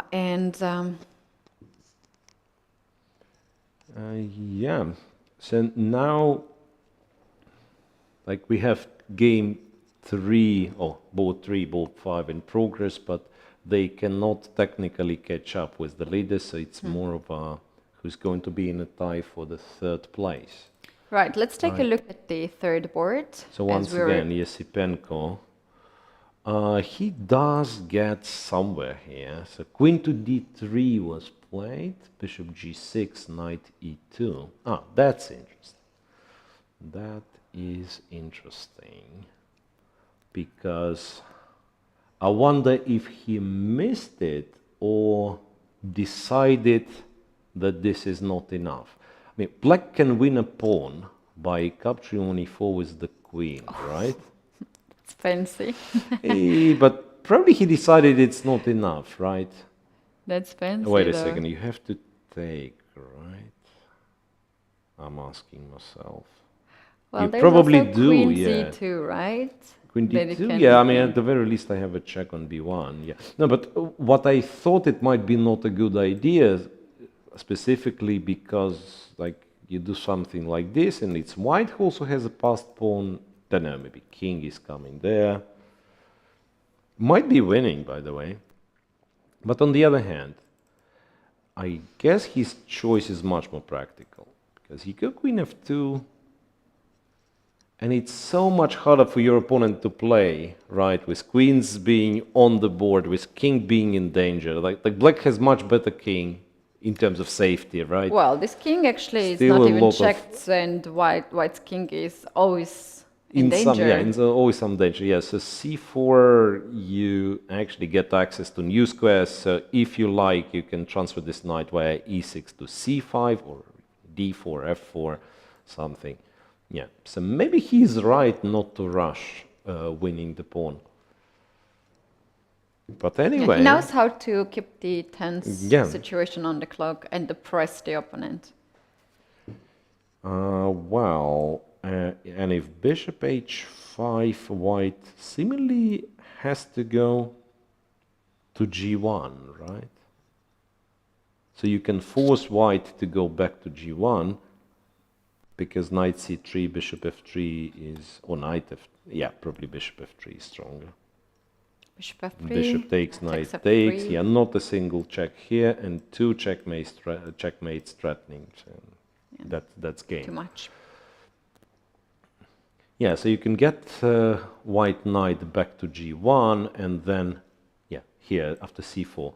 Go bishop h5, knight goes to g1, so both pieces paralyzed, and then maybe you go knight e6 and head in here. You can threaten queen g2, I mean, among other things, right? Why not? You're just winning the piece in that way. Maybe he'll play bishop f3. But knight f4 anyway? And then you have knight f4 anyway. And you're right, we are winning here. Okay. Maybe knight f3 we win like this. Yeah. Wow. Things are falling apart. Yeah, well, actually, maybe black just wins with this bishop h5 maneuver. Now he goes to f7. This is... That's interesting little to go the bishop in here. So what is c5? Probably queen c5? Yes, 5 queen c5. Wow. Daily dose of sneezing. So c5, queen c5, and what's then? Because queen d8, as nice as it looks, I guess king g6 is... So you're suggesting today so many active king moves, right? In most It's of not the active, games. it's safe king. I mean, I don't know why, where comes this idea that the king has to be safe only in the corner of the board? Like, 'Cause there are white less controls, no. Here, in this specific case, g6 is absolutely safe square, right? The king is a very strong piece. It has to participate. Yeah. Actually, this is an annoying move, I realize. Once again, no direct threat. So it's white who has to spend time. And maybe, you know what? Maybe what he wants is actually wait for white to go knight c3 and then play this bishop h5 so the knight cannot go back, and then he's threatening bishop f3. There's probably still some defense with queen f1. I have a prediction that Yespenko is going to win. And the position is quite promising for Yeah, him, like position is little details there promising. and here. And it's easily can drag Kadimbali into the serious time problem. Like seconds on the clock gonna be very tough to defense. Yeah. Well, he played a move, I guess. Today, strangely, we have a bit of a lag receiving the moves, but we'll get them anyway. Right, so... So look, out of top boards, everything else is finished. And Yeah, interestingly, everything is Ishik finished. against Sonis, it's a draw almost immediately. So last time we've seen it, it was this check on the first rank where white played king h2, tried to protect the pawn, and somehow, yeah, black managed to come up with a perpetual check. So Francesco Sonis saves the game, but still very nice result for white, for Ishik. So Turkish FIDE Meister. I wonder what kind of performance he has, because imagine, I mean, with his rating 2377, he might have been the Elo favorite in round 1, but that's about it. Like starting from round 2, he was probably playing with international masters, grandmasters all the rounds. Yeah. Yeah, so we do have here, he has performance 2578 rating, adding around about 40 rating points here, and he's very close to get his grandmaster norm. I don't know if he Yeah. needs, but why not? Why everybody needs No, he norm probably here. needs if he's a FIDE master, right? And well, I mean, maybe he just wants to get 2500 and he already has. He like already has grandmaster norms. I don't know that, but Yeah, these could kids are be. capable of everything. And his performance so far has been international master, 2 international masters, 3 grandmasters, and 1 woman grandmaster. And not a single loss, right? Yeah. Oh, No, no, 3 very, very cool. Okay, so basically in the open tournament we are waiting for the conclusion of Yosipenko's game. Like all the rest, at least in the leading group, is finished. Samunenko is still playing, but that's... Oh, wait a second. I mean, I understand White is winning, but what happened? That again, for those who are shocked what just happened on the board, I'm switching to the game between Igor Samunenko and Jakub Bela Jakub. Point being, I don't really remember this. Oh! I do remember. So that was no! that was rook behind the c passed pawn. Where and are the how on pawns? earth do you not win and get to this position that we have? I mean, it is that's a winning interesting. position nevertheless, but how do you get to it? Aha. Okay, okay. Maybe g5 was g6 was here, like he could play king to g4, king f4 Yeah, just right go, away. go there, right. I mean, Okay. g6, king h6. You cannot wait a second. G7? Wait, g7, seriously? G7, I mean, rook g7, rook This f5. is, wait a second. No, I mean, if I know something, I surely know that this is called Lucina position, and it is winning without an a pawn, right? A pawn doesn't hurt really in this situation. Yeah, you can have. All right. Good thing he's still winning, though. But also funny thing he is, thought he Oh, was no. winning completely. Rook You goes see, crazy. he probably blundered this one. Yeah. So he went g7. Yeah, I get what has happened. He completely forgotten about the stalemate ideas because he ran oh, into really easy to miss this one. he actually really ran into the stalemate 2 times already. So because perhaps like from afar after c7 you think the game is finished, but then it's rook c7 and so on. Yeah, so he missed one stalemate idea, then had to run with the king, and then missed the other one, right? Rook d7 check, but still white is winning, and he actually did win. A bit of a shaky conversion at the very end. He actually did get the king on b7, and he won. Anyway, not a perfect technique, but very nice result for young Ukrainians. So he still has a lot of time to learn rook endgames. Already, perhaps looking to score his grandmaster to be norms. honest, this was a very practical decision because he In the knew very he end, was you mean? winning anyway. So Okay. why to give up anything? Well, you can grab the more pawns from the opponent. Yeah, sure. It's just about the taste of the Okay. wins. So, speaking of your idea of playing c5, Keti, that's exactly what happened. I wonder if Yosipenko blundered something because he allowed c5, and now he's thinking That his queen is no longer on f2 and he the can't queen capture. is no longer on f2, the knight still stuck on g5, queen c1 is an option, right? But then white goes queen d6, and apparently it's already a draw. So something went terribly wrong for Yosipenko. Is that a chance? No, it doesn't work, yeah. Now if I take the pawn Yeah, on you e5? take the pawn on e5. So, yeah, I was hoping for some nasty tricks like bishop f3, but you have a check. And then by nasty tricks, I mean this, of course. A check and 95 and Yeah, stop the beautiful. c-pawn, but yeah. White will not cooperate to such an extent. So it's getting shaky.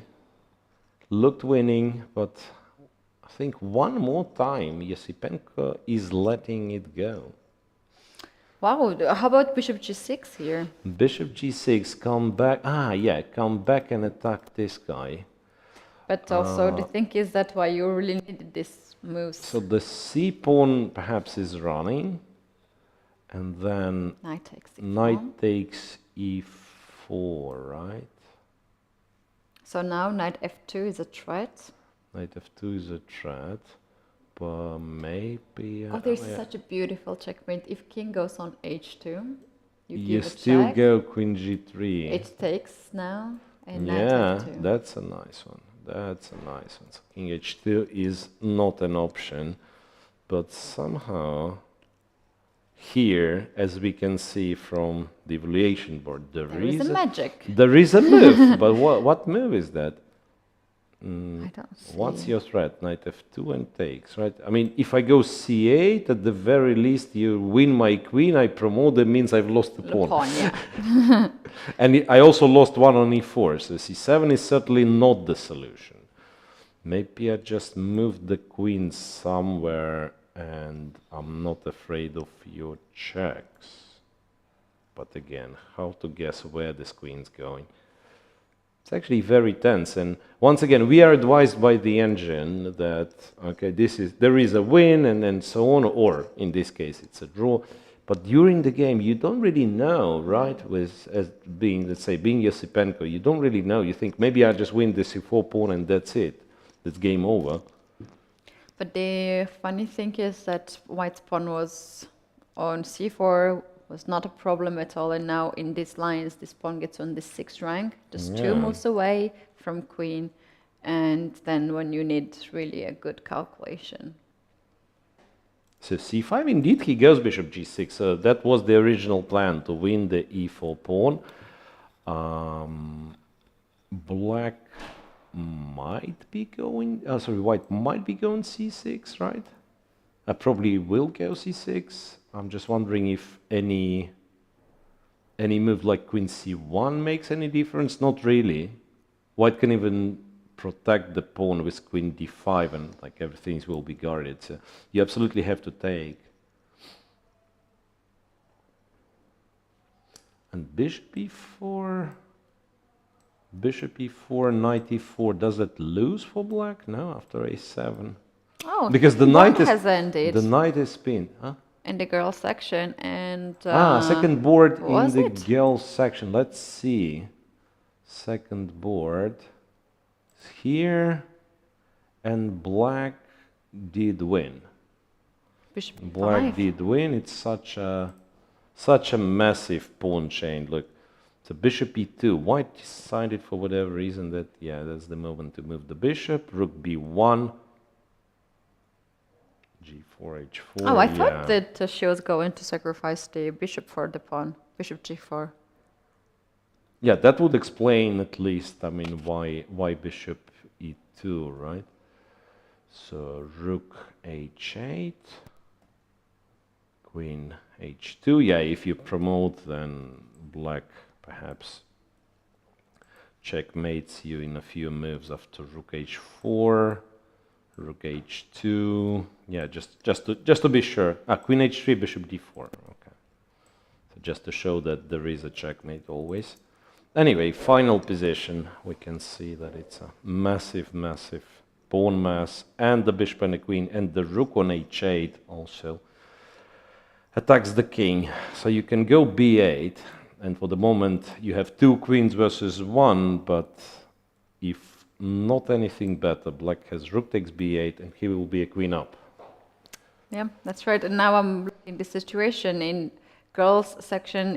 It's a tie. Same actually, like It's a 2 tie. people in the lead, and let me check if they have 6 out Eight. of 7 a tie for the first, and then I'm not even sure third place, or third place, the should be And a they lot of have players. not played against each other, so that means that tomorrow in both sections we're gonna have the most important Kind of match. fixed pairing. We already know, even though the round is not finished yet. So Axel Serikbay will play with white against Beidulaiva, and in the open, I've already forgotten, Kacherava with black against Adam Kozak.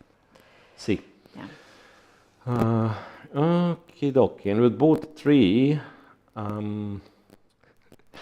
it's funny that it's been a lot of pawn moves in this game, and finally the position is kind of equalized, and white gets the chance to move his last or her last pawn. Because as soon as there will be no pawn moves left, I'm worried if white will not offer a draw immediately, right? Because she was pushing for a win with pawn moves. What's that? Checks, some checks, king c4. There's probably like one last trick in the position, like d6, and when you take knight g3, knight f5. Nice Actually, one. yeah, but black just has to be slightly accurate, right? Actually, no, really, d pawn is somewhat disturbing, right? Well, you always have this bishop j5 move, right? And then rook on d file, so Yeah, like bishop g5 this, and perhaps here something like e4, rook d3. e4,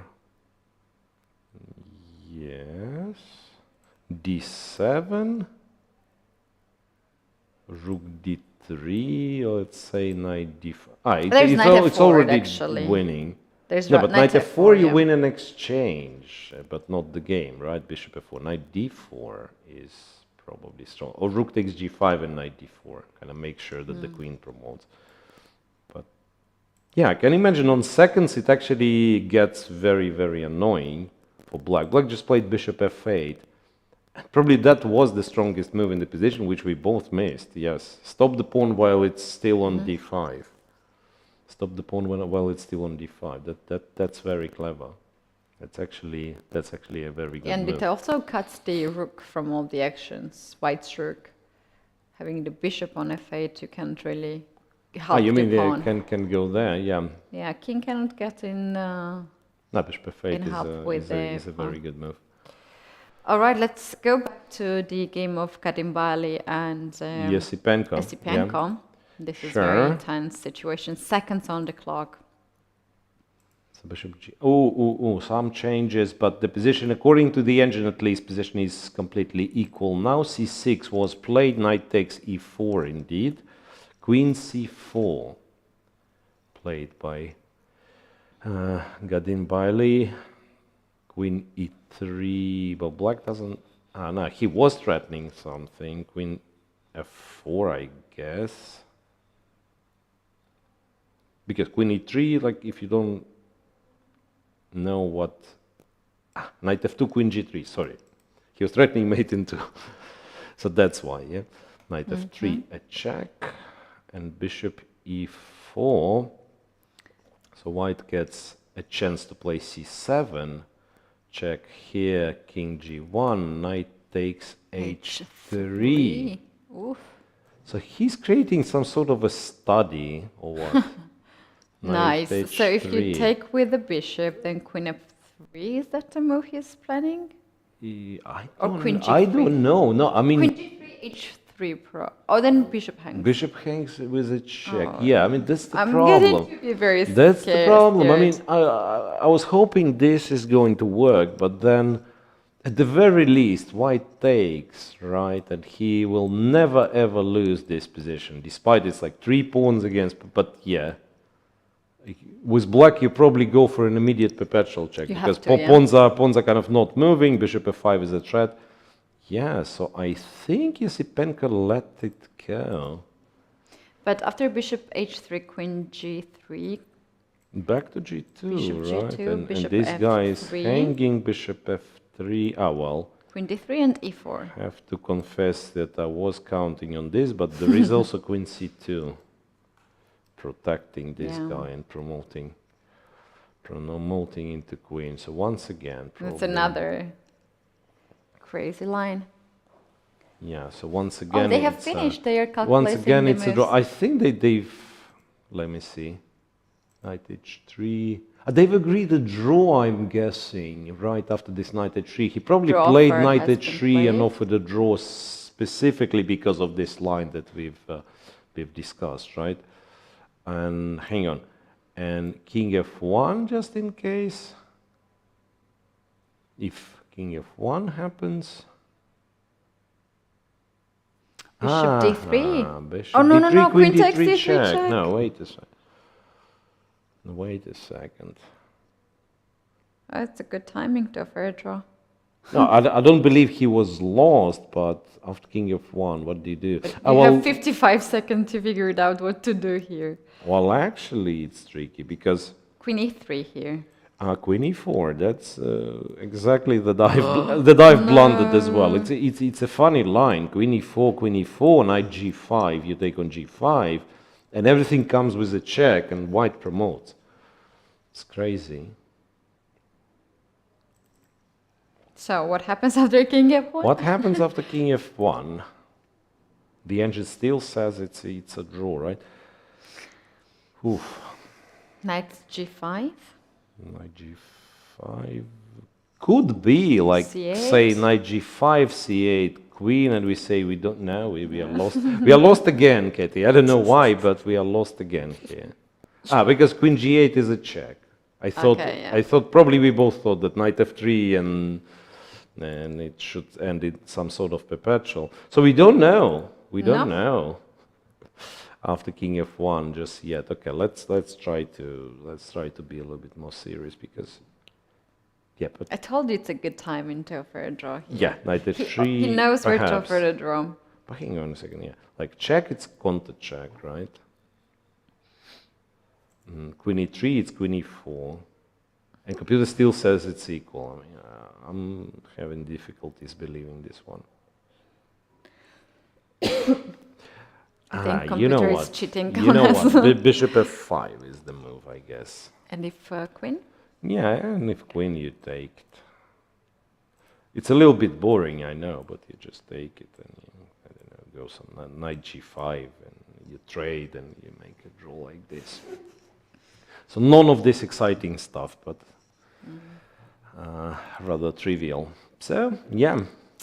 Well, that happens actually. He tried really much as Bianco, but I think there was still a bit of accuracy.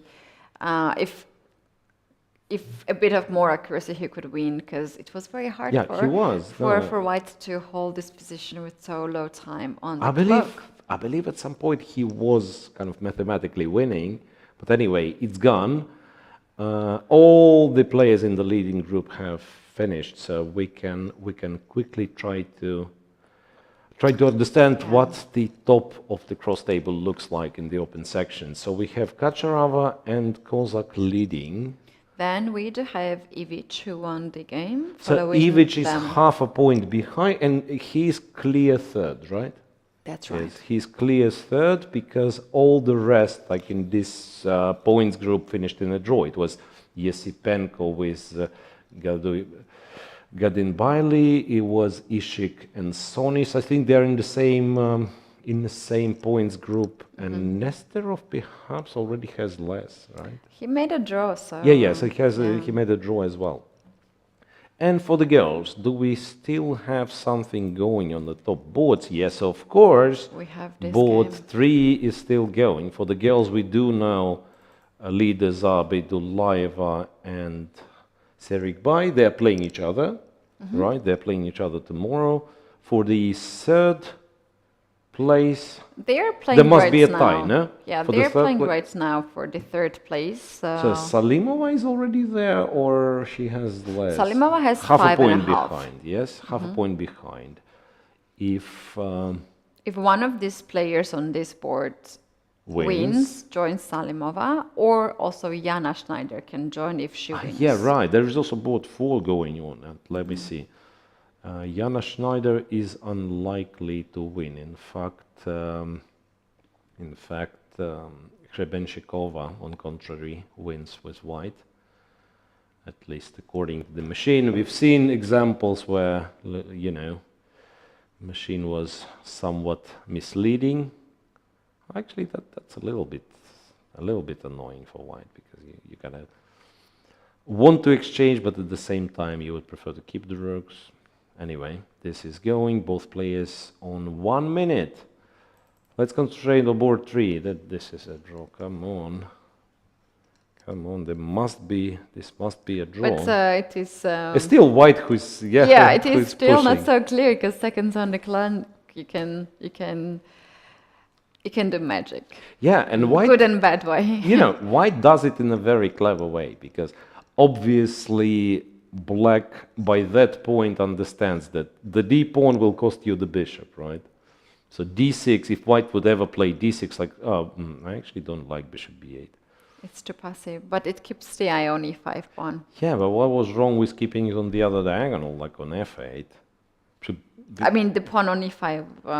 The pawn on e5, so she wants this to keep the pawn on e5. Yeah, you're right. You're right. But on the other hand, this bishop is now It's a very short diagonal. There's only one square That's what to I'm worried about. It's a very short diagonal, so.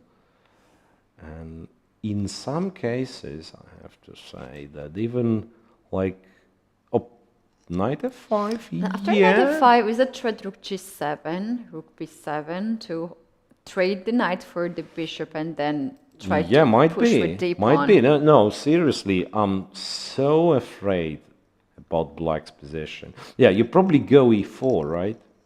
You probably go e4 here. And doesn't matter. I mean, you have to push your own pawn in order to force white to go And d6 then and at least. d6. You just Just take. take it. By this point, you just take, I You have guess. to take it. By this point, you just take. So yeah, that's another nice idea, to give a check, right? But that's why exactly e4 is the good move, so that you also get your chance of kind of your chance for a counterplay. King to what was the move? I guess King goes on to b7? b7, but that's wait a second. King to b7. There's bishop e5, right? It is bishop j5. And the knight can go somewhere nice. No, not really. I mean, you of course, you can never be worse with white here, right? But you are probably no longer pressing. Yeah, bishop b5 played. Yeah, this king b7. She probably just panicked, kind of, you know, spent time on some other line and then. Oh, she made the move. No, wait on a 5 second. Knight seconds. e3. So she is hoping to get kind of this bishop away from the diagonal. But yeah, but bishop just goes to d6, and after knight c4, you have much longer diagonal available. How about rook f7 check and then get this bishop on... Check and bishop F4? f4. Speaking of which, yeah, I just said that white... no, pardon me, knight g3 was played. Okay, knight g3, which is a little bit different indeed. There's still a check, right? There's still a check and some bishop f4 and then e3. And on seconds, pretty much anything can happen, right? Anything, really. And we have seen so many horrible blunders, even in the completely winning positions, right? Sure. Right, so I believe this last two games, this one and Hrebenshikova with Schneider, that's what we have to try to follow at the very least. So bishop knight g3, bishop f6. Okay, fair enough. Because now white rook is also like not that conveniently placed. I guess it's about the time to make a draw, right? Rook Just to f5. go rook f5. That's what she does, and then black traded, went king g6. Who's winning? No one really. No one's winning. Yes, just yeah. Too many pieces are off the board. All the danger is just gone for both sides. Yeah.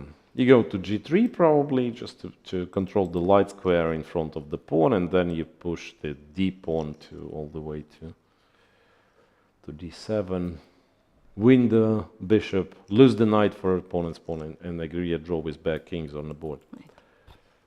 Yeah, it's just safe situation right now. Knight for g3. Brett. Yeah, knight g3 is what she does.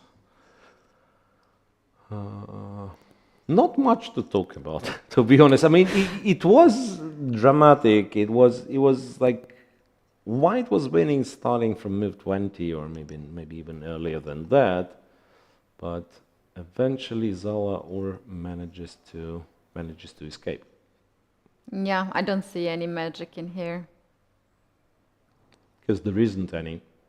There's not any. There isn't any unless someone blunders heavily.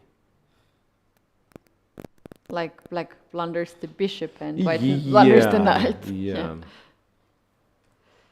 Okay, so let's once again double check. We are done with the open, right?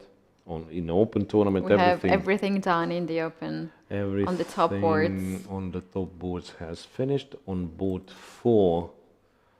Okay, fair enough. On board 4, Miroshnichenko now is completely winning against Schneider because she picks up a third pawn on g6. Oh well, that's a nice move. So she could take, look, she could take on g6 immediately, but no. I mean, why to hurry? King g4 first. Make sure that nothing is moving. Yeah, that's completely winning. But I'm amazed. I mean, how people still kind of have some hopes in positions like this, and you would think, okay, it's just wasting your time. But no, and sometimes some magic happens. Simply because because you kind of believe in it, and your opponent is also tired, sometimes. But yeah, I don't think something of that nature will happen in this game. To come up here with any kind of possible. Yeah, I mean, it's just what's the scenario? Why it's the not stalemate winning? is something that I can only think. Stalemate. But then it's the worst piece that you have, because like the bishop, to stalemate somebody who has the bishop, it really... You just don't take that bishop. You just don't take the bishop, exactly. There is no such thing as that you can sacrifice the bishop reliably, right? It will not be taken simply. Even if you give a check, or even if you give the bishop maybe to even be like captured. take one pawn, right? Yeah, Still, it doesn't force. You cannot force. Yeah, you cannot force your opponent to take like queen can force, rook can force. Okay. So it's basically between boards 2 and 3. I think board 2 is officially a draw. Yeah. Yep. Here we have both kings in the center. 2 is officially a draw, or board 3 rather. And this one, okay, at least they are not taking too much time. So I suggest let's be nice and wait for this game to finish. I don't think it can last for very long. Knight to f4. Preparing for some pawn push, f6 or g6, both of them working. Yeah. King can also get on h5, try to sneak in on this side. Well, I guess, like, it's good that you have 3 pawns that you don't have to think at all, I'm guessing. Yeah, right? and at this position, Miro, can you make any blunder with white? Do you see any blunder? It's hard. It can't blunder even if I'm trying to find some sort of a... No, I mean, of course you can say, okay, white can go, don't know, g6, f6, just give away all the pins. One move blunder. So this is how safe the position it is for white. And what I wanted to say, that it's good that you have g3 pawn, because let's say after bishop d4, you can still go f6. And this pretty much wins the game automatically, right? So otherwise, black would have 30 points. bishop takes f6 if it's only 2 pawns. But now you just go f6, you go king f5, you go g6. So that's once again makes you wonder why Jana Schneider is still playing this one. Maybe once again we could click through the previous game and find out that she was better, and of course she's not very happy about losing this position. And then white was completely winning, you see. I mean, bishop d5. Oh, Remember this bishop bishop d5, f7. and no, but this is a mystery, right? Because when you play bishop d5, you leave the knight on d2 unprotected. Right. So you you see know this, that yeah. there is bishop f7, and then black plays rook b4, and you kind of forget about bishop takes f7. This is. Wait, maybe there was something unpleasant. Not really, I don't see. Wait a sec. No, I'm being wrong. There is bishop g7, so bishop f7, there's king f7, and then it's a check, and bishop g7. White apparently wins, but this is what we know because of the engine. But when you're playing the game, I totally understand this. Like when you're playing the game, you would think, so the girl plays rook b4, specifically that she has this bishop here, and therefore I don't have the combination. All right, at least we figured out. Anyway, that's a lot of stuff. We figured out that this one mysterious thing. Yeah, but really, I mean, it's a lot of stuff has happened in this game, right? So she tries to take this third extra pawn. And now, really, depending on your personality, you either calculate one single line and go king f5, or, and this would be my case, you go knight d3. You don't really want to calculate anything. No, Elisaveta decided to go king f5, which probably wins faster, but I want to say less reliable. More pawns is better than less pawns. That's, No, of course it wins. It wins by force, in fact, because knight. The next move is a check. Is it e6? Great move. Next move is a check. Yeah, king e8, f7, and king e7. Okay. Knight e6 anyway. The queen will appear on the board. Very next move, and here we have a handshake. Miroshnichenko eventually wins, and she's in the leading group. She's not tied for the third, right? She had half a point less than her opponent, so she's not tied for the third, but she's still in the leading group. So the situation is two leaders playing each other, clear third for Salimova. That's right, and then we don't and a bunch, another. right? A bunch, or not such a bunch, tied with 5 points. Yeah, quite and a few so players. many similarities with the open section. It's absolutely similar as in the open, because we do have two leaders on 6 out of 7, Kozak and Kacharava. Then clear third is, I keep forgetting. We do have here Ivic. Ivic, yeah, exactly. So the only one who won. Oh, here we have it. Here we have it, in fact. The results of round 7 in both sections, in boys and in girls as well. We had decisive results in the open section, and we had a draw in the girls section. And let's take a look at the standings right now. If we have one, I guess we've mentioned it so many times, so I guess that'd be it for today, right? Okay. No problem. So that's it today. We have here empty playing hall. Yes, we do. We usually see this full playing hall at the beginning, but we have never seen empty playing room. At the end, yeah. So we're last people here, and so also the arbiter from Georgia, today, Lali, is the last person in the playing when you see another arbiter too. So yeah, that's it for round 7. Yeah, so thanks for joining. It was indeed a very exciting round, I have to say. Yeah. Which was your favorite game? I don't know. For me, was of course, but you are biased. No, Georgian. I agree. It was today the most exciting game of the round. Okay, let's see each other tomorrow, guys, and there will be more interesting games. Bye, guys. you.